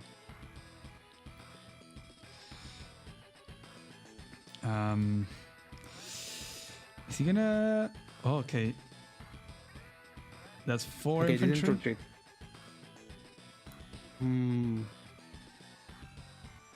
He can still clear the 2 HP and then attack the other one on the road. Yeah, I think he could do it. Yeah, he has to at this point. And probably that would divert the missile a bit. No, and I don't think he can divert the missile a bit further away from the artillery. No, I don't. Look at that I think mech. that very cool. Look at that mech, Profeta. Yeah. What does that tell us? No, this is plague now. I think it might be plague. I think it might be plague. Something that we didn't mention, Profeta, is that Frankie, aka Starflash, will be getting 2 property flips this coming turn. So that will be 21 to 17k income. And I guess Shrapnel he'll be threatening the one in the middle, so there is still some counterplay. So it's not like it's going to be decisive and like for a long term, that difference. But damn, using a lot of the timer here. Yeah, I think the timer difference is substantially. He's planning to divert the missiles. That's what he's doing. But yeah, 100%. For all the planning, the missiles will land in the infantry and the artillery, medium tank, and everything else. There is no way to take away those missiles from. Yeah, it lands squarely on the artillery in the right side, damages the tank, the copter, and the medium tank. I mean, and the other 2 in the infantry wall. And the left side. Mech included. Oh, yeah, mech included. Profeta. No covering fire. Wait, what? Lucky Lass. Oh my god. What? What is he trying to? Is he gonna try to take out the tank with infantry? I mean, that's kind of one of the tools that Rachel has, right? Against Andy, is baiting the covering fire and then actually using the Lucky Lass to get KOs. But it's funny because literally the reason why Starflash doesn't like Rachel is because of he gets the kill. It's because of the Lucky Lass. But okay, yeah, dang. But he can't clear the infantry anyway from the base. Yeah, so it's not lost yet. Yeah, it'll be an easy clear for sure. And I don't know what else he can do, honestly. You know, I don't like the Lucky Lass. You don't like I'm not liking it. No, I'm not liking the Lucky Lass. I mean, he's attacking the infantry ball, but yeah. If he clears the artillery, then it may be a good. It has to be a KO. He has to take it out. It has to be a KO. Oh. Okay. It survives. Dang, that's pretty bad. That's pretty bad. That's gonna go up to 6. The mech can get a shot also next turn with the super. And now we have the medium tank. Okay. I mean, we'll probably see a covering fire for the next time. So in a couple turns, perhaps. But yeah, I'm not super convinced about this turn. I think that this same attack with the covering fire would have been, I think, a lot stronger. I'm still not convinced on the Lucky Lass. Yeah, it looks like he wanted to try to clear the base, but for what, right? To put a 4 HP infantry that then gets taken out, it doesn't make a lot of sense to me. And then those tanks are gonna get healed up to 10 HP now with a super. Although at this point, is it worth it to use a super, or do you just maybe use the power, just use the normal power to still have some charge for a super later on? I think probably not even use a power. No, not use anything, because he could attack now and deploy a tank or something. Like, take out the tank next to the comm tower, deploy a tank, and then this medium tank can buy an attack, and then use the hyper-upgrades, something like that. Yeah, I mean, because there is no healthy artillery in range. Oh, okay. Here comes the hyper upgrade. I think he wants the firepower. Oh, he didn't get the clear there. Oh wow, he got the minimum roll, Professor. He got the 99. Didn't get the clear. Oh my god, I would. Oh my god, no. I would be furious if that happens to me. That would be very good, because then he could take out the 6 HP tank, and then clear the 2 HP already, or hit the anti-air. The anti-air, yeah, because he could answer with copter in this turn to the medium tank, but now the anti-air leaves, I think. So yeah. It's crazy. The rolls in this game have been crazy. Who is this unlucky? Like, really? Starflash? But Starflash is Frankie now. Yep, I don't know. Double Starflash. Is he playing a hot seat match? This is not an illusion. This is practice. He's playing Starflash against himself. Oh man, these games have been so much fun.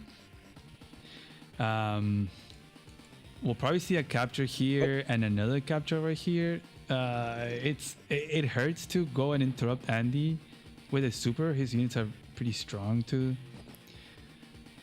and we're gonna see a lot of infantry go down here. 1, 2, both of these. That's at least what he can do. Yeah. So now this base is a little bit under threat as well. I think Frankie can still attack the Arty. You would have to block here with the anti-air, I think. Okay, never mind. Gonna get that clear. Goes for another infantry. So I think this should be fairly easy for Frankie to take out the mech, clear the Arty, although you're gonna be in range of the two bases. So we'll see what Shrapnel makes. He won't be making anything from the rightmost base though, because he'll probably use it to attack the tank. And he's running really low on timer too. So that can be a problem for the next covering fire, Profeta. Yeah.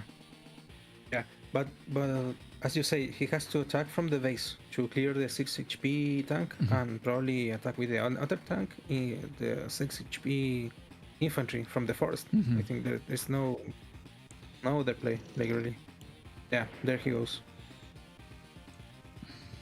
Or attack the 1 HP tank. Oh. Yeah, and deploy a medium tank. Okay, 2 medium tanks to defend the right base. Come on, why? Okay. Why so much? But it doesn't look that bad. I mean, what does Frankie has? He has only 1 medium tank. Yeah, so Frankie definitely has to pull back. He's not gonna get a covering fire even. And it looks like Shrapnel is gonna get 1 property in the left side, so that's gonna somewhat even out the income. So we'll probably see an interrupt here in this 9-7 property.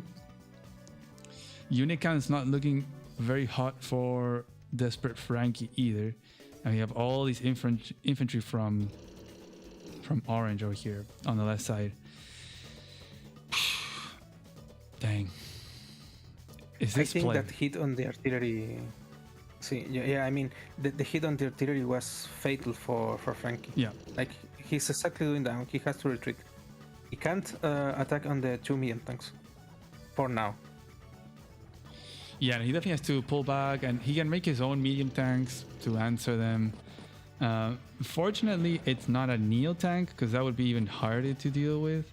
At least if with the medium tanks, Frankie can use 2 medium tanks of his own to take it out, or already medium tank, or even like medium tank and lucky last, infantry, something like that. So I would be surprised if we don't see another medium tank build on the right side. He kind of needs to. But for all the aggressiveness that Starflash displays on his matches, this retreat tells me that he's definitely Starflash. because Starflash is not a cheater. I think that he hates the warden. He plays aggressive, but he's not the one to throw units. Like, he's not Poland, for example. Poland does that. Like, he throws unit to get income advantage. Of course, Poland is an incredibly great player, so he does with purpose. Yeah. But the Starflash does retreat when he needs to. Yeah. Yeah, I mean, he got perhaps what he wanted, which was these two properties, the 12.8 and 16.06. And he's not going to get a shot on that Arty, which he really could have. Okay, he's just going to stay away from the Arty range and get the shots that he can. And he could maybe make a mech on the left. I see a problem now. I see a problem for Frankie. Like, he could get his medium tank destroyed now. 1, 2, 3, 4. Oh, no, wait. I miscounted. But that medium tank is in range. Yeah. From the medium tank of the base. From Andy. So he could be baiting the medium tank if he deploys his own. Yeah, but also this Arty is going to heal up to 5. It's Rachel, so yeah, I think that would be a pretty bad trade for Andy. I mean, it would give him a ton of charge for sure. Oh, wow, he doesn't make his own medium tank. Okay, he might be baiting. Let's see if the shrapnel falls for it. I don't think it would be a good idea. Yeah. It's a bad attack. Yeah, I agree. It's a bad attack if he goes for the medium tank with his own from the base. Even if it's like 4, 8. And then you do... Yeah. And then you shoot with the Arty at 5. Drop it down to 6. Okay, so it's kind of an even trade, but maybe with the assist of the tanks, you can finish it off. And as long as you can finish off a medium tank from Andy, I think you should be pretty happy. Another lucky last is the chat is spamming. We have Darth Noob here as well. Ooh, going for that hit there. Yeah.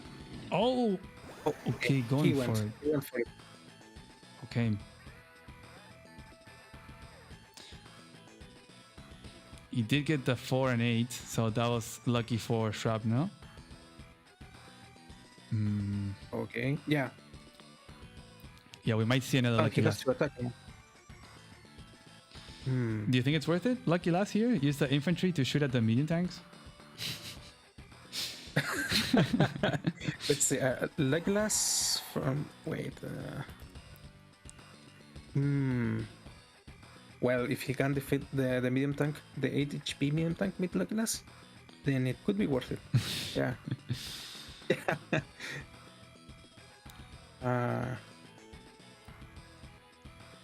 And also, Colonial Chaplain is running low, very low on time. Yeah, very low on time. And he base skipped last turn. He's lower on unit count. He needs to be a little bit careful.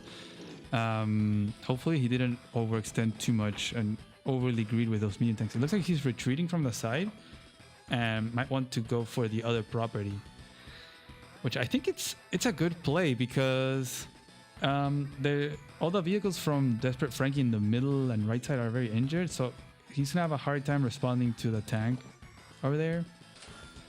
He has to front switch through the back of that one base.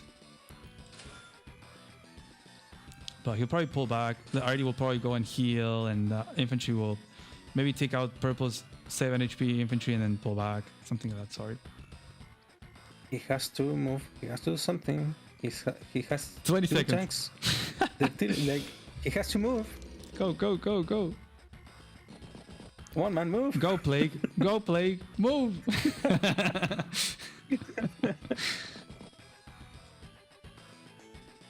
And yeah, okay. He attacks with the tanks. And done. Okay, just in time. Okay, will we see a lucky last here? Yes! Yes. Chat called it. Let's go. Oh, got the kill there, and was it an infantry? See? We'll see. He could try to take out the copter. I mean the RD, but at the expense of a copter. I'm not sure that's worth it.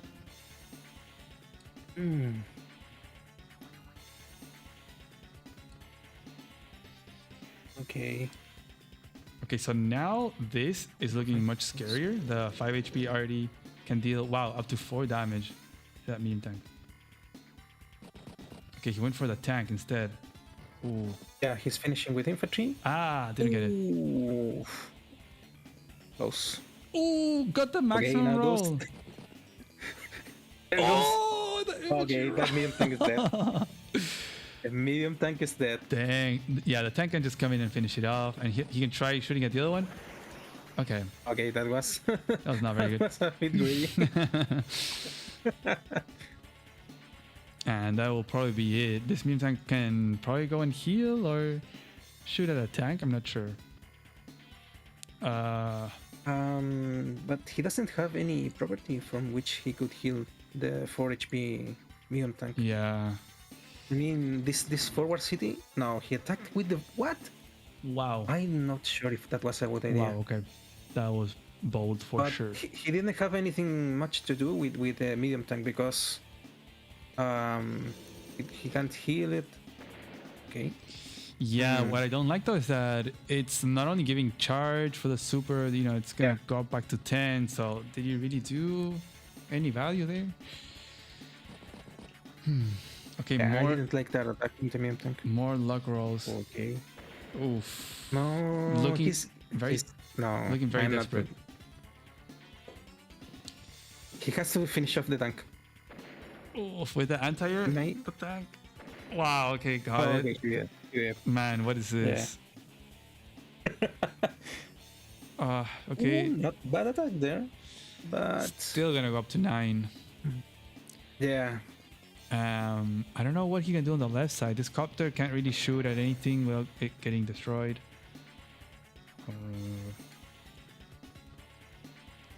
Unless you go for He could some, attack the infantry.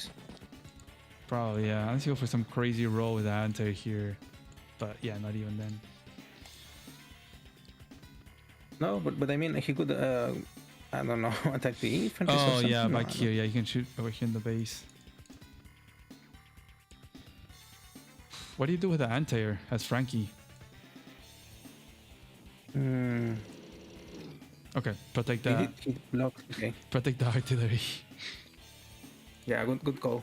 Good idea. Because that artillery will heal to 8 HP, and now it's much more powerful. Yeah, but I think Shrapnel should be able to easily take out the 5 HP tank, finish off the RD, and then the medium tank can, like, I don't know, shoot out whatever it wants to. There's no other response to the medium tank. I don't know. I don't really like the position for Desperate Frankie right now.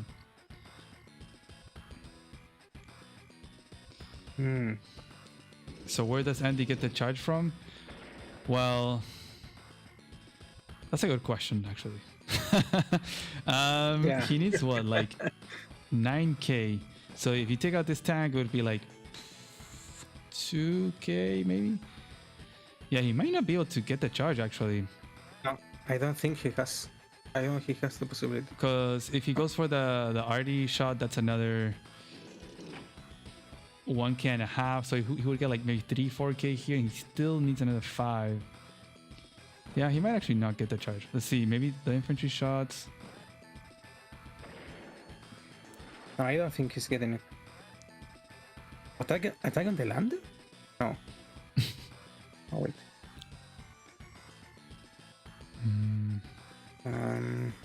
Yeah, 8k still quite a bit. He had to like go for maybe like use the medium tank to attack the tank and receive some counter damage. That would give you like 3k. Okay. Okay, getting close, but still 6k away. He wants to defend the medium tank now. But in the silo, yeah. Okay, exactly. no super then.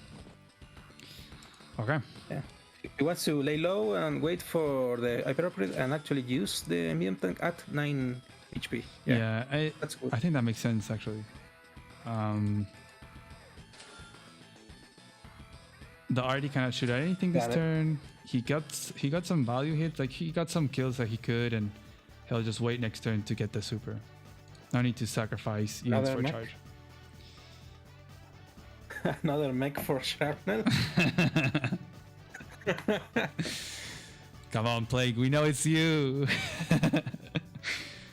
Well, it could be Plague. Plague has some abilities that he's not very fast to play, but he somehow finds ways to overcome difficulties in matches. It could be Plague, huh? Because why do you deploy a mech there? Like, these tanks are so far away. I mean, yeah, definitely. The reason is to defend these infantry from this tank. I guess also, and these mechs are pretty decent. Maybe scared that like Frankie could come here, do like copter tank, take out this tank, and I don't know, shoot these infantry. I'm not sure, but yeah, it definitely is giving very Plague. The double medium tank on the right side earlier on, the mechs, the weird RD opening, the lack of timer being on increment. Oh, okay. That is very nice. And okay, the city's lost. Yeah, I think. There's no way he can. Is there another city, Profeta, that Shrapnel could flip in the next few turns, maybe? I mean, he could try to flip the 5-7, the exact same one that he's losing in the mirror city one, but yeah, because he can take out the 9 HP infantry and then force some vehicles to interrupt there. Also, that would be it probably. That guy's gone. Okay. Sprightmare says he doesn't think it's Plague. The opener was very different than the qualifier match they had. I'm gonna have to rewatch those again. Yeah, there's a lot of information in the qualifiers that it'd be good to dig into and use it to guess these people. Yeah, for the semis we'll have to watch those those qualifier matches again. It would be interesting. Yeah, like at least just the 7 people that qualified and watch their matches, how they open, like their CO picks, how they open and stuff. But Frankie kind of needs a medium tank on the right side, right? But he doesn't have the funds to. He has to base skip unless he joins the tanks on the left side. I don't think you can be you can't afford to base skip right now that much. Like, you're so low on unit count. It can be a problem.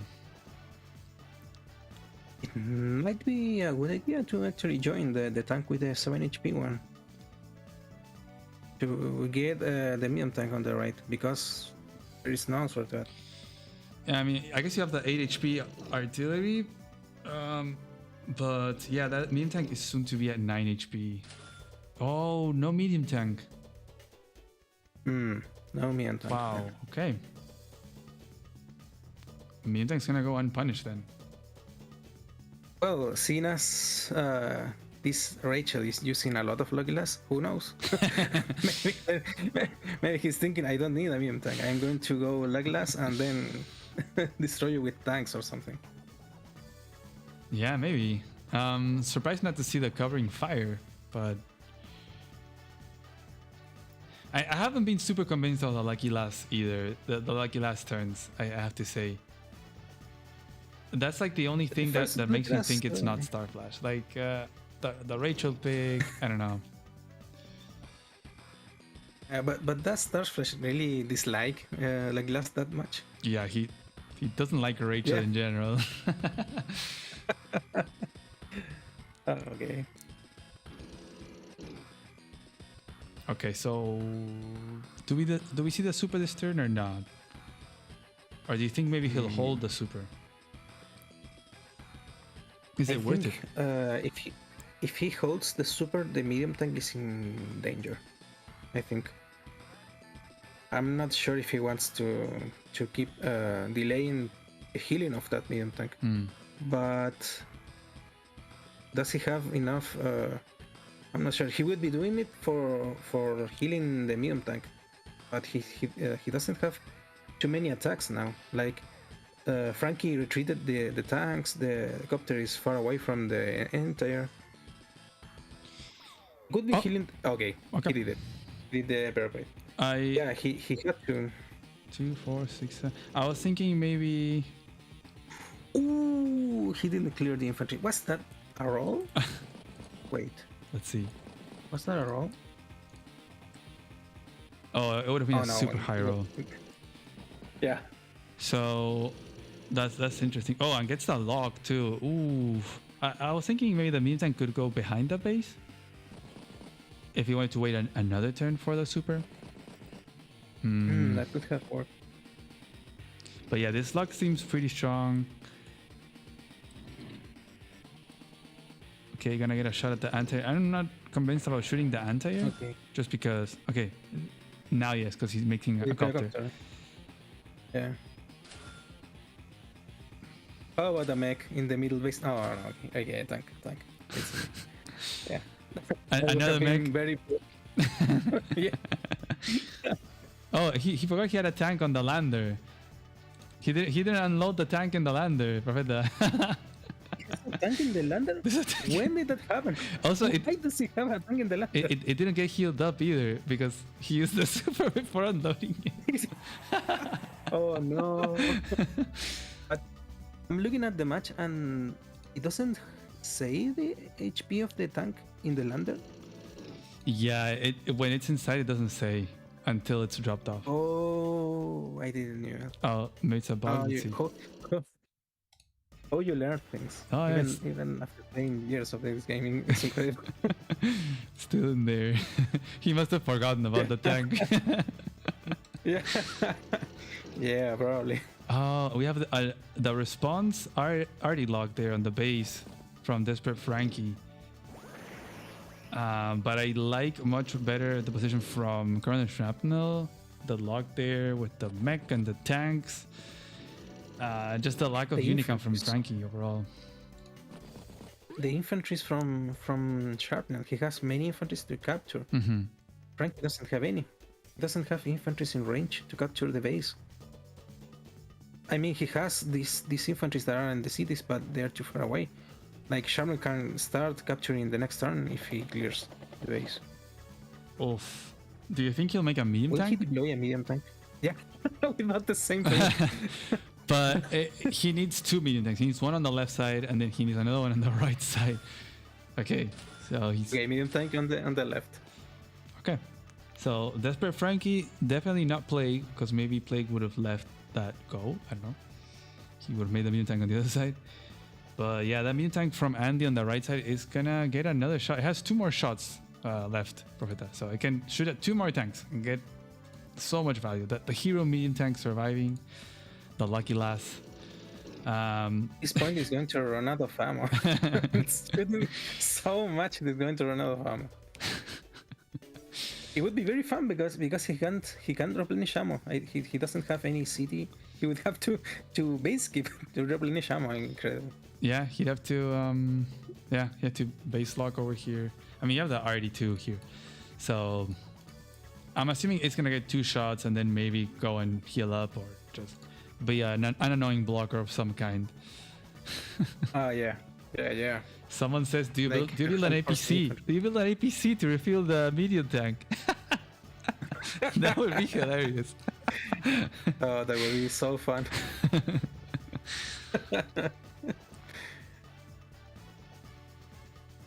Dang. I mean, like, Copter is now going to start threatening the artillery there, so that artillery won't be able to base lock forever from that spot. So, because there is a C tile adjacent to the artillery. Yeah. So there is no way he can block the adjacent tiles forever. Yeah, that already is definitely gonna get shot. And then the copter. I mean, Frankie would have to heal up that anti-air to 7 HP so that when that copter hits, he can finish off the copter. Instead of like relying on his own copter, because that's something that Andy really likes, the copter and copter. I'm wondering on the left side, Profeta, do you think this will hold? Because here comes the turn from Colonel Shrapnel. I think that the Bio tank can hold this turn, but it will be damaged, severely damaged for the next turn. And blocked so in at too, most, no? it will hold for... Yeah, and blocked, yeah. Oof. Okay. The question remains. So one hit. Will he remember to unload the tank on the lander? That's all we all want to know. That's the secret weapon there. Oh no, the comm tower. Forgot about that too. That would be very bad for Rachel. It's crazy too because Frankie has 4k income. He's 2 cities ahead. But the trades have been so good for Andy that it doesn't really show in army. It's the opposite. Andy has more army than Rachel. Yeah. But yeah, exactly. Come on, if this is not Plague, this is Plague. It has to be Plague. This is Plague. This is Plague. The mech. The lonely mech. Another copter. I'm starting to really like...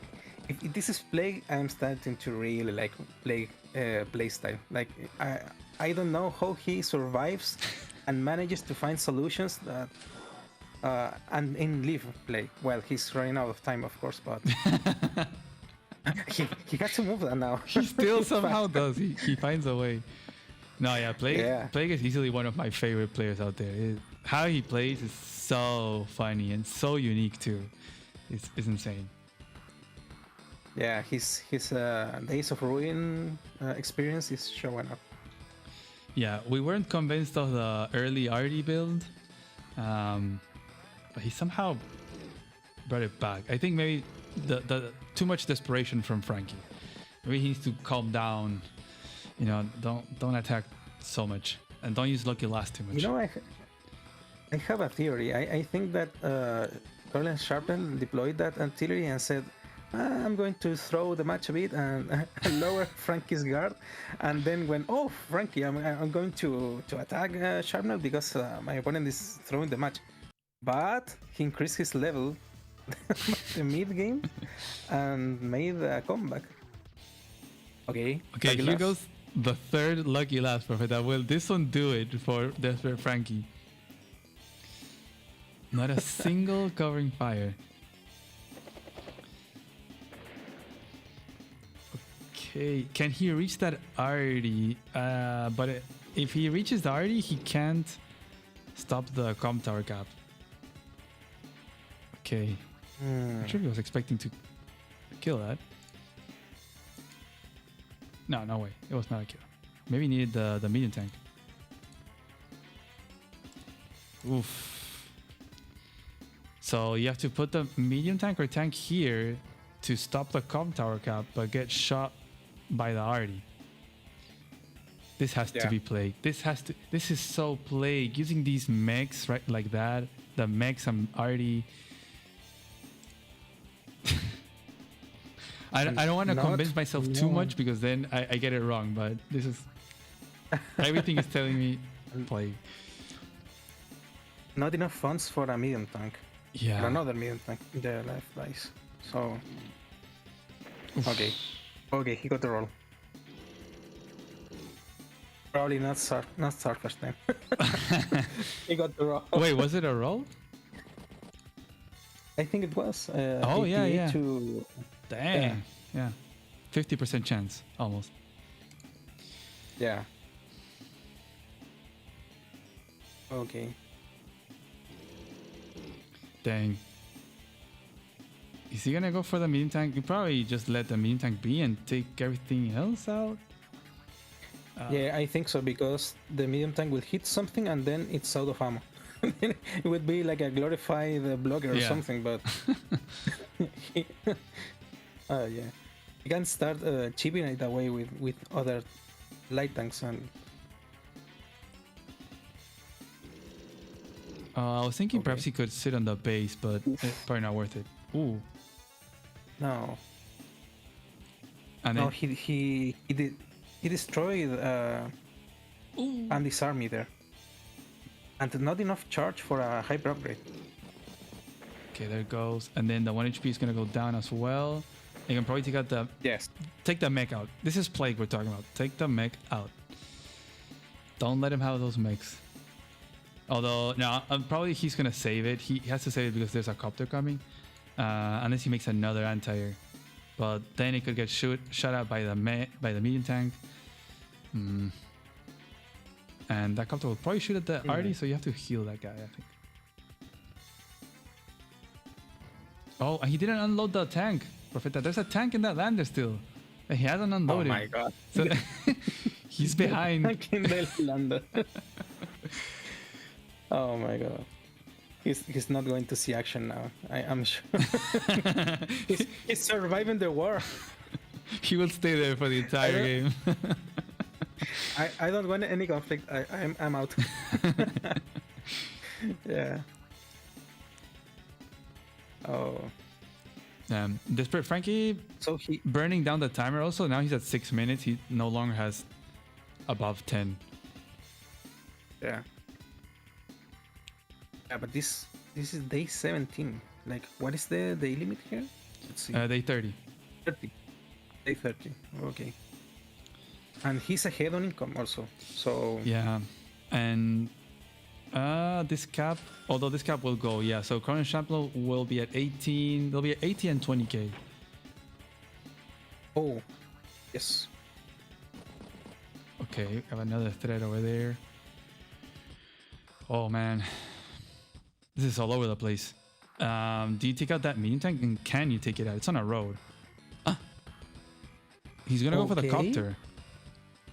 Not attacking the medium tank. Yeah, he's gonna try to kill a copter. Yes, and he's then... going for the copter.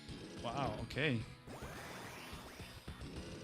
And is that the correct play? I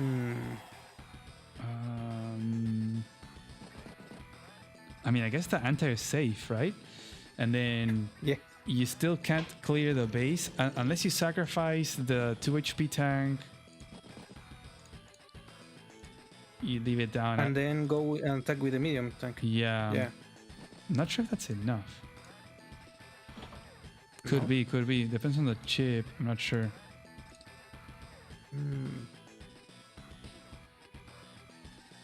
And then other active threats that we have is like, okay, the com tower, conserving it, so there's still 1 com tower each. We have this purple guy in the middle for Desperate Frankie that will be looking to go for this city, 10-12, which is kind of far away. But I think finally the tank has been unloaded, Profeta. He's joining back in the party. Yes! Finally! Finally we see the tank. And maybe just in time to receive an hyper upgrade in the next turn or something. I think actually also really good timing because I think Frankie can take out the 8 HP infantry with the anti-air and the infantry and go for the capture. And then the only thing that could stop that capture would be the 6 HP tank. So he's coming right in time. Yes, he could use a copter to stop the capture, but there's an anti-air, so the tank is coming in clutch right now. Yeah. So someone in the chat, Traplet is saying that power would have been nice here for Andy. Maybe, yeah. Chop guy is here. Well, happy birthday, Chop. Yeah. Wow. That's my little brother. Feliz cumple, tamitis. He's watching the stream on the birthday. Nice. As you should. Nice. I hope you're going to celebrate your brother's birthday. Well, he's not here, so we'll have to celebrate. I mean, on video call later tonight. Okay. And then I don't know when he will come over, but yeah, we'll see. that elephant. Okay, nice. It just says if he cops here, base cannot be cleared.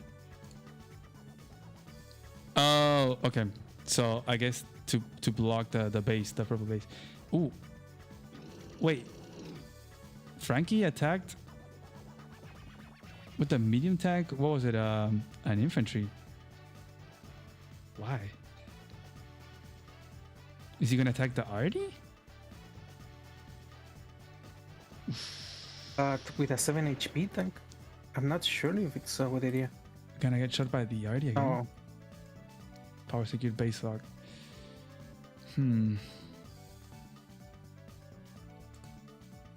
We see another mech also on the right side by Shrapnel. It's Plague. Yeah. The mech spam starts now. But I mean, mech and copter, it's pretty solid because Shrapnel has three battlecopters and Frankie has only one enter. Yeah, and officially the medium tank is out of ammo. Okay. It's retiring, but it's in range of a city. Huh? Oh. Okay. Wow, Frankie resigns. Okay. Damn. Thanks. GG. Wow. Do you think this was an early resign? I mean, he was ahead in income, and I'm not sure. He was ahead in income, but this base on the left side is a little bit troubling. Like the medium tank is gonna get shot at by an Arty. It's on a road, so it will be down to like 4 HP. And you can't attack the anti-air. This is looking very bad. And you have another Arty coming. The 6 HP tank can heal up. So this is looking very bad for Frankie. And on the right side, it's not like he has much solutions. Like, yes, the medium tank is out of ammo. Maybe he needs anti-airs and a medium tank. No, you're right. And the base is locked, so yeah. He doesn't have any way to keep the pressure on the right side base. Because of the copters and whatever Shrapnel would deploy, and the left side, his base is locked, so yeah. I mean, he could have attacked the tank with the medium tank, but there was no way he could have cleared the base. Oh yeah, it's lost. Yes. Wow. Dang. I think this was a very good match. Yeah. What do you think, Amida? It was looking very bad for Shrapnel first. The Arty build was strange. Looking very good for Desperate Frankie, but maybe staying too true to his name. Got a little bit too eager with the attacks and the lucky last. Like the base pressure was pretty good early on. And Shrapnel just kind of holding on. And it was enough to ward off Frankie. And although Frankie had more income pretty much the entire game, I wanted to look here at the stats. And the total funds generated were always higher for Frankie. But if we look at the damage dealt, we can probably see here. Okay, never mind. Actually, Frankie was getting more damage done. But you also gotta think of the hyper upgrade from Andy. So like kind of counteracting that. Damn. Yeah, I think the hyper upgrades were pretty good. Like he used this medium tank, survived enough to deplete his ammo. So yeah, no. So that means it shot a lot. So this medium tank was the hero medium tank. And remember that trap we thought, the medium tank attacking the medium tank over here with the Arty healing up, and Frankie making a tank. I feel like Frankie might have needed a medium tank there, just so he had 2 medium tanks and the Arty, because Shrapnel said like, screw it, I'm just gonna go and attack. And he attacked the medium tank, he attacked the tank, and he just kept Frankie's army very, very weak for the entire rest of the game over here on the right. So the possibilities of threats were very little. He got a city, he got these 2 cities in the other side, but slowly Shrapnel was also getting the same thing on the left side. And for too much damage to his own army for Frankie, so it wasn't really paying off that income difference, feels like. Yeah. Also, looking at the complete match, like from a strategy perspective, I think it's very interesting how Frankie started the aggression on the strong side, like going full vehicles in the two fronts, two base front. And Sherman was like, okay, I don't have the pressure to attack you yet in my strong front. So I'll start piling up infantries. I'm going to start piling up infantries, and then I'm going to go with some artilleries. And you have to answer with some vehicles. But since I have so many infantries, my artilleries are safe. So, and in the start, it was like a very slow snowball, but it paid off. Yeah, I really wonder if that first lucky last, if it would have been a covering fire instead. I know he needs to get some charge, but the copter kill and I don't know what else, maybe it would have been pretty good because, like you said, two of them would have landed on the left side where he had that big ball of infantry and artillery. That would bring them all down to at least 4 HP, and that would have been kill. Like every single unit that Frankie had there could have gotten a kill. And wow, we have game 2, Okay. and I am very excited to show this to you. If this doesn't confirm my predictions of who these people are, I don't know what else will. We have Colonel Shrapnel, who I'm going to change again to Amber Blossom, with Sasha on this map. We have not seen Sasha picked on this map yet in the entire of APC2. And Desperate Frankie going for Von Bolt. Like, Starflash will obviously go for Von Bolt, and Plague always goes for something that I never think is the correct play. And here we are. Okay, this is definitely Starflash against Plague. It has to be. It has to be. Oh man, this is hilarious. Wow. Well, what do you think of the Sasha pick here?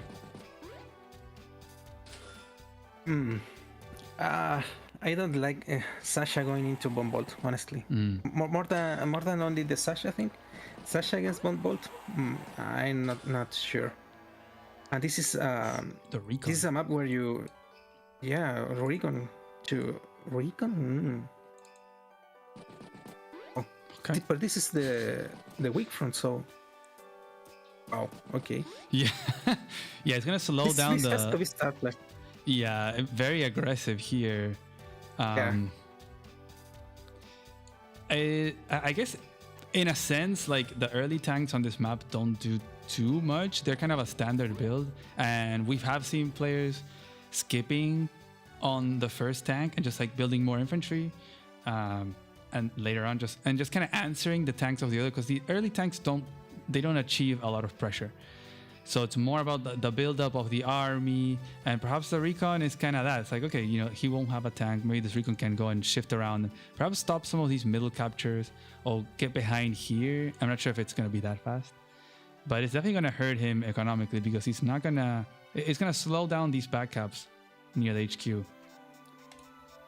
Yeah. But now Sharpnet didn't answer with a tank against the recon. Even if he could have done that being Sasha, but he didn't. So yeah, that's true. He could have made a tank up here, but he decided not to. He must have looked at the and it reaches that city. Look, he can get that into it, but interesting. I guess he'll probably just go backwards and get that comm tower. He's. Oh wow, that was fast. That was fast from Frankie. Come on, Who is? That was so fast. Wow. I think this recon can delay this 13-7 city, the one that in the middle. So interesting. Yeah, I think that's gonna force Shrapnel to go for the comm tower, no? Or go for the mountain city? Knowing Plague, he might go for the mountain city. Yeah, but so going back to what you were saying earlier about the matchup, I definitely think Sasha doesn't like fighting against Von Bolt. Perhaps the idea behind the Sasha pick is that they might pick Hawk to kind of make sure that Hawk doesn't get that power. But against Von Bolt, isn't that like, it's very hard for Sasha to deal with the extra defense. Yeah, I'm not going either for the Mountain City nor the Com Tower. Yeah, that's very strange. Okay. Yeah. Yeah, that's strange. I mean, if you see something is strange, that is another indicative of play. Oh, and this recon. Okay. This recon makes sure that Brown doesn't get 9-8, but the tank is coming up, so yeah, that tank is gonna protect that infantry from. I think he's gonna try to go for the 7-5 capture. Probably his plan. yeah. But now Frankie is gonna put some pressure on these forward cities, on that same area. Yeah, he has the tank also, so kind of like the same as last game. He's putting all the pressure on his stronger side onto Colonel Shrapnel's weaker side. And Shrapnel responding on the weaker side. I think we're gonna have the same thing, Profeta. Like Frankie attacking strong side onto weak side, Shrapnel defending. And I don't know if Sasha is gonna do too well into that. Yeah, I think Andy was pretty good for defending, but Sasha, I'm not sure. Oh, an artillery. Okay. An artillery. Okay. I mean, I guess you kind of have to. Against Von Bolt, you really cannot be fighting tank with tank. I mean, we can take a look, but it's always horrible when you're responding to this, like on a planes even. First strike, you can get a 6-7 on the planes. That's so bad. Wow. Not even to mention like on a forest. So you really kind of have to use an arty. But the worst part is that even having a com tower is not a guarantee that an arty and a tank clear the Von Bolt tank on the city, which is crazy. Wow. So you do 5. Yeah, it's not a guarantee. It's not a guarantee, which is crazy. Surprised not to see a mech on the corner base from Shrapnel. Could have made a mech. Maybe we'll see soon. Yeah, and Frankie's now taking center control. I'm not sure. I don't have too many experience on this map. Is center control important in this map? I think so, that you can get some properties. But what I've seen is that these two attacking the infantry. Okay. I was thinking. Well, he can because. Why not attack the other one, the capturing one? 2, 3. Huh. Okay. 2, 3, 4, 5. 6. Yeah, we could have attacked the capturing one. I guess so. This is obvious bait. I think he wants. Obvious bait for the tank. Yeah, he wants to get a good first strike against the tank, because if not, if he attacks the one on the city, Sasha can attack from the city, have that nice defense. Yeah. But you were talking about the middle. So the middle is important, but not as important maybe than on other maps. There is a few cities. There's really just like 1, maybe 2 that you can get. You can front switch a little bit, but the map is kind of big and it takes a while to front switch, especially the infantry. So most of the pressure will be like from the 2 base 1 airport pushing down onto the 1 base. But if you control the middle, you can maybe help out and maybe send a tank or 2 that is enough needed to defend, ward off the pressure. Because it also kind of happens that, like Shrapnel is doing, you start pumping out a lot of vehicles from the 1 base to defend. You try to put pressure from the 2 base with the least as possible. Just infantry and arty, maybe copter. Yeah. And then so you can spend more on your 1 base to defend. So that moment can get really tricky, and maybe Sasha can get something out of that, like more money. Maybe she can tech up earlier. We'll have to see. And yeah, there was a base keep here from Von Bolt. Good catch, Trap God. Yeah. Yeah, to ensure the tank, because he's going to keep the chain here in the center. I mean, Frankie. Ooh. Nice blocking there. So the tank, Frankie can attack from the forest onto the forest tank. Yeah. And then Shrapnel can chain it, but from the shoal, which kind of sucks. But Frankie's tank will not be able to. Well, actually, yeah, he can move that tank. So I think this is pretty bad for Shrapnel, actually. Yeah, because attacking from the shoal against the forest, it's not a good idea. I think it was a good block, but do you want to keep the chain going? I'm not sure. Yeah, I don't think Unless so. you take up or something. We can check here. And let's assume com towers at this point. So Sasha would get a 6. Oh man, it would be 6-6. But I mean, this one would probably be injured. So Islands in the forest. It would be Okay, like a back in the corner by Sumita. Yeah, no, I know. From Shrapnel. Definitely Blake. We know exactly who that is. Yeah. Yeah, I'm liking more. I was gonna say Star Flash. Frankie's position here. You're gonna start a good fight here with the tanks. Even starting here, the infantry fights is gonna hurt a lot for Sasha. Attacking from 0 defense as well. Even the Artie getting a little bit of a poke there from infantry. You can even block the shoal with the recon and force the infantry to or the tank or something. Wait, what? To actually. Okay. What's he going to do with the recon? I mean, Frankie now. Maybe he can block also. The other tank? Block the shoal? Oh, just okay. attack. Okay, attack the infantry. Okay. But yeah, Sirth points out something interesting. With what infantry is Shrapnel gonna get that com tower? Because this one got shot at by the recon. Like, this recon has essentially delayed the com tower for so long. That's gonna be a problem for Shrapnel into Von Bolt. I don't know. This is looking like a 1-1 where we might go into a game 3 because this start is pretty bad for Shrapnel, not gonna lie. Because now, Steve's saying, sorry? No, usually Sasha wants to have an early lead against Von Bolt, right? I would assume she needs to have more income than Von Bolt, or she's kind of dead.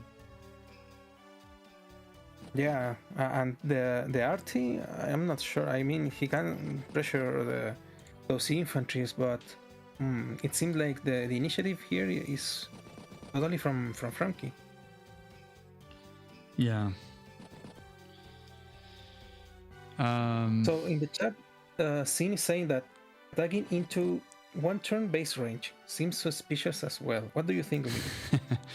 I think if you're Von Bolt, you really don't care. Yeah. I think it would be a different story if a medium tank could reach. But I think Frankie... 6 tiles away. Yeah, it's 6 tiles away, so a medium tank will not be able to chain. And I think because Frankie already had the chain, this will still be 1-on-1. Like, it will be tank against tank. He can just keep the chain going here. He will have 15k, so maybe he can make tank on the one base to help ward off a little bit of the army from Shrapnel. But I think this is looking fine for Frankie. He has 2 captures up the top. I don't know if Shrapnel can even go for those interrupts without the com tower. And that tank trade is not going to be too bad, I think. But what do you think? And also he can at some point add the copters to the mix, because you have the airport quite close to that front. I mean, it's 1, 2, 3, 4, 5, 6. 1, 2, 3, 4, 5. I think it reaches in exactly 2 turns, so you can start pressuring with tank and copter in that front. Yeah, exactly. Yeah, I don't like this for Shrapnel. I think he's gonna start to bleed a lot. It's gonna be a huge problem.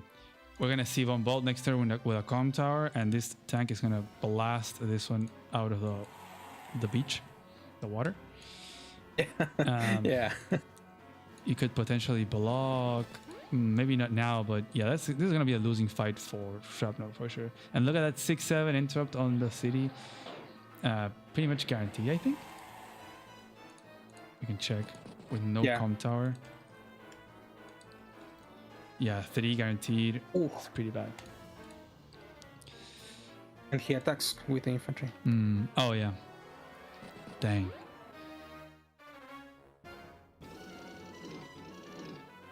Boom. 1 HP. Wow. Yeah, he's just gonna keep the tank chain. He's going to. Oh, and it looks like the repairs on this infantry in the bottom, it won't allow him to double tank, but I wouldn't be surprised if he just base skips, honestly, to make a tank. He's going to. He's a Starfish. He's going to base skip. Yeah. No, I'm not sure, but it would be so Starfish to base skip. Look at that, already down to 7 HP. Dang. But problem is that the infantry and mech ball is going to start being a serious threat. Yeah. Like, can Frankie keep the tank chain? Okay, he did a tank here in the south, and he base skipped. So definitely, definitely Starflash material there. Yeah, but you do have a point. These 2 purple cities are under threat now in the south. I wonder up to what extent will Frankie keep interrupting that? He doesn't have a lot. He has 2 more infantry and 1 tank, and you have 2 bases coming at you. Yeah. We have the power ready for Sasha as well, that market crash, so have that extra stats. V Von Bolt have the same stats of Von Bolt for a turn, except down a tower. Yeah. I mean, look, if he shoots without the tower from the shoals right now, that is pretty bad. That's gonna be a 6-6 most likely. Yeah, that's pretty bad. Yeah, 6-6 most probably. Oh, really bad for a first strike. There go the caps, and the income is slowly gonna go up. Like Frankie's gonna get 4 captures next turn, so we're gonna go from 14 to 18 and slowly go up. I wonder if that extra income is gonna help out Sasha. I don't know, man. He's gonna need those medium tanks. Has to take up. He has to take in the north, but this turn I don't think it will happen. Maybe go for a copter and gain some center control with air units, and then you can front shift south or north, depending on where the anti-air comes. I'm not sure. Yeah, the whole tank trade in the top by Sasha is not looking good. Like, you have to pull back. I don't think you can send that other tank, honestly. Because also, yeah, and not only wouldn't also be able to, like, if you keep attacking from that shoal, eventually Frankie's gonna get the city as well. So you're attacking to a city or a forest as one ball, I guess. Disaster times.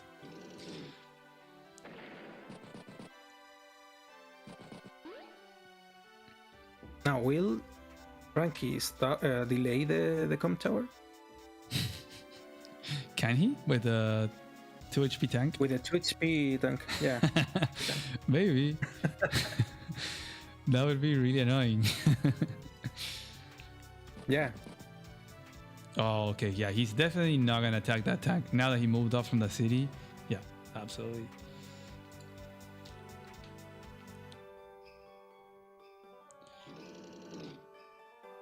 Yeah, no, it's retreating. That's all right. Dang, okay. And another tank. Double tank infantry. He's gonna try to join this tank he made in the left towards the middle and help out the one base, it seems like. Yeah, that's a plan, it seems. Also, I guess... And just let the... Yes? No, Frankie can also shoot at the com tower guy with now the 10 HP tank.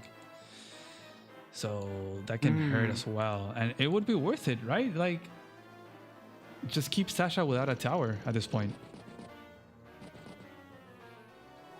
Yeah, the problem is that well, it would delay the com tower or interrupt in fact, but there's a possibility for a 2-hit KO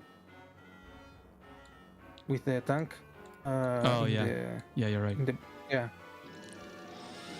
But would it still be worth it? We see a tank going into the arty and mech range as well. Wow. Star Flash confirmed. I don't like that. Yeah, and I don't like that. I mean, he's going to lose it. He's probably going to lose the tank now. Yeah. No? Let's see. No, he's not losing it, but he's just going. He went to interrupt both captures. He's just gonna make another tank probably. Just base skip again. Oof. Let's see how much that does. 7 HP. He has to go and interrupt that com tower. I think if he goes for this, he has to stop the com tower. Yeah. Let's see. At least a 2 HP just to delay it for 1 turn. That's the safe one, I think. That delay the com tower with a 2 HP tank, but what do you do with your healthy tank?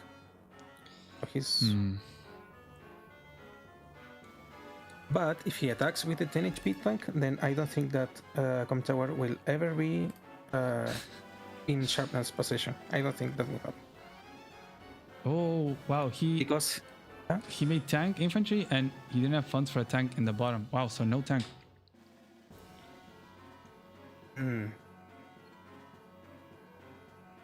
Okay, is he planning to take up or something in the next turn? Okay, he went for a safe interrupt. Yeah, he's gonna have what, 23k, so maybe medium tank. Yeah, honestly, with that already at 7 HP for Sasha, it's gonna be hard to deal with a Von Bolt medium tank. So we'll see if that's the case.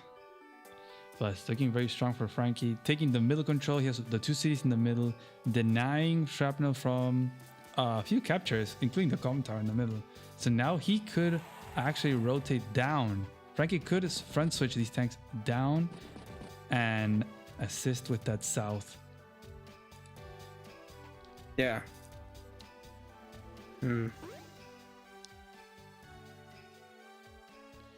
But okay, it looks like the com tower will go through, right? Like he can just yeah, there's no way to stop that com tower cap now. So Sasha will have it. Yeah, the tower is up. Yeah, that's very good news for Sharpnel. Because zero com towers again, one bolt. Oof. That's pretty much have been a very uphill battle. Yeah.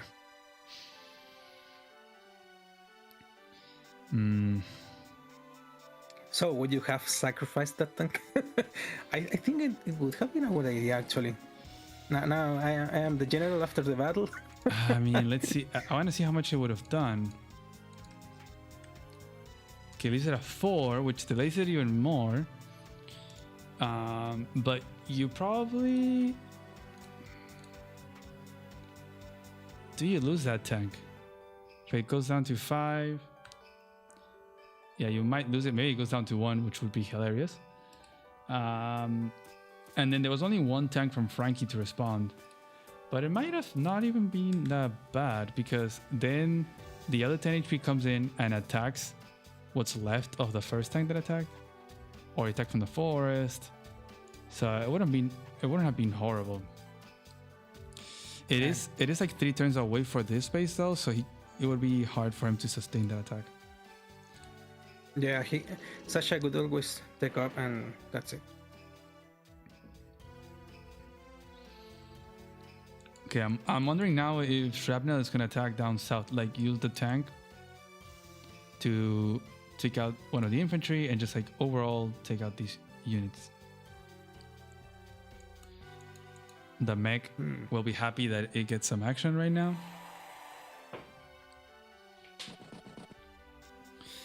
I mean, it should attack now because he's not going to get the city, and it's a juicy attack. Yeah, with a mech there. Is that even worth it to lose a tank to stop the capture for what? Maybe 3 turns? Maybe it is 3 turns times 2. That's like 6k. Okay, maybe. But I'm not sure. I don't like doing those. It's at least it's not on my playstyle. I mean, Poland does it, other players do it, but I'm not sure it's a good idea. Starflash does, yeah.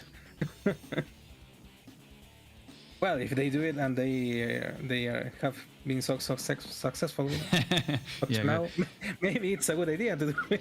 I don't know. Yeah, there's definitely moments where it makes a lot of sense, but there's more to just the value of the units. The tank still lives. It's at 3 HP, so he didn't lose a unit count. Maybe it pays off. I still do think that city will go down. You have another fresh infantry that can start the capture, and I don't think Frankie should keep interrupting that. Yeah. So it was like a 2-turn delay, perhaps. And we have a medium tank by Sasha up north. Profeta. Dang, okay. The tech ups have arrived. Yeah. Yeah, it was a very good choice there because he's now facing like 4 tanks incoming now. And Sasha's tanks are on shoals, so yikes. Yeah, he can still attack. Shoals and roads. He can still attack the other one, the one on the shoal. Oh wow, he's gonna keep capping. Okay. Yeah. Dang, he cannot attack it. He can't attack from the right side. These forests are in the way. So that was a pretty solid turn by Shrapnel, putting the question there on Frankie. Do you want to get the value hit, or do you want to keep capping? Okay.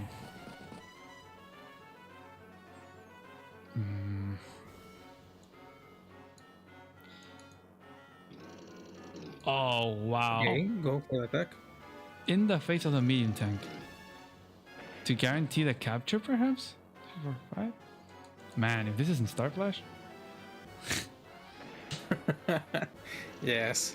Oh my, come on. Okay. This is Starflash. There's no way this is anyone else. It's like either Starflash, Torchlight, but Torchlight isn't here. I am not liking Frankie in the south. Like the infantry ball. It's going to happen again. I mean, this is the exact repeat of the last match. Yeah. You have this infantry ball, and very probably, Shrapnel is going to have an artillery in the south, probably a battle copter and whatever. And there goes the snowball. Yeah. What I do like is the attack on the north. I mean, it looks good.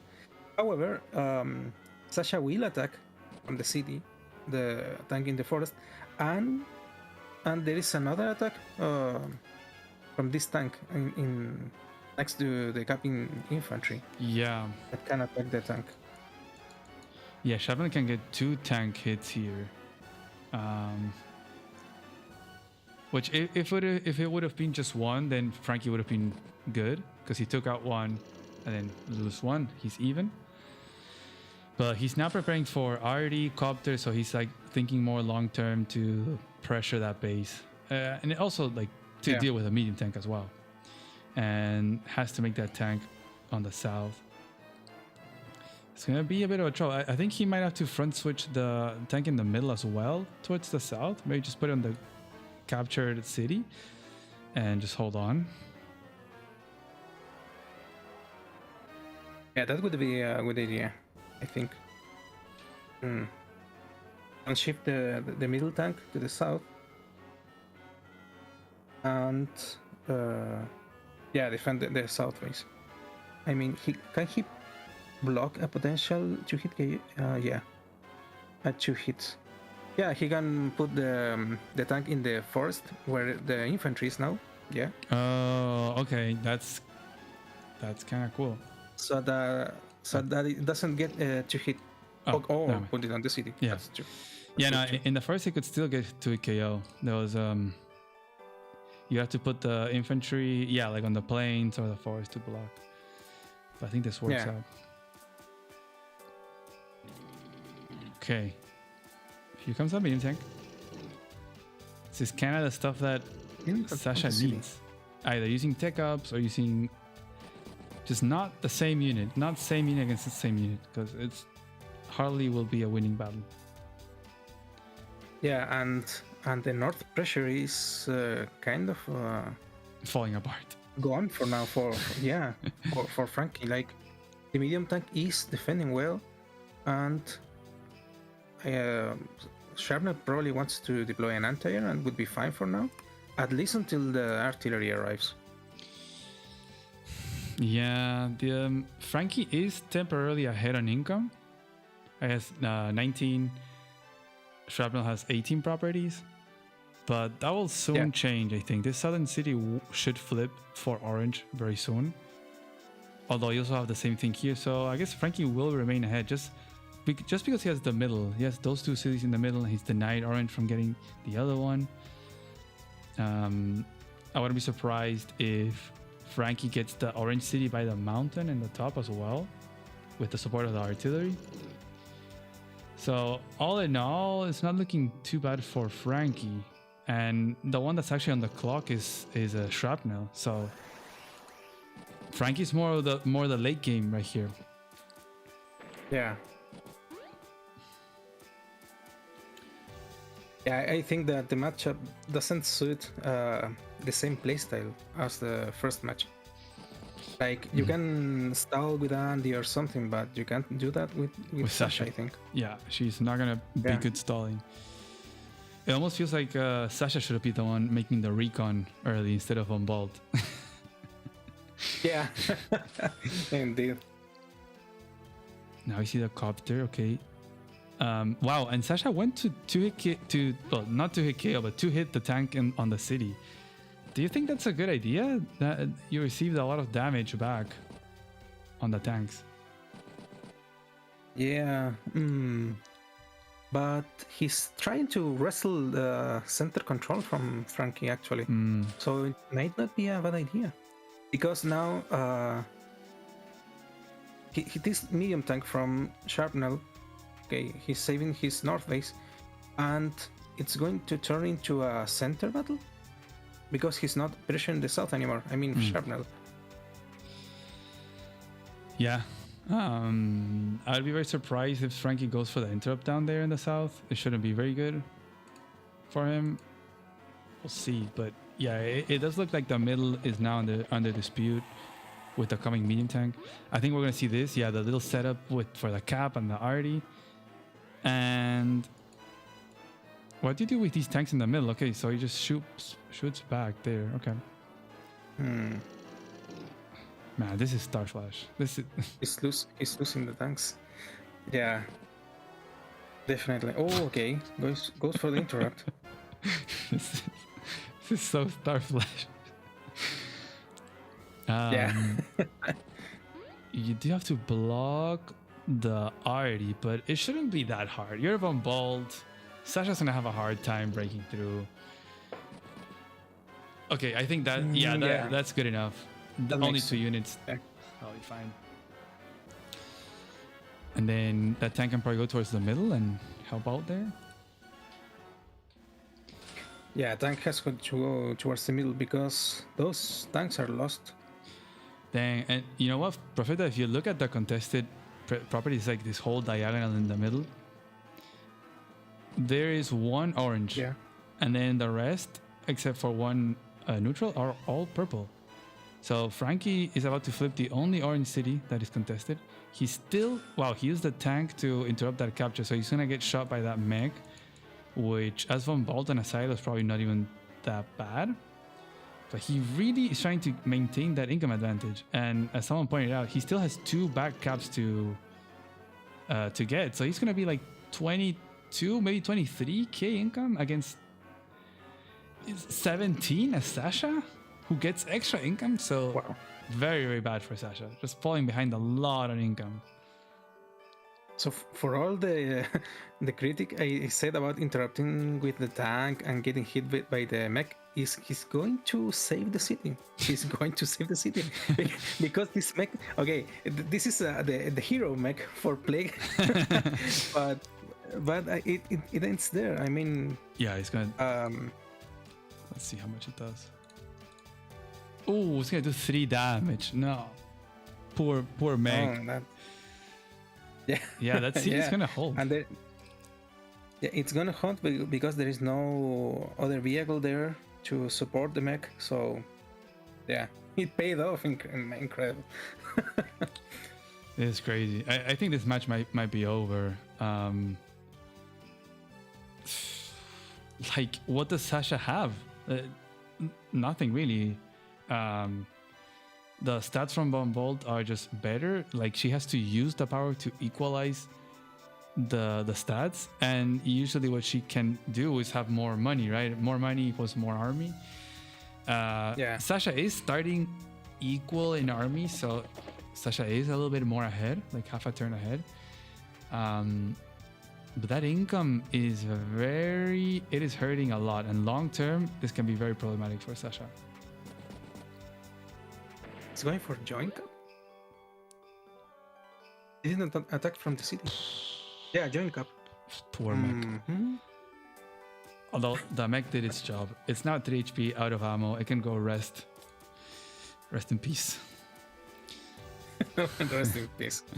Yeah, but now this joint cap it's not going to go up because Frankie can destroy the 2 HP infantry, then attack from the silo with the entire and on the road with the tank. And he still has a copter here in the center to defend himself from the enemy copter, so he can divert that entire to defending that city for now. Oh, do you think he'll stop the cap there with an 8 HP tank in the north? No. Okay. Never mind. Bombalt is gonna be. I had so much income, man.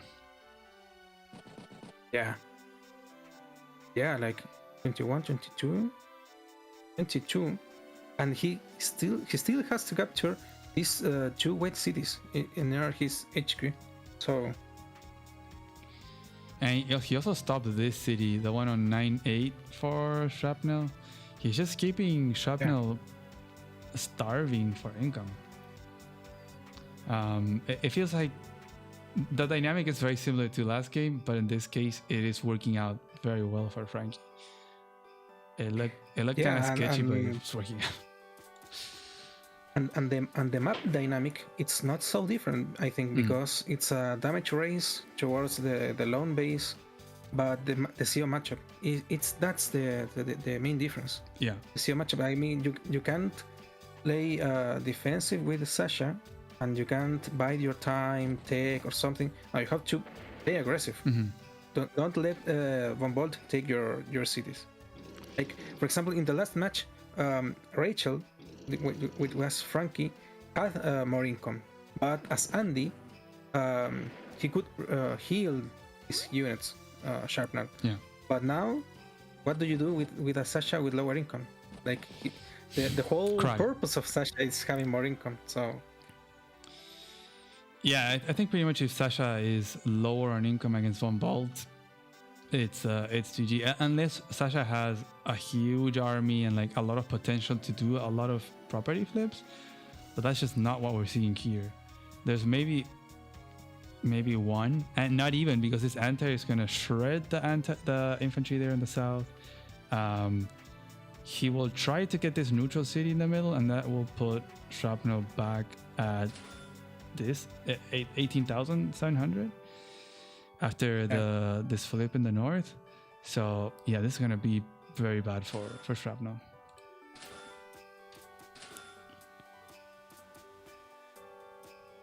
Yeah, now Shrapnel wants to defend himself with copters, but will it be enough?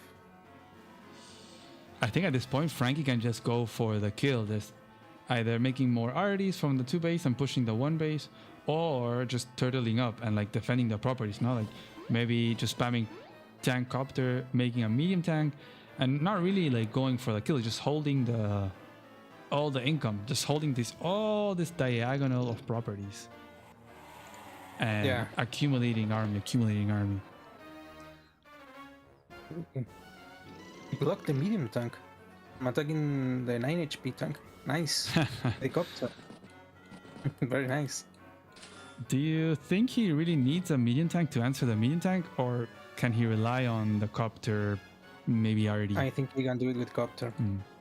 With copter, I think it's enough because some people, I don't know, I'm not sure if too many, but I've heard that Bombot doesn't really like battlecopters or something. I am totally against that. I mean, those battlecopters will still be powerful. So yeah, he doesn't get defense or something because of the terrain stars, but no, Bombot's battlecopter are absolutely fine. Yeah, I mean, who in tier 1 has like exceptional copters? But I don't think any. I mean, sure, yes, Bombald wants to use his defense, so I guess that makes. But I feel like that applies more for like Sturm in Fog or Haifans. He doesn't particularly want a lot of air units because he wants to be using the stackable defense. But Bombald is just good all around, man. Yeah, exactly. And now another copter, so yeah, probably. Yeah, just copters time from now and yeah, probably it is over at this point. Like less time, less income, no favorable CO matchup. So I don't think this could be looking good for Sasha right now.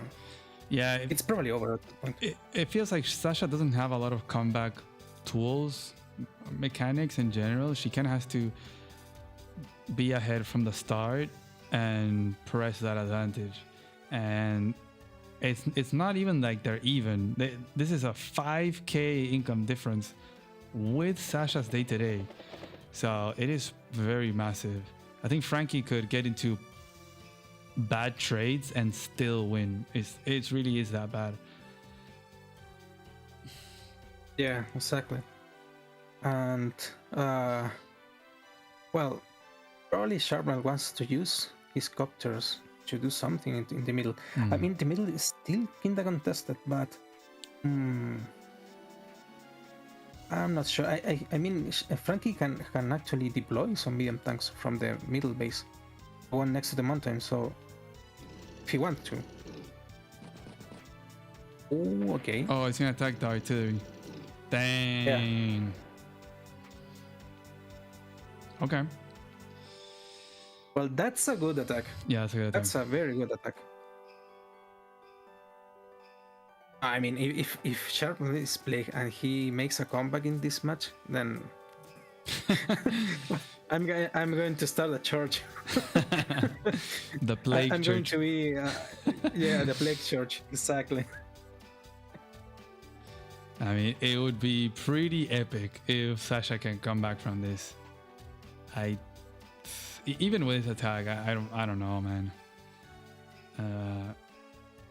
The RD is nice, but that is 5k income every turn. Plague is gonna have a hard Plague. I'm already saying just the name. Shrapnel. Shrapnel is gonna have a hard time getting any proper. Okay, going for the guaranteed KO there. Okay. Problem is that RD can it be taken out? No. So one hit. Okay, never mind. Actually blocks there. Pretty nice.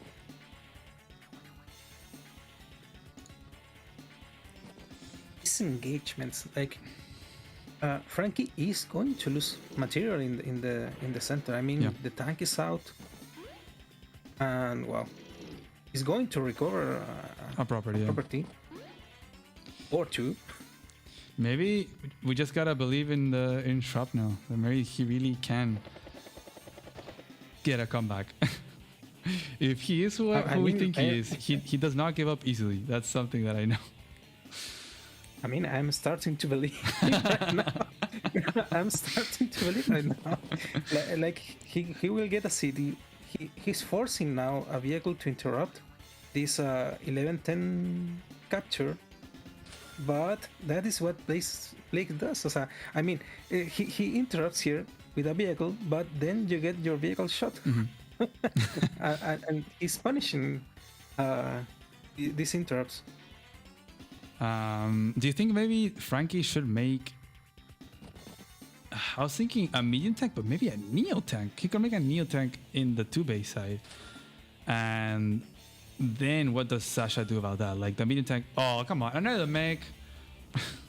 Yeah, I was going to say that. Sorry, I was going to say that, but I was letting you finish your sentence that he was going to get a mech in the corner. I knew it. I knew there was going to be a mech in the corner. Keep in mind, Frankie has not made a single mech too. Yeah, exactly. but yeah, answering your question, I think that a Neotank in the middle base next to the mountain probably is the play. Oh, the full HP tank. Okay, going all in. Interrupts. But he also has a lot of stuff in the bottom. Like there's the anti-air and there's 2 tanks from Frankie that they could go and shoot over there. I'm not sure if at 7 HP he's gonna get a good trade with that 10 HP tank. Let's see. There goes the Neo tank. Yeah. I think the 7 HP in the forest. Okay, let's see. Yeah, it actually looks good, huh? For Frankie. I mean, there's the anti-air. Okay, it doesn't go. So many tanks also. The anti-air there is pretty weird, but I guess only 1 tank can shoot at it. Cram. Yeah. And with no power, leaves it down at 6. And then at 6, it probably still takes out a copter. Yeah, almost.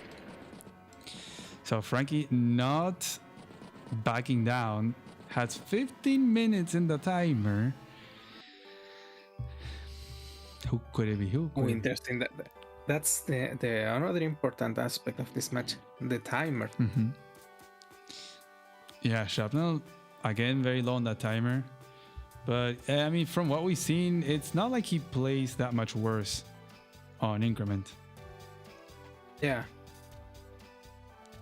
Somehow manages to use that increment well. Anyways. Yeah, and then all of a sudden Frankie starts to go down, like we saw last game. He went from 15 down to 6 minutes.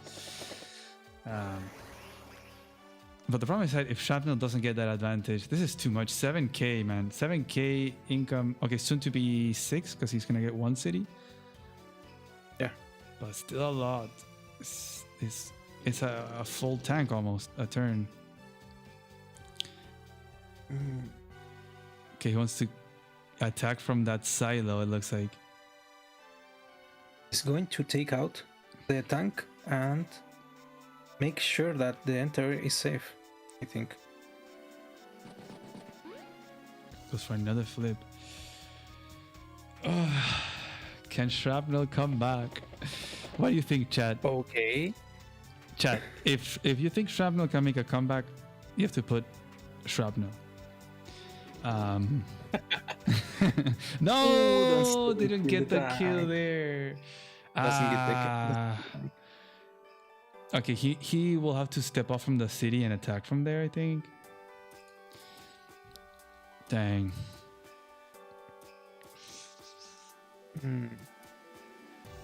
What do you do with the tank? I mean, he can attack the tank in the road, maybe?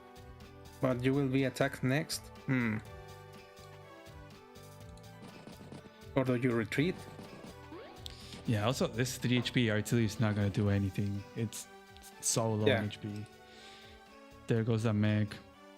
The conga line of mech, please. Another mech. The conga line. Yeah, come on, please. If we see mech already on the 2 base, play confirmed.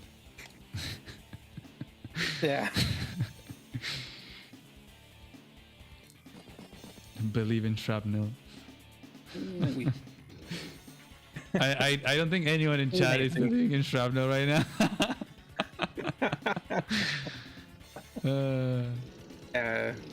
The odds are against Shrapnel right now.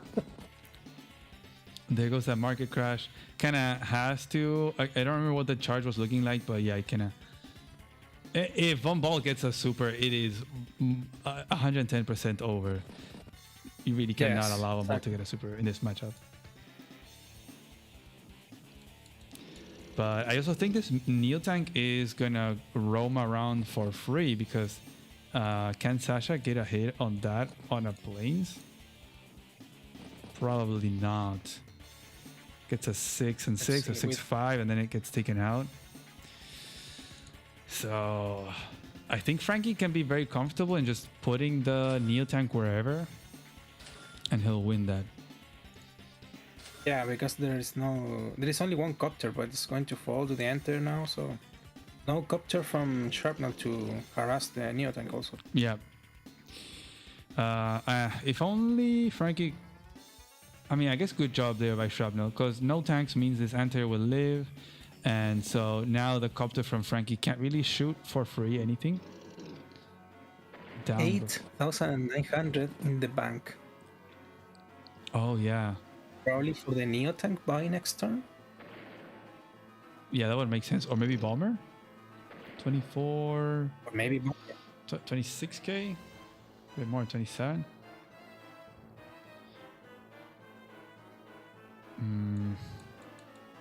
Probably take out one tank.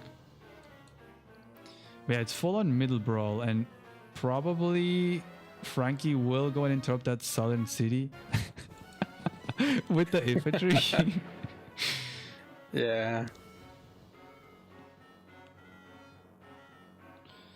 Damn. I mean, this city in the 616, it's wow. It's been like the hardest city to capture, even with the numbers. It's like Stalingrad at this point. Yeah, Frankie got that one super early, and it's still there. It's still holding on, holding strong. Yeah. Oh wow, went for the hit on the medium tank with a copter, so that's gonna be a dead copter. I guess sacrificed it. Just the Neo tank can be extra free. So now if the medium tank shoots at it, another Neo tank. Oh, it's gonna do very little damage, and another one. Yeah, exactly. Another Neo tank. No, now it's very hard for Sharma to do something. Do you think? I mean, Sharma has to make his own Neo tank probably from the top. No, because a bomber would be a good answer, but it's all the way over here. 2, 4, 6, 7, 2, 4, 6, 7. I guess in 2 turns it kind of reaches where the anti-air is. So the middle almost. But good news for Shrapnel is that he will get a flip in the middle. So that will put him at 19, almost 20k versus 23 for Bombald. The double Neo. Oh. The Neo chain. Oh.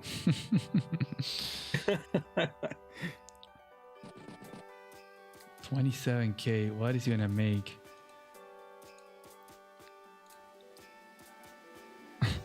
And the south. Is he going for the? Is he going for the bomber? I mean, if you do, it's bomber, triple infantry, or Neo tank, double infantry, or infantry mech. Well, if it's plague, maybe, but at this point, mech, it would have to be from the corner base to repel this tank. You know what? Honestly, bomber wouldn't be a bad idea, because that anti-air is gonna go down, and Frankie's not gonna have any anti-air right now. Exactly. So yes, there's gonna be 2 Neo tanks, but Frankie's gonna. I mean, I guess he could also make a fighter and triple infantry, and chase the bomber with a fighter. Wouldn't be the worst option. So I don't know if Frankie wants to give that option, but I don't know if one Neo tank from Shrapnel is going to be enough, right? I think it's going to be a bomber, because he's taking out the entire, and as you said, Frankie has to answer with a fighter, but fighter is one of those units that you use to counter the bomber. But what do you do the fighter besides that? I mean, you can use to block, obviously. There is the meme of using fighters to block, which is actually a very good use of fighters, but it's like a glorified blogger at the time. Okay. Neo tank. Going for the Neo tank. I said nothing. Going for the Neo tank. Yeah. But what I'm thinking is like, okay, the Neo tank for Sasha, but is that gonna be enough to deal with these Neo tanks? He's gonna have to make yet another Neo tank. I guess maybe unit count wise he can make some blocking, because as he runs out of time, officially down to increment. Yeah, but look at the center position. I mean, if it wasn't for the Neo tank, the center is completely lost for Frankie. I mean, he's doing it. He's coming back. I can't believe this. This is crazy. I mean, to interrupt the the 11-10 city, Yeah. has to attack with what? With the An neo infantry? And he's not going to. Yeah, he's not gonna stop. And the neo tank, yeah, no, it's not going to. Wow, Shrapnel is making the comeback. He is gonna get that income. He's gonna be at 22k against 22. So even income. Wow. Damn, the Shrapnel dream is real. Yeah. Yeah, he's going to get the 9-12 city unless Frankie interrupts with a tank. Will he do it? Will he interrupt with a tank there? Oh, I think he is thinking of shooting at the mech, but yeah, he could probably go and shoot there. Oh my god, Starflash, don't stop sacrificing tanks. Oh no.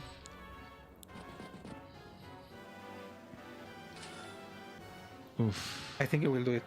He's going to do it. Oh no. He's going to do it. Come on, Starflash, you know you want to interrupt the city. Okay, to be fair, Shrapnel also doesn't have any more anti-air. So now Frankie's making copters. He's kind of close to the super.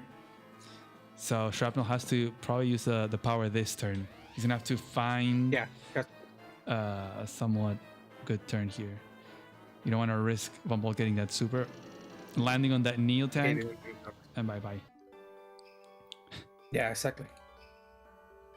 Didn't interrupt. Didn't interrupt. Wow. Equal income. I mean, to be fair, it's still behind, right? Frankie has one more city than Sasha, so which puts them at equal. Yeah. So technically, Sasha is still at a disadvantage. She needs to get maybe two properties more. And that's this fortress of a city it has to fall at some point. I can't believe Frankie has defended that city for so long. It's day 16 and it still hasn't fallen. It's still purple. There it goes again. There it goes again. There it goes again.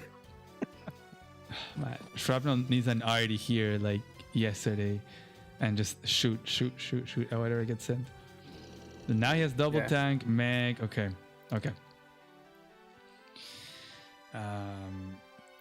I'm very curious as to what's going to happen with all the stuff in the middle because Shrapnel has to run away from those Neo tanks. Is he going to move all that south now that he has all those properties? And perhaps put pressure on the one. That's probably a good idea.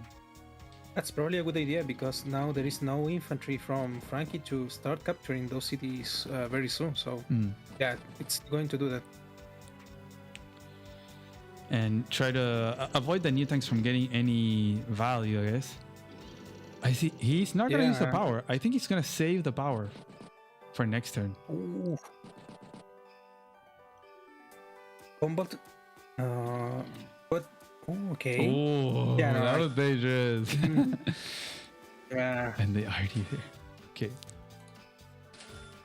Okay. This is getting scary. This composition, all that army is shifting down south for Sasha. With the arty, with the copters, this can be big trouble for Frankie here in the south. It's the snowball. It's the same snowball that we saw in the previous match. I cannot believe how he's doing the comeback. It's comeback Shrapnel. It's Colonel comeback at this point. Oh man, what a game. This is crazy. Yeah, there's not going to be a way to get the charge for a super here for Frankie. So definitely power next turn for a market crash next turn is going to happen. Oof. Do you think Frankie will keep attacking in the south and maintain that purple? With the 3 HP infantry, yeah, probably. With the tanks, I mean that's losing totally. Because there is 3 tanks in range and the mech. Yeah. Ooh, punishing those infantry. Okay. I'm going for the capture. Okay. Okay, aggressive. I wonder who it could be. Also, right next to a city, but I still don't think that medium tank would be that good of a trade, even on this city. Oh, it's on a road though. So this attack It would be 7. Medium tank drops down to like 2. So yeah, not good for Sasha. No, not a good attack. Has to make up some unit count, so it has to be, I think, conserve a little bit. So sending those tanks in the south would definitely be a problem. You have another city also under threat, like the 8 and 14. Shrapnel has a healthy infantry. Wow. Goes with the tank. That is okay.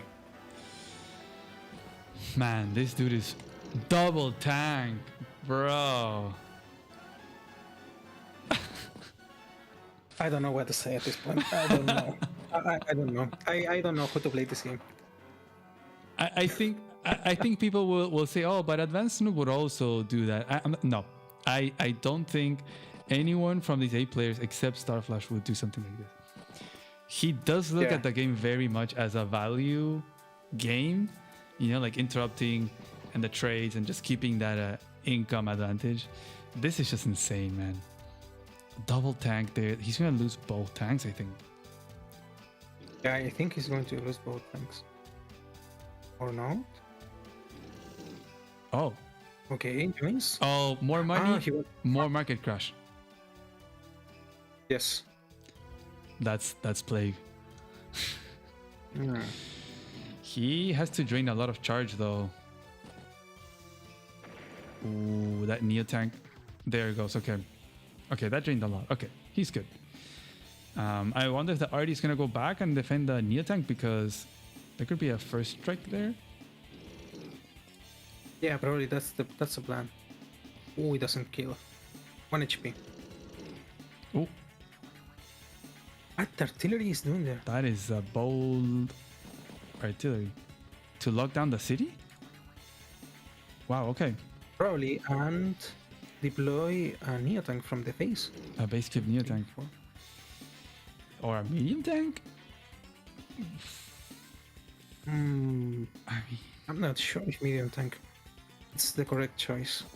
I guess the Neo tank on the north is protecting. Okay, there you go. Yeah. So the other Neo tank is also protecting the artillery. Yeah, exactly. Yeah, you're right. It reaches the tile next to the artillery. Yeah. Wow. I mean, at a certain point, I'm thinking, is this maybe Talos? I don't know. Like, the positioning is so good from Colonel Shrapnel. It could be Talos. It could be Talos. I mean, Talos has this level of play too. But I've also seen, like, the game. I don't know if you saw the game between Plague and Tordred. Plague played incredibly well, like, and so patient. And just that, the ball, it was the death ball, like a bunch of injured units and the RDs behind and the mechs, and just it's like an Uzium, like slowly moving forward and eating parts of the map. Yeah, he's slowly creeping up and eating the map. Yeah. Yeah, and like plays that you're like, this is kind of strange. Like Talos is more like blocking tactics, and Plague is like that. It's like a one big ball of stuff that goes moving. Ooh, but he's going to lose both cities because this is at 4 HP left. Yes, event 10 city. Yeah, but you have the RD, so I wonder if Frankie is going to send a Neo tank to finish off that, to KO the RD. Oh, he's probably going to do it, but I'm not sure if it's worth it sacrificing a Neo tank, because it would be dead probably. Yeah, and the other Neo tank can't shoot at like a tank, so yeah, I don't think it's gonna be a good idea either.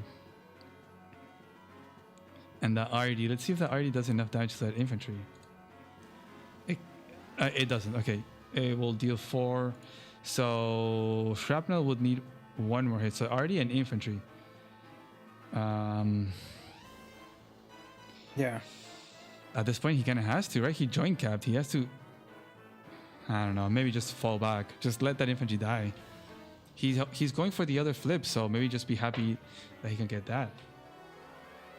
Yeah. Why not apply Sharpen's old medicine, like bait the units, and wait for him to come and face your neo tanks. And I'm not sure. Yeah, just sit on the double silo in the middle and laugh, and let the other neo tanks come. Yeah.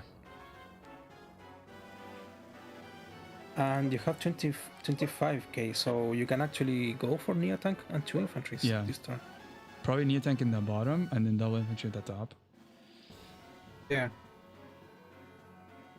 Oof. You also have the medium tank that's gonna heal up and probably hit the tank in the south. So this whole southern attempt, I mean, he definitely needs that neo tank to answer that. We'll see what those double neo do. They are very menacing. They could maybe go in the forest. I'm not super sure. We're gonna have 5 neo tanks on the board. That's crazy. And no anti-airs. I don't know if people have noticed, but there's no anti-airs, and there's 3 copters out. Well, there were anti-airs, but they were destroyed. Yeah. So yeah. But like this will mean that eventually they will have to make an anti-air, so they will have to break the neo tank chain. Especially, well, if Shrapnel has 22k, he will have to make an anti-air, probably anti-air, copter, infantry. So I don't think he will be able to do a 3rd neo tank. Oh, and actually has to repair, the medium tank. So he's down at 18k. So he is out-teched here. 3 neo tanks against 2 and a medium tank. Dang.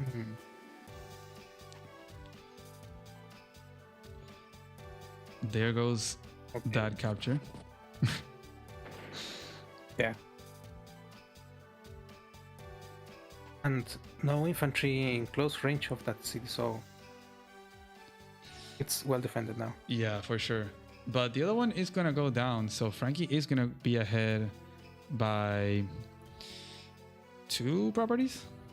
1, 2, 3, 4, 5. Yeah. Yeah. The copter has some free hits. Yeah, here.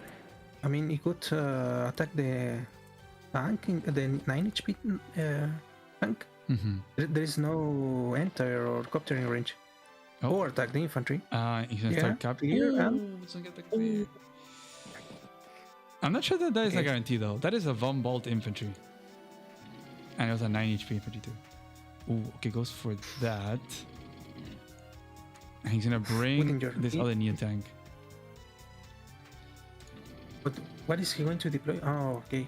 The neo tank coming from the north.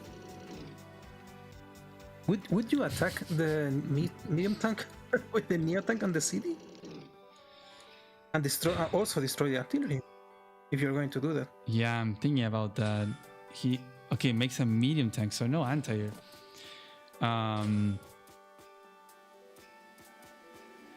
So there's gonna be some free shots up top with the copter, or even actually the copter from Frankie can shoot at the arty or the neo tank for free this turn.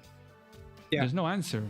Exactly. So I think it would make sense to go for the arty. So use the 2 arties to take out the neo tank and the arty, injure the other neo tank, and I think you're looking pretty good. Ooh.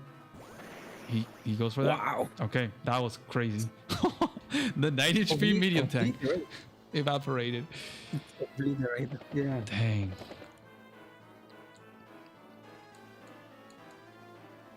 I think you have to go for that arty.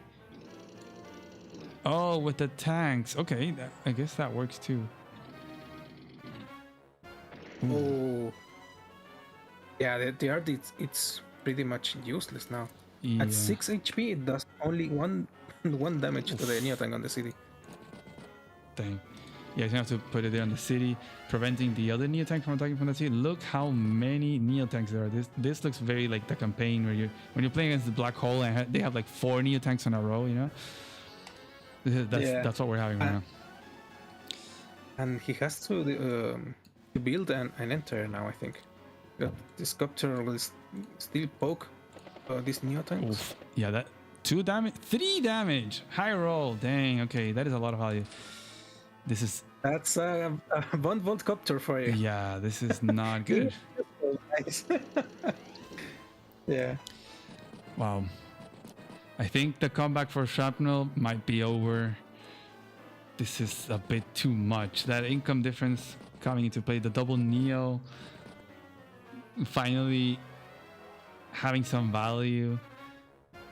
The answers to the Neos from Frankie are just not there. I think. You have to use the power. You have to look at that charge. He has to. But he has to use the power. Do you maybe go for the attacks first and then use the power? Yeah, I think it has to. Because if not, maybe he gets the charge for a super later. This is where it gets very complicated. No, don't use the super. No, I mean, in high funds, it would be see some use, but war bonds in. Oh no. War bonds, no. War bonds is bad. Don't. Yeah, I think the only scenario where war bonds can be good is when your base is very close to the fronts. So in certain mixed base maps, I think maybe like Caustic Finale, something like that, I think it could be worth it because you get the money, you build, and immediately has value. But in a map like this where it's so far away, why would you use a super to get money and have it have value 3 turns later? I don't see it. Yeah. Okay. Ooh, nice attack. 7-5. It's not even that good. So sad. At least the Ex Machina would be an Ex Machina next turn. Yeah, that's what I fear. It's 30k and there's a lot of big units. If you can just slam a couple Neo tanks and you get the charge for a super, and it will land right here, Profeta. It will land. If there's a super here, this is Omega over. There's nothing that Sasha can do here. The double base. What's that? The fortress, the 616 city is going to fall finally. Will it finally go through? Yeah. Oof. Do you think he's gonna get the super this turn?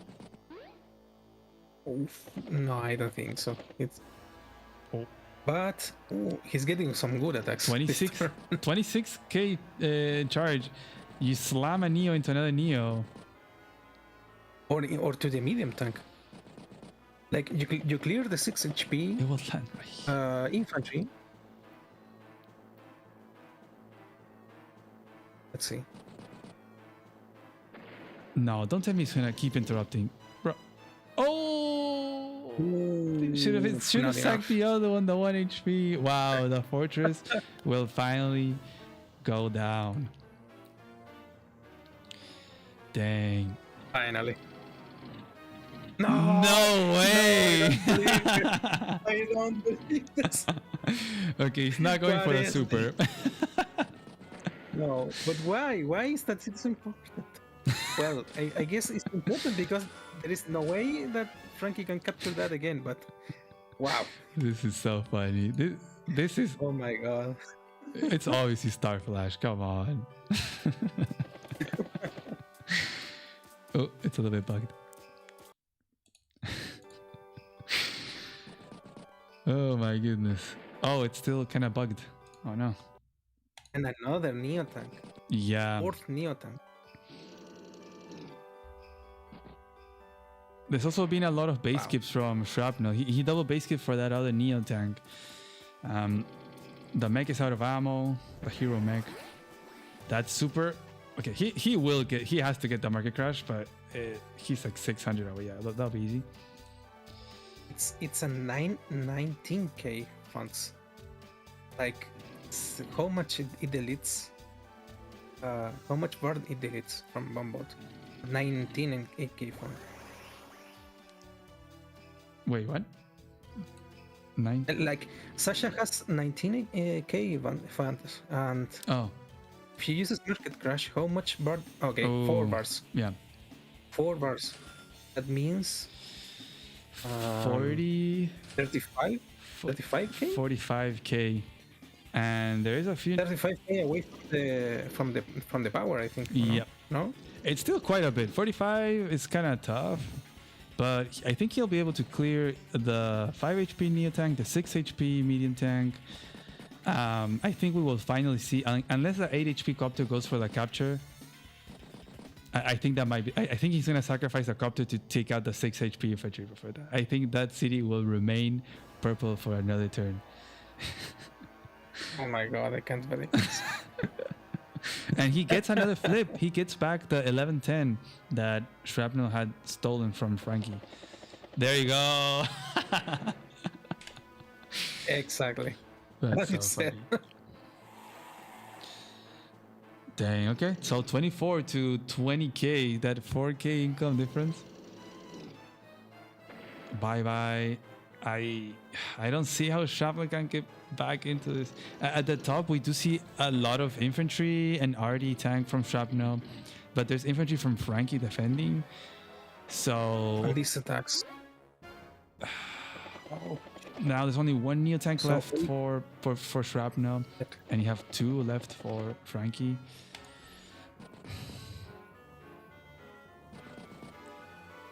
Will he get Market Crash again? I think we might finally see the Bombard Super. But is the Ex Machina good now? Like it would attack the Neo tank, but well, if it gets the Neo tank, it's already good. So I kind of have a feeling that Shrapnel will take out the copter with anti-air. Neo tank could take out the 5 HP Neo tank, although probably a bad idea, because if that's the case, then Frankie takes out the Neo tank, gets the super, it lands I don't know where, and it's just super GG. I think Shrapnel has to pull back, and that city will stay purple after all of this, Prophet. I cannot believe that southern city, the 616, will remain purple. That is insane. Impregnable fortress. Oh, he's going for it. I don't think he's gonna get the charge for that Market Crash. That's 15k away. 11k away. Where is the value for 11k? He would have to sacrifice a lot to get that Market Crash. So we're gonna see Ex Machina land, and I think that's gonna be the end. Yeah. Yeah, it will hit the tank, the entire, and the Neo tank. No, I think it would be over if it happens. Yeah. Yeah, I wouldn't be surprised to see the resign right now, because it is super over. I still cannot believe that Frankie was able to hold on. Wow, he's gonna keep on attempting to capture that property. But now the Ex Machina is going to land just exactly at the center of the Neo tank. So yeah, and the Ex Machina is so close, 3,600 away. Literally a tank attack, something. yeah. So very easy. Even a copter sacrifice if you really want to for the fireworks. Probably like copter on copter, Ex Machina, and bye-bye.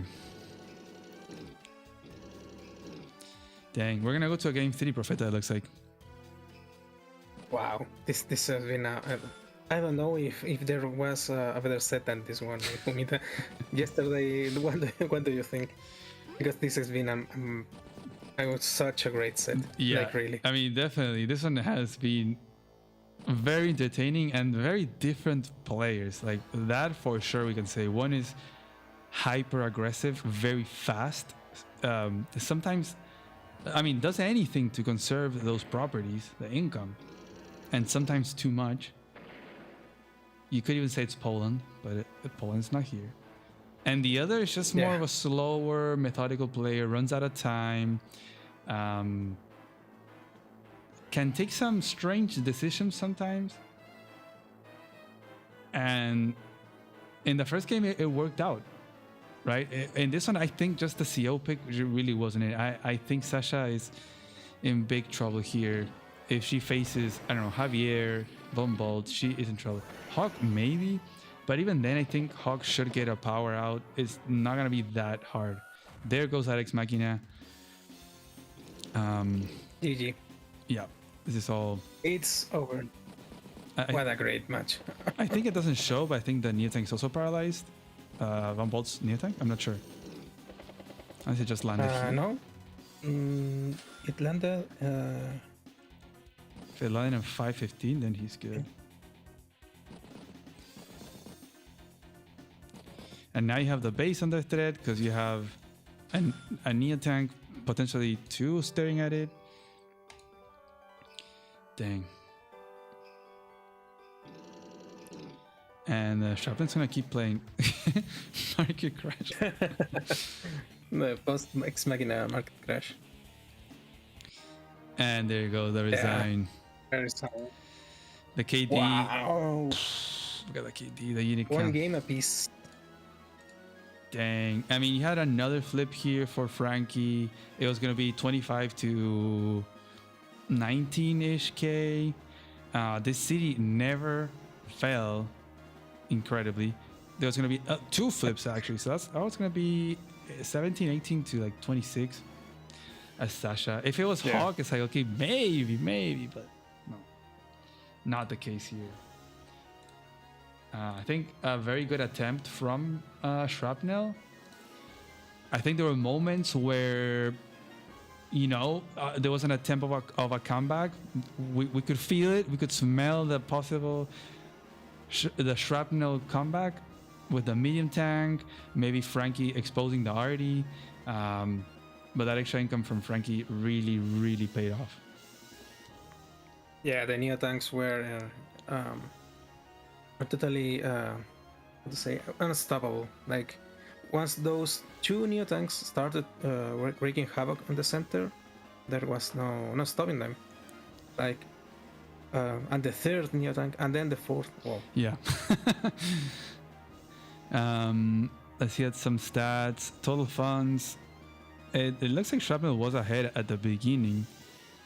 Maybe that recon hurting the eco a little bit for Frankie, but then being slightly ahead for the rest of the game. Unit count and army always a little bit behind for Frankie, shows you how aggressive and sacrificial he was. And then the damage dealt. Yeah. So many market crashes. Look at this. So many market crash. Just 1 super for Bombalt. Dang. Yeah, to the point that there was no possible market crash for Shrapnel to stop the Ex Machina. Wow. Crazy. I'm actually gonna go to the bathroom real quick, and I'll be back in a minute. If you wanna, let me see. Steelers typing. I don't know if they're gonna take a break as well. Break will probably be full 5 minutes. Yeah, they need to. So we're gonna take 5-minute break. If you wanna stay with chat, Profeta, you can. If not, you can also take a break. It's up to you. I think I'm going to take a break. Sorry, I need a break too. I'll put a little break thingy. Okay, so we'll see you guys in a few minutes. Yeah, see you soon.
Hello, everyone.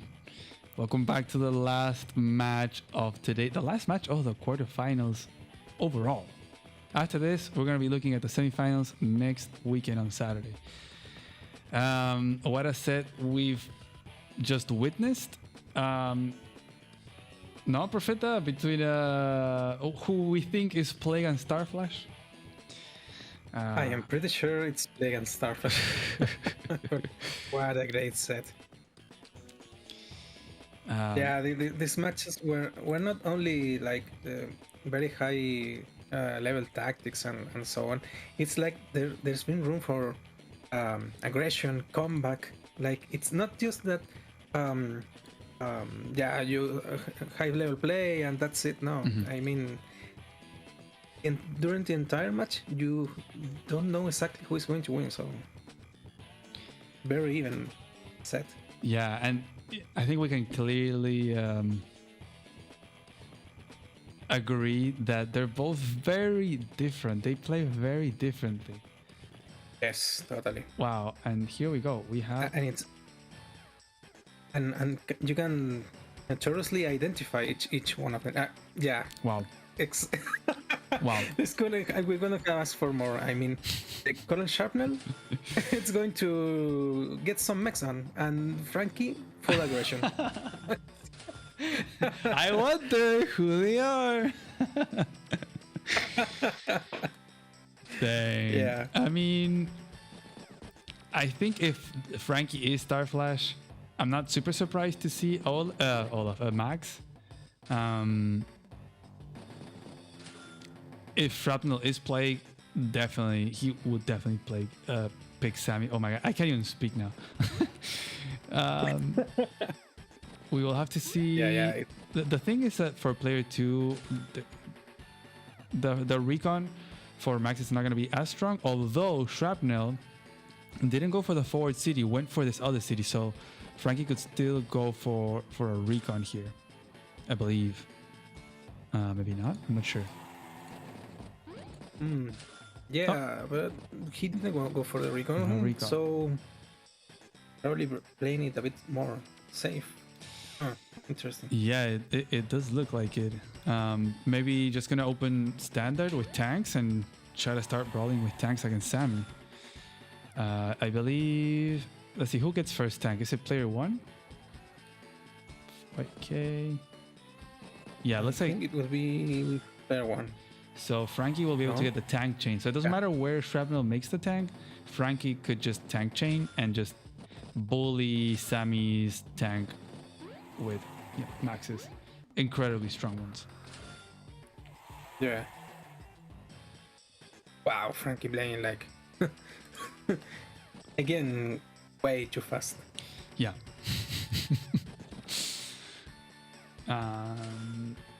Let's see Shrapnel. Is he going to get a tank now? What I'm surprised is I'm surprised that Shrapnel didn't go earlier for the airport, because there's an opening here where you don't make a tank right now, and then on the following turn you would have the airport online to threaten a copter opening, for which player 2 cannot respond. Like if they make a tank, they would have to like double base skip for an anti or something like that, or simple base skip. It'd be pretty bad, but that's not gonna be the case. Yeah, that was very interesting. Do you think he's gonna make an arty? An artillery, but I'm not sure if it's a good idea, because Frankie can start now a tank chain. Like, he would be having the funds necessary for that or not? Yeah, like 10k now. The next turn 8k, but you're saving 1k now if we go tank plus twin. So didn't go for the tank. Yeah. Probably doesn't want to give Frankie that intel, if we could say that word. Yeah, this is like, I'm going to get a tank here, but the other flank is not well defended. This is such a thing that Plague and also DFS do. They play with those early builds a lot.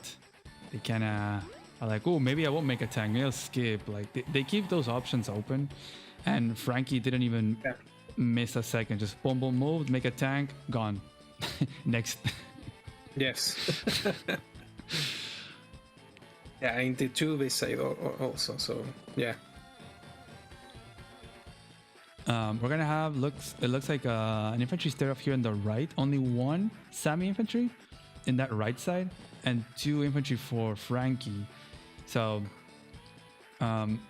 Shrapnel can still guarantee the capture, right? Because Frankie can interrupt, well, can hit, but not really interrupt because it's Sammy. But he'll have backup to then like take it out and recapture it maybe. So I'm wondering what Shrapnel is gonna build now. Do you just skip again? Do you just make more infantry and then make a copter in the next turn? Or a medium tank? I'm very confused. No, I think he has to deploy a tank now. Double Arty? He has to... Double Arty? No, not... Deathstress made double Arty against me here. He did this, although he had the airport sooner. So it's crazy because it was like, oh, maybe he'll make a copter. And then instead he made double Arty. So it's like, what? But now he's gonna do a tank on the 1 base. I kind of like tank now and copter later, like copter the next turn. Wow, look how fast this guy's moving. What the? How? I can't even move that fast. But I really like Max's position now. It looks like the AI how fast the infantry and all the units are moving. I just cannot click that fast. Dang. Okay, so all the initiative is going to be on Max's strong side over here on the right side. So I'm liking Max's position. These 2 on the left side will probably... that a copter could be... What's that? I think that a battle copter now could be a good choice for Sammy. I mean, because the next turn, like Max would have to answer with an entire, I think. Yeah, but he doesn't even have to base gear. I think it's kind of... It plays into Max's hand. Copter tank, and then you have 2 tanks and an anti-air. I think Shrapnel is in trouble. He might have to make a mech on the left side, mech Arty, infantry, defend, play long game on his strong side. Man, have we...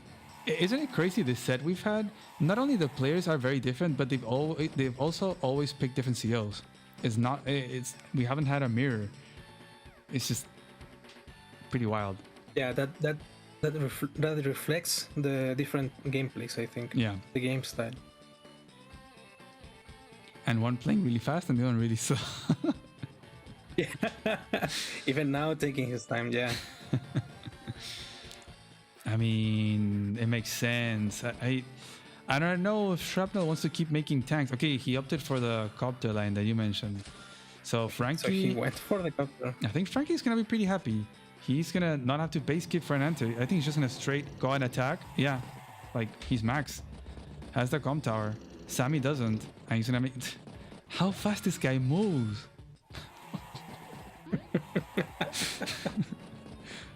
He's intimidating now his opponent. I'm sure with that. Like, I am so sharp focused to destroy you that I'm moving at lightning speed. Wow. So funny. You're like, he gives you no time to think. It's like, boom, boom, boom, boom, boom, boom. Okay, now it's your turn again. Yeah, and Shrapnel can't use his opponent to play something. So yeah, to blend something, I mean. Also, that tank attack cost Shrapnel like 2k in repairs. So instead of having, what, 13, he has 11k. It means he can't do copter without base skipping. He can make Arty. I guess he can make Arty mech and infantry. But you can see how strong Max is here, that even after the repairs, Sammy would be losing the fight. Yeah.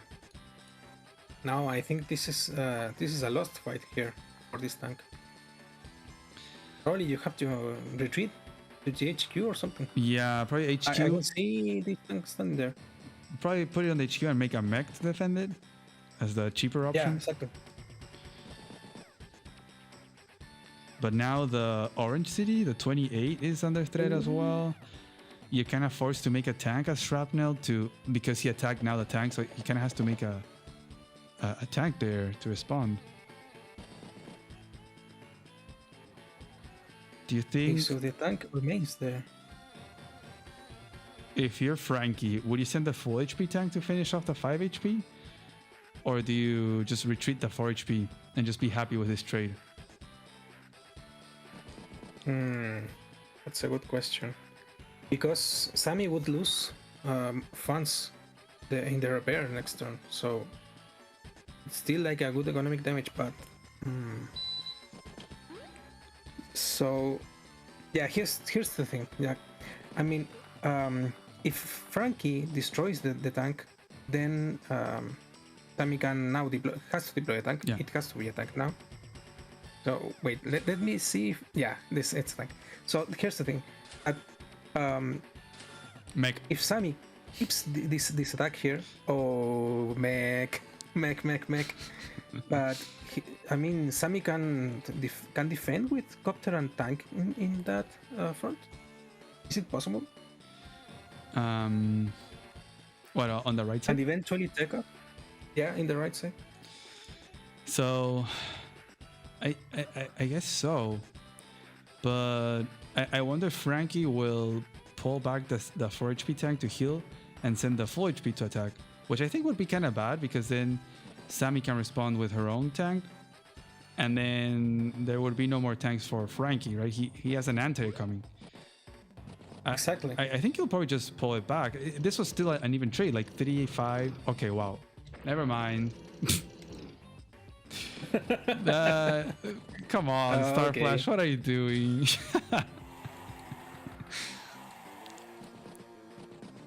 I mean, you shoot.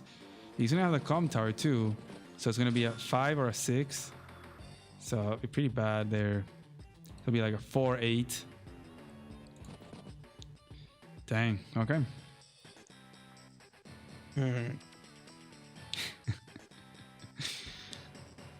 Sammy with a comm tower. I don't know. I think. Do you do the 2-hit KO with the copter included? I guess if you can block, because you have the anti there. But there's no way he can block. I think there's no way he can block the anti. Yeah, no, I think you're probably happy with just hitting the tank from the city. Yeah, getting a good trade there. And front shift. Probably front shift the copter. Yeah, I was thinking about that. You send it towards kind of the middle. There's a recon built by Frankie as well to help out dealing with the stuff from Shrapnel, those Sammy infantry and mech. So yeah. I wonder if Snapple will just keep making stuff on the right side, or now he will make an arty. This would be a pretty good time to make an arty with the tank attack there on the right side now. Well, he could do an artillery in the left side and a tank in the right side if he wants to continue the fight. Yeah. And front shift the copter towards the left. So that forces either the enter to front shift too, or Frankie having to build another enter. Or a copter. Oh. Okay. Going for the kill there. Okay. Okay, 2, 4, 6. So Copter's gonna go down, and tank is gonna be a full HP. I don't like this for Shrapnel, which makes me even more convinced that it's Plague. Yeah. Oh, we're going for that cap. Oh, and it's actually unstoppable. Wow. Yeah, there's not enough infantry in range. Dang.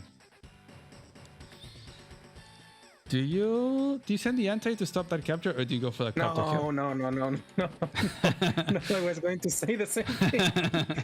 No. You want to keep the copter? No. We'll see. That would be like epic bait. No. We'll see what Frankie does. That would be. That would be like epic bait from Sharpnel. Save the copter now, please. I mean, that's gonna hurt a lot if he gets that flip in the middle. The recon will get a free hit this turn though, so he might be able to keep that property neutral for another turn. See what it does. Oh, please, don't interrupt with the entire. Oh, he goes for that entire. Okay. Let's see. Copter kill. Okay, copter kill. Yes, Okay. counter kill. Yeah. Okay. I think this looks okay-ish. The Sami infantry really are very strong, but man, this guy moves so fast. Oh, the city is going up. It's Oh not yeah, interrupting the city. yeah. He went double hit on the mountain guy instead of doubling up on the city. Okay. So this turn, Shrapnel is gonna get one flip and another capture. So that's gonna be 18 to 15k until this city on the right goes through, if it does go through, which I think it will. 20 minutes. 20 minutes for Frankie. We've done it. It's official. Yes. And the mech in the mountain. The mech in the mountain. Yeah, now we're getting into higher incomes. We have the tank to more easily respond to the recon, and now a tank response from Frankie as well on the left. This is gonna be a good time for Shrapnel to make those arties. Do you go and attack the anti-air from Max on the right side as Shrapnel? Yeah, that's what I was thinking, because Max Force is on the table now, so you're not going to kill the entire. Yeah. Oh, okay. Oh. Yeah, and also that tile, this place where the anti-air is two turns away for Shrapnel and 2 turns away for Frankie. So I think the copter kill was actually a really good decision. This anti-air can just go back and heal. It's a max anti-air. It will kill a copter very easily, and Frankie will be happy to have this engagement here. Might even be able to block, honestly. This will force Shrapnel to make even more tanks here on the right side.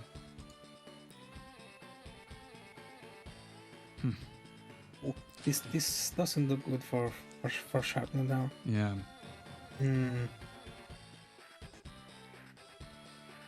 Dang.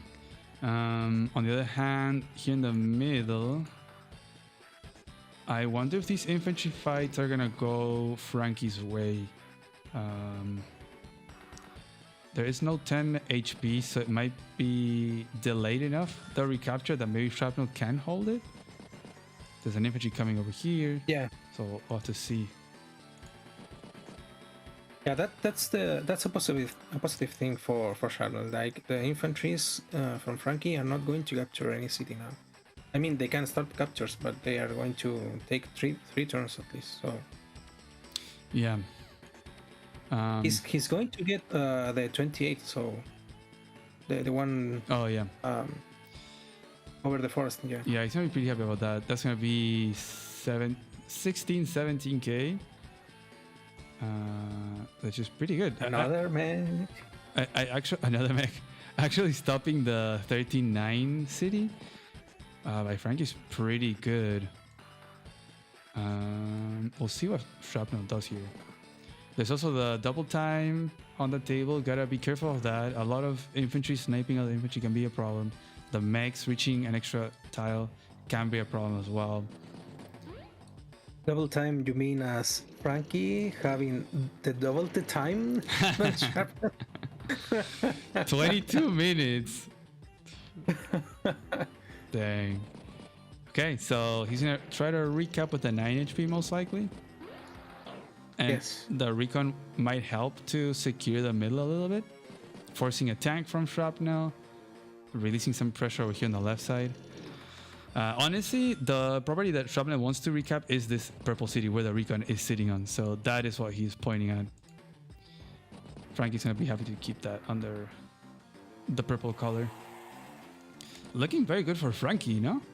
I gotta say. Yeah, I think so. Yeah, I think so. Because look at the charge, the board, the power charge. With so little value on the board. I mean, like 40 to 50 unit value, like so little. This is what Max wants. I mean, that to trade units to have some healthy tanks. So, and the enter at 5 can still do something. Like not only kill copters, like it can harass infantry. Yeah. And whatever. Yeah, for sure. Yeah, I think Max is gonna be very happy to just keep the brawling, just trading, keeping Unicam like below 30. It's gonna be all good. Once it goes up too much, then he's gonna have a bit of a hard time with so many infantry and mechs and arties from Sammy. So yeah, I mean, at the same time, you could say that Max is still very good stalling. Like he has Max Force, Max Blast. He can still break through walls of stuff. So it's honestly a very fun matchup because there's such opposite COs, yet they're both very aggressive. They have like very strong tools for different things. Yeah, exactly. And I think this CO matchup suits their playstyle well. Like, Sammy wants to use mechs and stall a bit, and like go slow. Yeah. Yeah, this little tank trade in the right. I mean, Shopping is probably gonna go for that tank and tank, but this tank chain seems a little bit better for Frankie. Anta is gonna live. Frankie's gonna get those two, at least one. We'll see if he gets the orange one.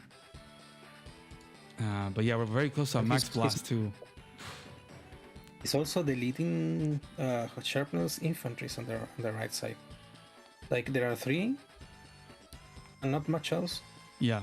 Like Sharpnell is not going to get the cities back if he keeps on the vehicle chain. Just like tank chain. Yeah, and honestly, knowing Frankie, he will probably just go and attack these infantry. He will take out or injure as much as he can these infantry in the right side for Sammy, and then good luck recapping anything. Where Sharpnell's gonna be the strongest, gonna be in the left side. He's gonna make an Artie most likely. Yeah, there you go. So when I have triple mech Artie, this army in the left can be pretty scary. Victory March can be the card that he needs. I think he's going to go for the Victory March, and in this map, it is very possible to do it and capture the HQ too. So yeah, I gotta be careful. And there goes those infantry fights. Bye Sammy infantry. The recon can't shoot at anything for free, I think. No, cannot. Okay, never mind. It is still going to go and shoot at an infantry. It's gonna get shot. Beta tank, probably. I mean, I guess to keep trading tanks, it's still a pretty bad tile to be attacking into. But oh well. Also, I guess he will have the Max Blast next turn. He can put the tank besides the 2 forests, 4 tiles down. No. He went for the city. Could have protected that recon that way with the Max Blast next turn, but okay, that's fine. Going for the tank on the city. Wow, recon. I was thinking he was gonna base skip tank, but okay, recon it is. I wonder what the damages are for the recon, like with Max on the table, like with a power. Okay, not a guaranteed kill, but yes on a road, and with a super on a plains it is a kill. On a forest, not. What about the mechs? In the chat, Dark Raider says, "Did we find Starflash?" I mean, if I could bet Hilo, yeah, I would say Frankie is Starflash. Like, if I could bet my Hilo, yeah. I feel very confident Starflash. that we have found Starflash. Yeah. Oh man, it's funny because I've been saying, oh, this one is Plague, oh, this one is Plague, but I have not felt more sure that this player is Plague. Yeah, this matchup is way too good evidence. Find both of them, like Plague and Max. I mean, Starflash. And this city, this 11 city, is going to go Frankie's way. Yeah, he's recovering that city. Yeah, he's gonna be a hit on income, which is crazy. As Max here, that's gonna be very good. He keeps the tank attack. Will he make another tank, keeping the tank pro? And Max Blast is ready as well.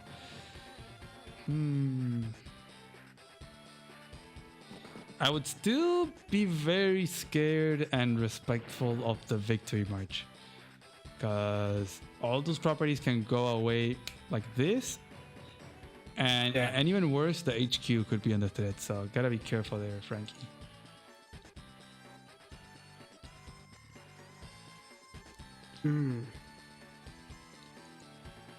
He has 16k. He can't make a medium tank, which I'm sure he would love to. I just have a feeling that he's just gonna slowly move forward here on the left side and make another RD, perhaps another tank. Yeah, probably he's going to go for another RT, and the right side is going to go for a tank again. Do you, if you're Shrapnel, do you attack the recon with the tank? I was thinking about that exactly. Whoa, anti. Anti. Yeah. Okay, another tank. To protect against the copter. I don't know. I'm not sure if I would. But it wouldn't be an entirely bad attack, anyways, because he could protect with the second tank. But the mechs are far away from that position, so I'm not sure. Wow, so Frankie's gonna get away with that infantry kill? That's pretty crazy. He's actually thinking about attacking or not. He probably is thinking. I mean, there's only one Frankie tank that could attack it, and then another one to back it up. I'm not sure if I would, because Max Blast is there, so... Yeah, that's the only thing. I think if this is who I think it is, he will play chill, slowly, build up this big blob of army he has, and move slowly towards that HQ. Yep, look at that. Yeah. I mean, Max Blast, you gotta be careful about that Max Blast for sure. I wonder, this is kind of reminding me of the match between Plague and Tordred, where Plague was Sammy, Tordred was Max as well. And Tordred kind of just tried to go for a lot of like luck rolls, would use Max Force to try to break through and try to attack the RD or the mechs, and failing a lot of times, but just keeping the brawl there going. And then Plague just like he would just like receive the punches, and then slowly he would still creep forward and eat the map as Sammy. I don't know if we're gonna see that right now. Like Frankie might be thinking, do I use Max Force or Max Blast right now? Can I punch through enough stuff to make it worth it? It's I don't know. I don't think so. I think it would be a bit of a trap. Like this is the trap area. Look how many mountains there are. I don't think it'll be worth it. And it looks like he's not gonna use the power. Okay. Oh, the port. But he's going for the properties. That's a good strategic choice, because there's no infantry in there in range. Yeah. He has to use tanks to interrupt the cap. Do you think it'd be a good idea to make a medium tank in the left as Frankie? Just base kit from medium tank on the left and really hold on, you know, from that wave of army that's coming in from Shrapnel. I'm not sure if medium tank will cut it, because there is an artillery, and the thing is that medium tank protects this. If it sits on the city, it's fine, but there is too many roads, like not too many defensive terrain there in the left side, aside from that city in which the tank is now. A few forts, but those forts are very open, so yeah, I mean, I guess as long as Frankie can get rid of the RD, then a medium tank would be happy to roam around. But yeah, he's also happy to get that board. He's already ahead on income, so that's gonna bring it up to 90 and 15. So it's gonna be up to Shrapnel with a victory march to flip enough properties to either bring it back or, I mean, obviously get the HQ cap. So gotta be very careful with that. I don't think there's any infantry right now that can reach the HQ with a victory march, so he is safe in that regard right now. Yeah, I don't think there is any infantry. Even if there were no units, no. 1, 2, 3, 4, 5. Yeah. Funny how the Frankie infantries are so close to the HQ. Like, if I could swap CO now and activate Victory March. But well. Yeah, very menacing.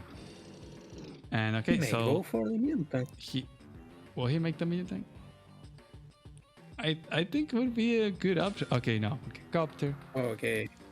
Copter recon maybe? And have just a lot of recons? Yeah. Exactly. 3 recons. Dang. Okay. Wow, what a matchup. The armies are so different. One is having mechs and arties, the other one's having recons everywhere. This is amazing. Copters, yeah. Yeah. Okay. There are 2 properties that Shrapnel could go for. From Frankie, so yeah, you would activate Victory March now? Like, I'm not sure.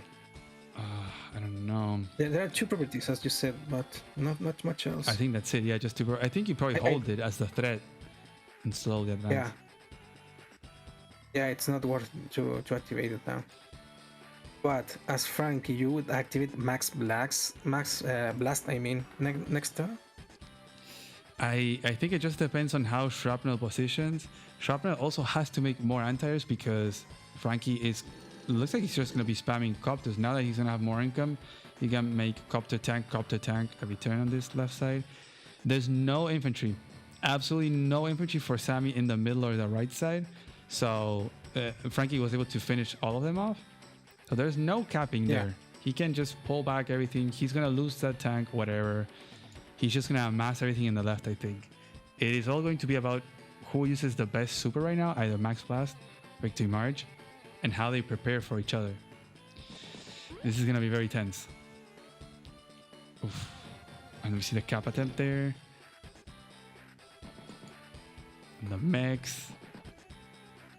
Oh, we're going to see that timer go down, Profeta. That Shrapnel's timer is at 8 minutes, but in this next turn or 2 is going to go down to increment, I'm pretty sure. At this point, Frankie is going to get triple time. Triple the time that Shrapnel. Man, that's for Frankie with 20 minutes. The legends are indeed true. Yeah. Oh. But yeah, more anti-airs from Shrapnel are gonna be needed, and he can also start making infantry on the right side, so it's gonna take some time, but he will be in range of those purple properties. He also has to reclaim that port. Looks like he's not fully committing though. Look, he's kind of pulling back into the mountain. Wow, okay. Mm. Dang. Let me see. And he can interrupt with a copter. And an infantry. Oh yeah. The copter can hit it and the anti-air doesn't reach. Yeah, probably. And you can probably also use a recon to take out a mech, and I think that's very much worth it. Yeah, it's totally worth it. Yeah. And how much damage it will do? Let's see. Well, with a max blast, it's dead. Yeah, it's dead. It's a dead mech. Yeah, but even dealing 7 or 8 damage is enough. They're almost the same amount of money worth, and Frankie has more income, and it almost feels like Sammy's mechs are more valuable than Max's recons. Like, she can get a lot of done with those mechs. There is a possible attack with Max Blast to the infantry that is how do I say this? It's like forming a letter A, and it's the one infantry in the 410 tile. Yeah. With a recon, and with another recon you can reach and attack the artillery. Yeah, I think we might see that. Max Blast would drop that down to 3. I feel like if a tank could reach the anti-air, but that's not the case, it would be very much worth it. I don't know. The problem is, I feel like the Max Blast has to do a lot of damage. If not, Sammy can hold that Victory March and really bully out Max. Yeah, it's not worth activate. You're gonna use a super to take out an infantry and an artillery, and that's kind of it. And you lost the whole charge. So he's probably thinking about it right now, seeing if there's some breakthrough that he could do that's nice. But I don't see it. 2, 4, 6, yeah, 8. For all the possible max blast possibility now, Max only has 4 tanks, and one of those tanks is very far away from enemy vehicles, and the other one is at 1 HP, so really only 2 tanks.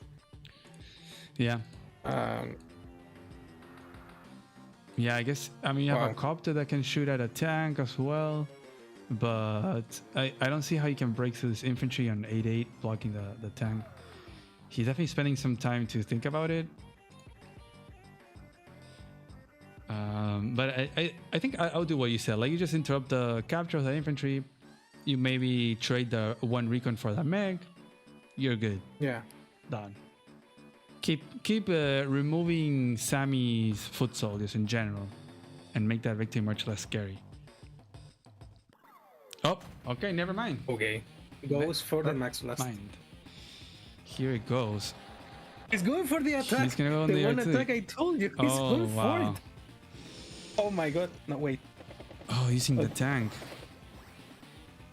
Yeah. Oh, okay. Bye-bye, mech. He's going to attack with the copter? He's going with the copter, or not? Okay. Oh, okay. Hits the other mech, and now the copter takes out the arty. Okay. Okay. Okay. That leaves 1 mech for shrapnel and 2 tanks. I don't know. I'm not very convinced about this. you don't like this max blast? No, not a lot. I mean, but I'm also not convinced of shrapnel making a tank on the right side last turn. Like, why would you make another tank? I think that could have been an infantry, and he could have used that tank on the left side. It would have scared off Frankie a little bit more on the left side. It would also rush his chances of flipping stuff, especially that port. Frankie just still attacking there on the right side. Crazy. I guess he can bring over the tank on the right to the left side to help out. Man, at this point, the HQ of Sharpnel is in danger. Like, he has some infantry in the vicinity. Like, wow. He has only tanks, like no infantry. Do you think Sharpnel to defend? Do you think we'll see a victory march now? Okay. If there is a victory march, I'm not sure if there are many properties that Sharpnel can take. Yeah, I think. Can he actually destroy the 5 HP enter, for example? Oh. Okay, it goes. Here it goes. Here you go. I think it's gonna be like an aggressive victory march, like to do a lot of damage. By infantry. Yeah, probably. But nice blocking actually on the right side by Frankie, making those 2 tanks on the right not being able to attack the infantry in the port. So that will remain purple pretty much. And I don't. And also, I don't think that the entire will fall. So even though he has many infantries in the mountains here to take that city, it's not going to happen. Yeah, I think he can only take the city on 414. He could use like an infantry and a 6 HP infantry. Perhaps that does enough damage. Yeah. Yeah, I think that's a possibility. Yeah, it's a guaranteed kill. So that's 1 property he could get. That's pretty much it.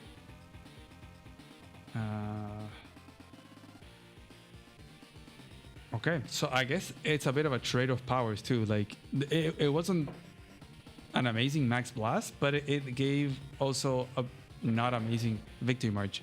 So now they're back to normal without charge, and now Max doesn't have to fear the victory march, right? while having. But that power trade, I think it benefits Max a lot because, as you say, like Victory March is one of Sammy's trump cards. Well, Max can just volley with day to day, and he's fine. Yeah, and he has 4K more income too, so it's just it plays into Max's hand really. Yeah, and look at that unit count, like 30 to 18, and those are mostly infantry. So 20 infantry to 10 infantry. Wow. Max has double the infantry. That's sad. Yeah. Yeah, that's crazy. Dang, okay. There's one mech with Victory March. We'll see what it decides to delete. It cannot delete the anti-air. Does it take an attack? Yeah, it doesn't reach the other. Okay, not guaranteed. And then you have the recons. Those recons proving to be pretty worth it. That it's just more vehicles that the infantry cannot really shoot at. And I think, okay, he's gonna go for the capture there. But I don't know. I still don't like it too much because he will get that back. I feel like Frankie will get that back pretty easily. Yeah, he will get it back. He's going to kill those infantry too. So more, so even less foot soldiers for Sammy. Wow, it looks pretty over if you ask me. I think no. Let's not go that way. You know, we'll be summoning the comeback. The comeback shrapnel. Will we see it happen? Yeah. Look, the one thing I think that shrapnel is at least managing to do is to hold the right front. Yeah. Like there are not so many tanks now. Oh. You can actually deploy some copters and gets the port back. Nice. Okay, but that's good. That's very good. He had to use a tank though to do that instead of like shooting at a recon. Yeah. But yeah, I guess that's worth it. Now they're equal on income. But Frankie should be getting that city next to his HQ in a few turns, so he'll still be ahead. Unit count looks pretty bad. Oof. Poor infantry.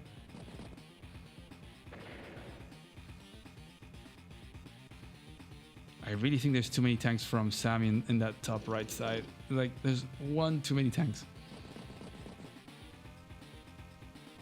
They're like not doing anything right now. There's two tanks there that can't get too much value. Yeah. And artillery, okay.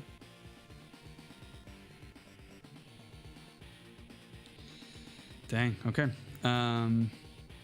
What does Frankie do from this position? There's no copter, so that anti-air is like, it can do whatever it wants. It can go and shoot at infantry if it wants to, I guess.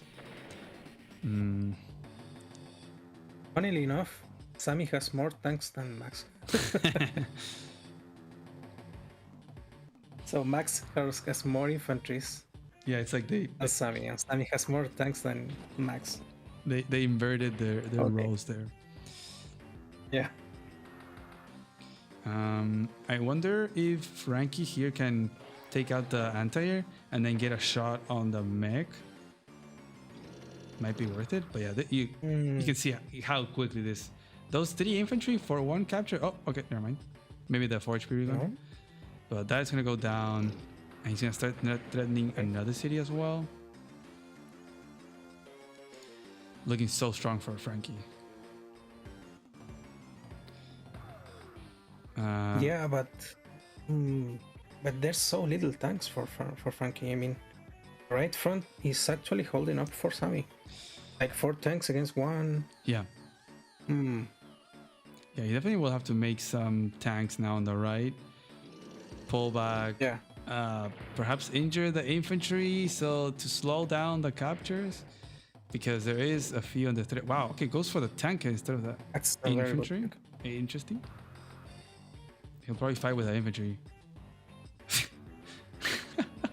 The 5-5 with the Victory March. Okay. I really feel like a medium tank eventually for Max would be pretty strong. But to be fair, his recons have proven to be very strong as well. Yeah, but now that he has to face against Entire, yeah, and tanks, yeah, he probably needs another tank or a medium tank. Like these recons have already done their job. I mean, Yeah. Sharpnel has only 2 infantry and 1 mech. Like he did his job with the recons. Yeah, and like remember how much army Shrapnel had in the left side? There was a huge ball of army, and look at it now. It's like 5 and an arty that it's coming now.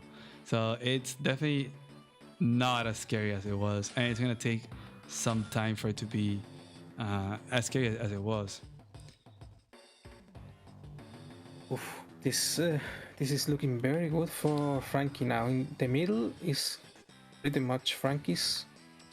Wow. And on the left, as you said, there is no more big army here for Sammy. So Frankie went against your advice. He did not build any tank on the right side. He even base skipped. Why? Why? You need tanks there. Those Sammy tanks are gonna start shooting at infantry and going crazy. Or take out the max tank on the board too. Well, at least he's building copters, and he's sending those copters towards the center and towards the right. So, but the enters there.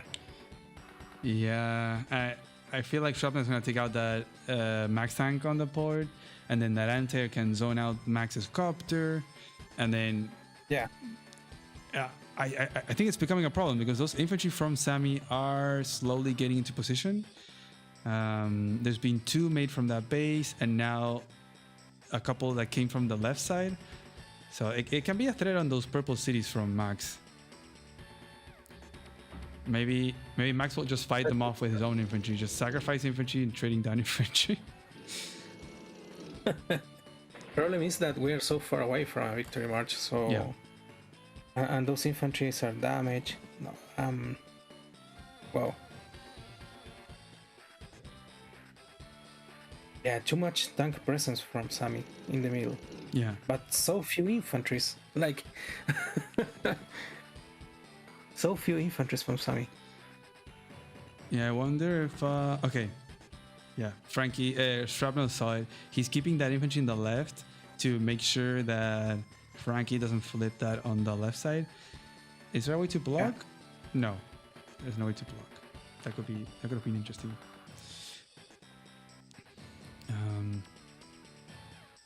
Dang. But that could be a good bait. Like, I mean, come and interrupt my capture, then I punish the infantry and you're 1 infantry behind. Yeah, for sure. That one tile choke point is so strong. If Sammy sends that infantry, you put the recon to get out. And there's 3 infantry there for Frankie on the left side, so a bit of a threat for sure. If Shrapnel is sending so much to the middle, he has to be a little bit careful. Yeah. Okay, he made a mech. He has 14k. Probably makes double tank, I would assume. He has 2 anti-airs, so he's good on that regard. He has an RD. So yeah, I guess we'll see double tank. Double tank, it seems. But I'm not sure about double tank. I mean, he has so many tanks, he needs some infantry. Yeah, that's what I was thinking. He needs some infantry. He has what, 7 infantry, and there's like 2 that are very injured. 1 in the back. Like, it's not, I mean, it's Sammy, right? Those tanks are not very strong. She doesn't get any benefit from powers either. Doesn't need more tanks. Yeah, like you say. Probably just making copter infantry mech, something of that sort. Ooh. Wow. 9-3. Wow. Guaranteed flip there. It's crazy how slow and methodic Shrapnel is. Only for Frankie to come in and boom, just cover it. And now he has nearly 10 times more time. 10 times more time. Wow. Insane. Nearly. Oh my god. I wonder if Frankie will use a copter, like sacrifice a copter to hit a tank. Okay, no, okay. Just gonna keep it safe. But he has that copter chain. So that will help him ward off those tanks from Sammy. There's 2 antlers. Yeah. I would go double tank from Max in the right side. Like double tank, start I don't know, snowballing some tanks. Like the left flank, you've already won it. So I mean, there's no infantry. There's 1 infantry. So wow, Max is gonna be 19 to 15k. Sammy just not having the initiative anywhere. I think where she's the strongest is kind of in the middle. It's gonna be tough. Copter tank infantry. Okay. Base skip. And base skip, yeah. This Frankie's base skipping every turn, man. But copter is a good idea because you can use them in the left and go for the right flank, and those entire will find themselves divided. Where do they go? The problem is that Max would want to have at least 1 or 2 tanks to chase those entires away. Yeah, that's what I was That would thinking. be great for him. Yeah, I don't know if maybe after the flip in the left, he will send those 3 tanks he has in the left side towards the middle and try to chase those anti-airs. Honestly, after this flip, he's gonna be so happy he doesn't even have to be putting any more pressure. He can just respond to whatever Sammy wants to do and keep trading units, perhaps. It's in this map with this such low income, 19 to 15k is a disaster. Just 1 city ahead is a big deal, and 2 cities is almost like, it's just very winning. Yeah, and it also serves into Max purposes that that Sammy has so little infantry. Like, I mean, these infantry is from Frankie. He would start sending them towards the middle again to try and get those properties, and Sharman would have to interrupt with vehicles, and then Max could use that to attack Sammy's vehicles. Yeah, he's clearing a lot of those low HP units from Frankie. At this point, it would be nice if Frankie would have made some double tank turns, like you said, but it's not the case. It's not the case. But yeah, if you look at the infantry, there's 1 healthy infantry from Shrapnel, sort of in the middle. So it will be 2 turns away from any 3 purple cities. We'll see where he decides to go. But again, it's just 1. Frankie could just like send 2 infantry to stop it, injure it, and it won't be capping anything. And like, where are the rest of the infantry? There's another one in the right side. It is threatening a city there. It's just, you take out Sammy's infantry, and what can she do? Yeah, I think Sharpnel needs to deploy copter and infantry. Probably a mech even. I would go copter, mech, and 2 infantry this turn. But he needs infantry. Shrapnel. As Sharpnel, exactly. Yeah, definitely needs more. I think that's what he'll do. Let's see. Well, there's 1 mech. Copter mech infantry? And probably now copter and 2 infantry, I think. Copter and 2 infantry. Oh yeah, copter mech would be base skip, yeah. Okay, already in the middle. Gotta be careful with that already though. A max force? I don't know if he can get it this turn. That doesn't seem like it. Anti-air. Oh, anti-air. Okay. Yeah. I mean, I guess that makes sense. That's the problem. Yeah, that's the problem with facing now so many max copters, because the semicopters doesn't reach. So yeah, he needs anti-air.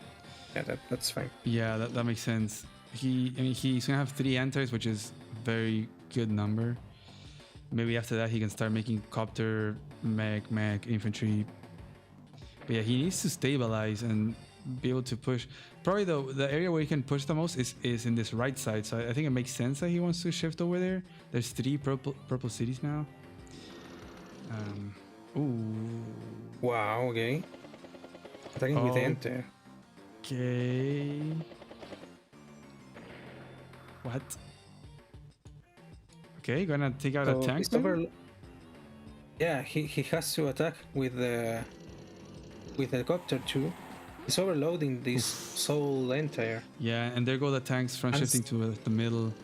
Oh, this is looking so over. Yeah. Now this is looking good for Max. Yeah, this is looking very good. Because he now has the tanks to chase away these ground vehicles.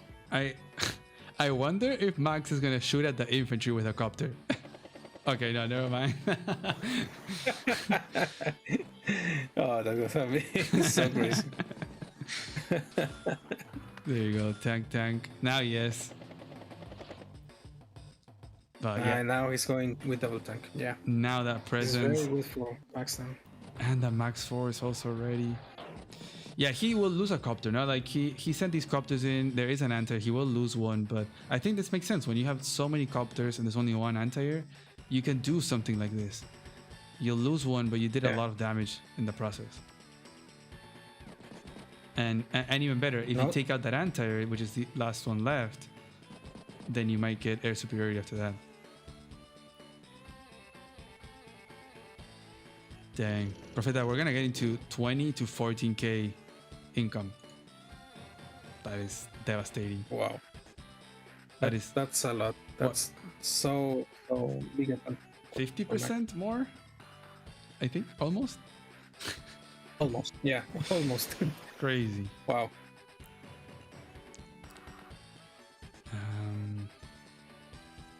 Already cannot shoot. Ooh, but can he trap the copter? The 9 HP copter? No, I don't think so, because Max Force is going to obliterate anything. Yeah, he has so many vehicles. He has 3 tanks, a copter back here. There's just so many things. I think Shrapnel has to back off. He might take out one copter and then has to pull back, but it's like against what he needs to do because he's so far behind on income right now. Man. Do you take out a copter or do you just pull back the anti-air? At this point, he has to destroy one of the copters, the 10 HP one, because if he doesn't destroy it, he's going to use it anyway to kill more Sami units. Yeah, there you go. Yeah. Okay, and the RD behind, next to the mountain, probably. Behind the 4 HP, I think. I'm not sure if he can defend that enter. That enter is gone, I think. Yeah. It's definitely gone. Ooh, can he hit the other one? No, he can't. But I also don't think that Shrapnel... Yeah, Shrapnel's not gonna get any of the cities in the right yet. And he's running very low on time as well. Again, we're getting into the increment. He's down to 20 seconds. Oof. This is gonna be very problematic.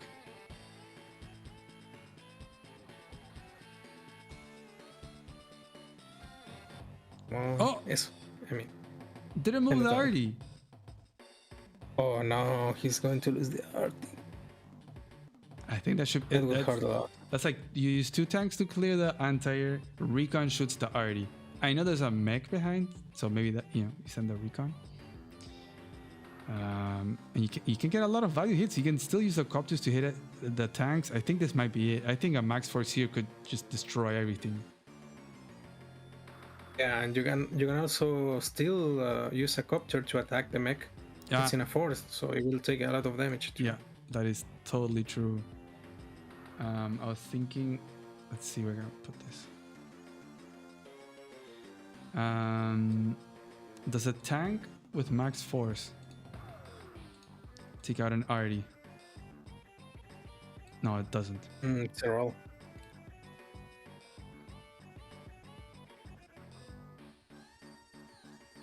He's thinking about attacking or not, because it's a roll to take out the RT, and if you don't take out the RT, you have to take out the infantry, I think, to try to pass and attack the tanks.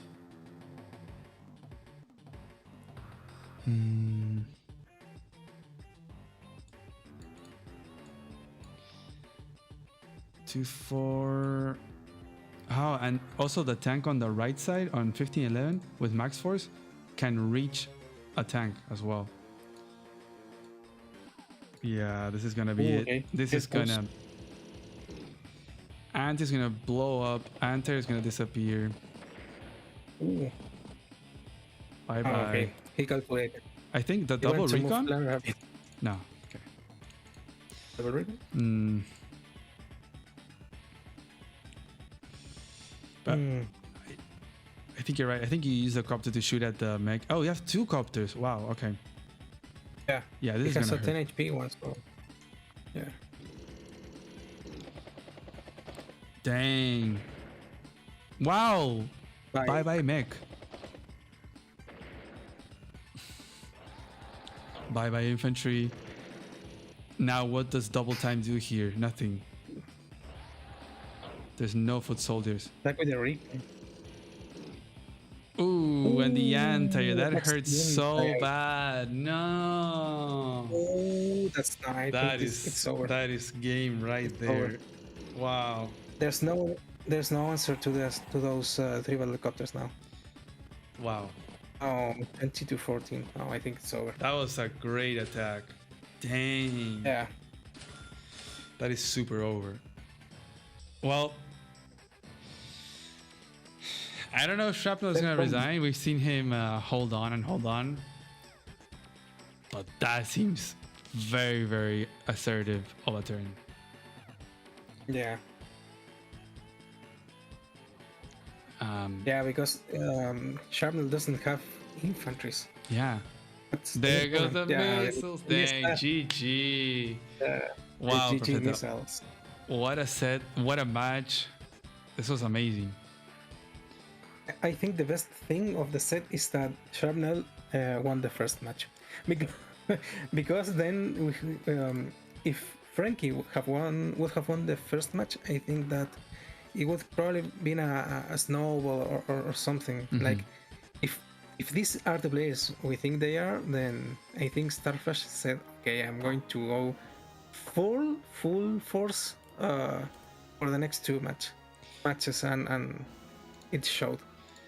Yeah, no, having a reverse sweep is very, very cool, honestly.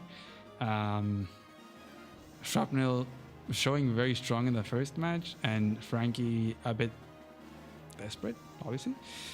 But these past 2 games, just bringing it back, just keeping that aggressive line, going for the income, going for the value hits, finding the breakthroughs. There was sometimes some holes in desperate Frankie's like army, like in the last game, in the game 2, where there was this medium tank that from Shrapnel that took out the Artie, but it still wasn't enough. Like I think Frankie played really well the game 2 and game 3, and Shrapnel started off pretty bad the first game with the Artie, but still managed to bait perhaps Frankie into certain weird attacks and take that first game.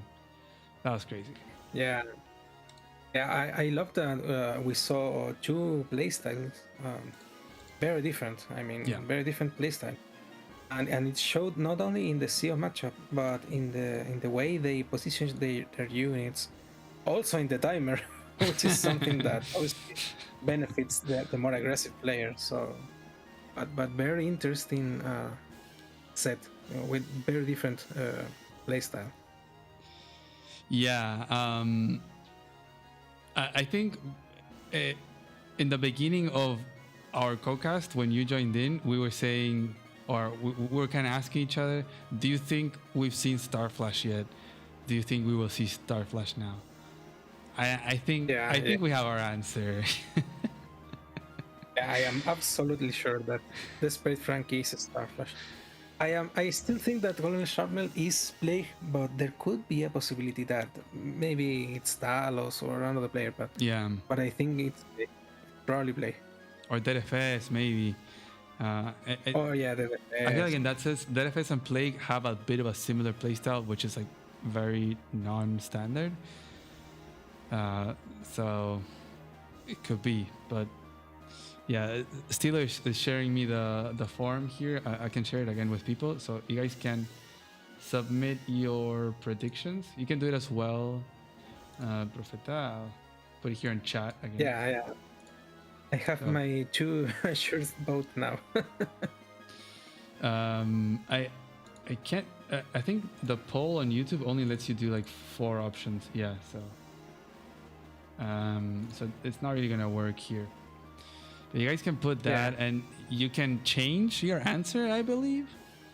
But you can only put one answer. So like, you can't be putting multiple submissions. You just put one, but you can then go back later and change it as the games go on. I should probably look back at these games, back at what they picked in the qualifiers, maybe certain openings and certain maps, and try to either confirm or deny certain suspicions of these players, because this was amazing. I'm having a hard time thinking of like, okay, where was Chloe Box? Like, I can't. I didn't really see any player that was like, oh, this is Chloe. Like very crazy aggro, weird opening. Yeah, like Chloe Box, if I remember right, it's like a Hollandesk-like player, very aggressive, but doesn't go so crazy for the interrupts. I think. Yeah. No? Yeah, it goes for a lot of just like tries to get a lot of vehicle hits. I mean, everyone, right? But likes to take up early as well, kind of like out of the blue. But yeah, she might be one of the tougher ones to figure out. And advanced noob is also going to be tough to figure out. Yeah, that is going to be, I think, everyone's homework for this next week until we see the semifinals. Yeah. I will have to review the games, especially from yesterday. But from today, I think that I think I've got Starflash and Plague most probably, and I'm not sure. I think that Azarel might be big fella and pull off an upset. But I don't know who could be Kuolema, Valcoin and Kuolema. I don't know. Yeah, it's definitely very tricky. Man, we've been on stream for 8 hours. That is insane. I think Profeta, thank you so much for being here with us today. It's been a blast casting with you. If you want to say anything before I let you go and I end the stream. No, thank you, Umita. Thank you for letting me join in. It's been an amazing experience co-casting with you, and I've learned a lot of what casting means. I mean, these live matches, and I also want to thank you. I think I speak in behalf of everyone in the community. That I want to thank you for organizing this tournament and making the community grow. I think that shows so much interest in these events. So really thank you, Mita, for doing this amazing job. Also collaborating with casters. I really thank you, man. Thanks. That means a lot. I really appreciate it. Thanks, Prophet. That's very very kind words. Thank you, man. Okay, I'll talk to you later, Prophet. See you later. Yeah, later, man. Okay, bye. Well, huge thanks to Profeta there. So much fun. Also, face reveal for those that didn't know.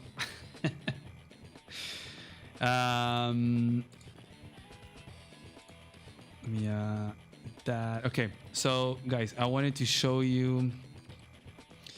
Actually, I think I have to update the donations. Let me just check.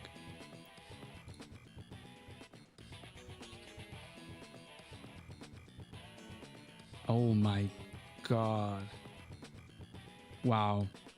I need to fix the alerts here because I don't know why they don't show when people donate. I'll make sure to fix that this week, but whew.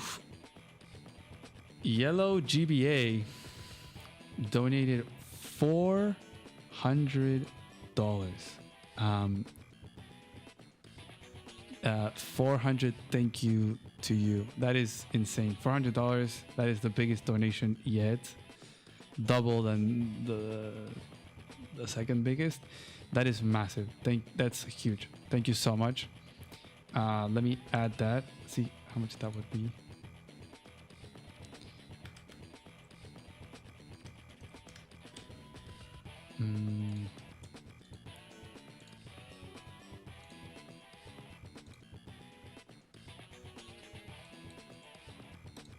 Dang, okay. We're at 2,300 the prize pool. Whew. That's wild. Dang, guys. Well, what did you think of today? We had some amazing sets today. Not gonna lie, these were really great games. This last one, I'm pretty sure it's Starflash and Plague. I do remember Sprite saying that the opening from Shrapnel on Catatonia was a little bit weird, that maybe it's not Plague, so I'm gonna have to check on that. But if Desperate Frankie's not Starflash, come on. The other set, the Valkoinen and Big Fella, that was also pretty huge. Right now I'm kind of blanking out on how it went, but I remember the Big Fella starting off not very well, like maybe having a good opening, then kind of falling off in the mid game, but then coming back in the late game. And then, which was first game, what was it on? I can't remember now. Was it Lucifer? But then the second game being on Misery with that HQ cap. The HQ cap. Why would that happen? Dang. But we're gonna have, let me show you here the bracket.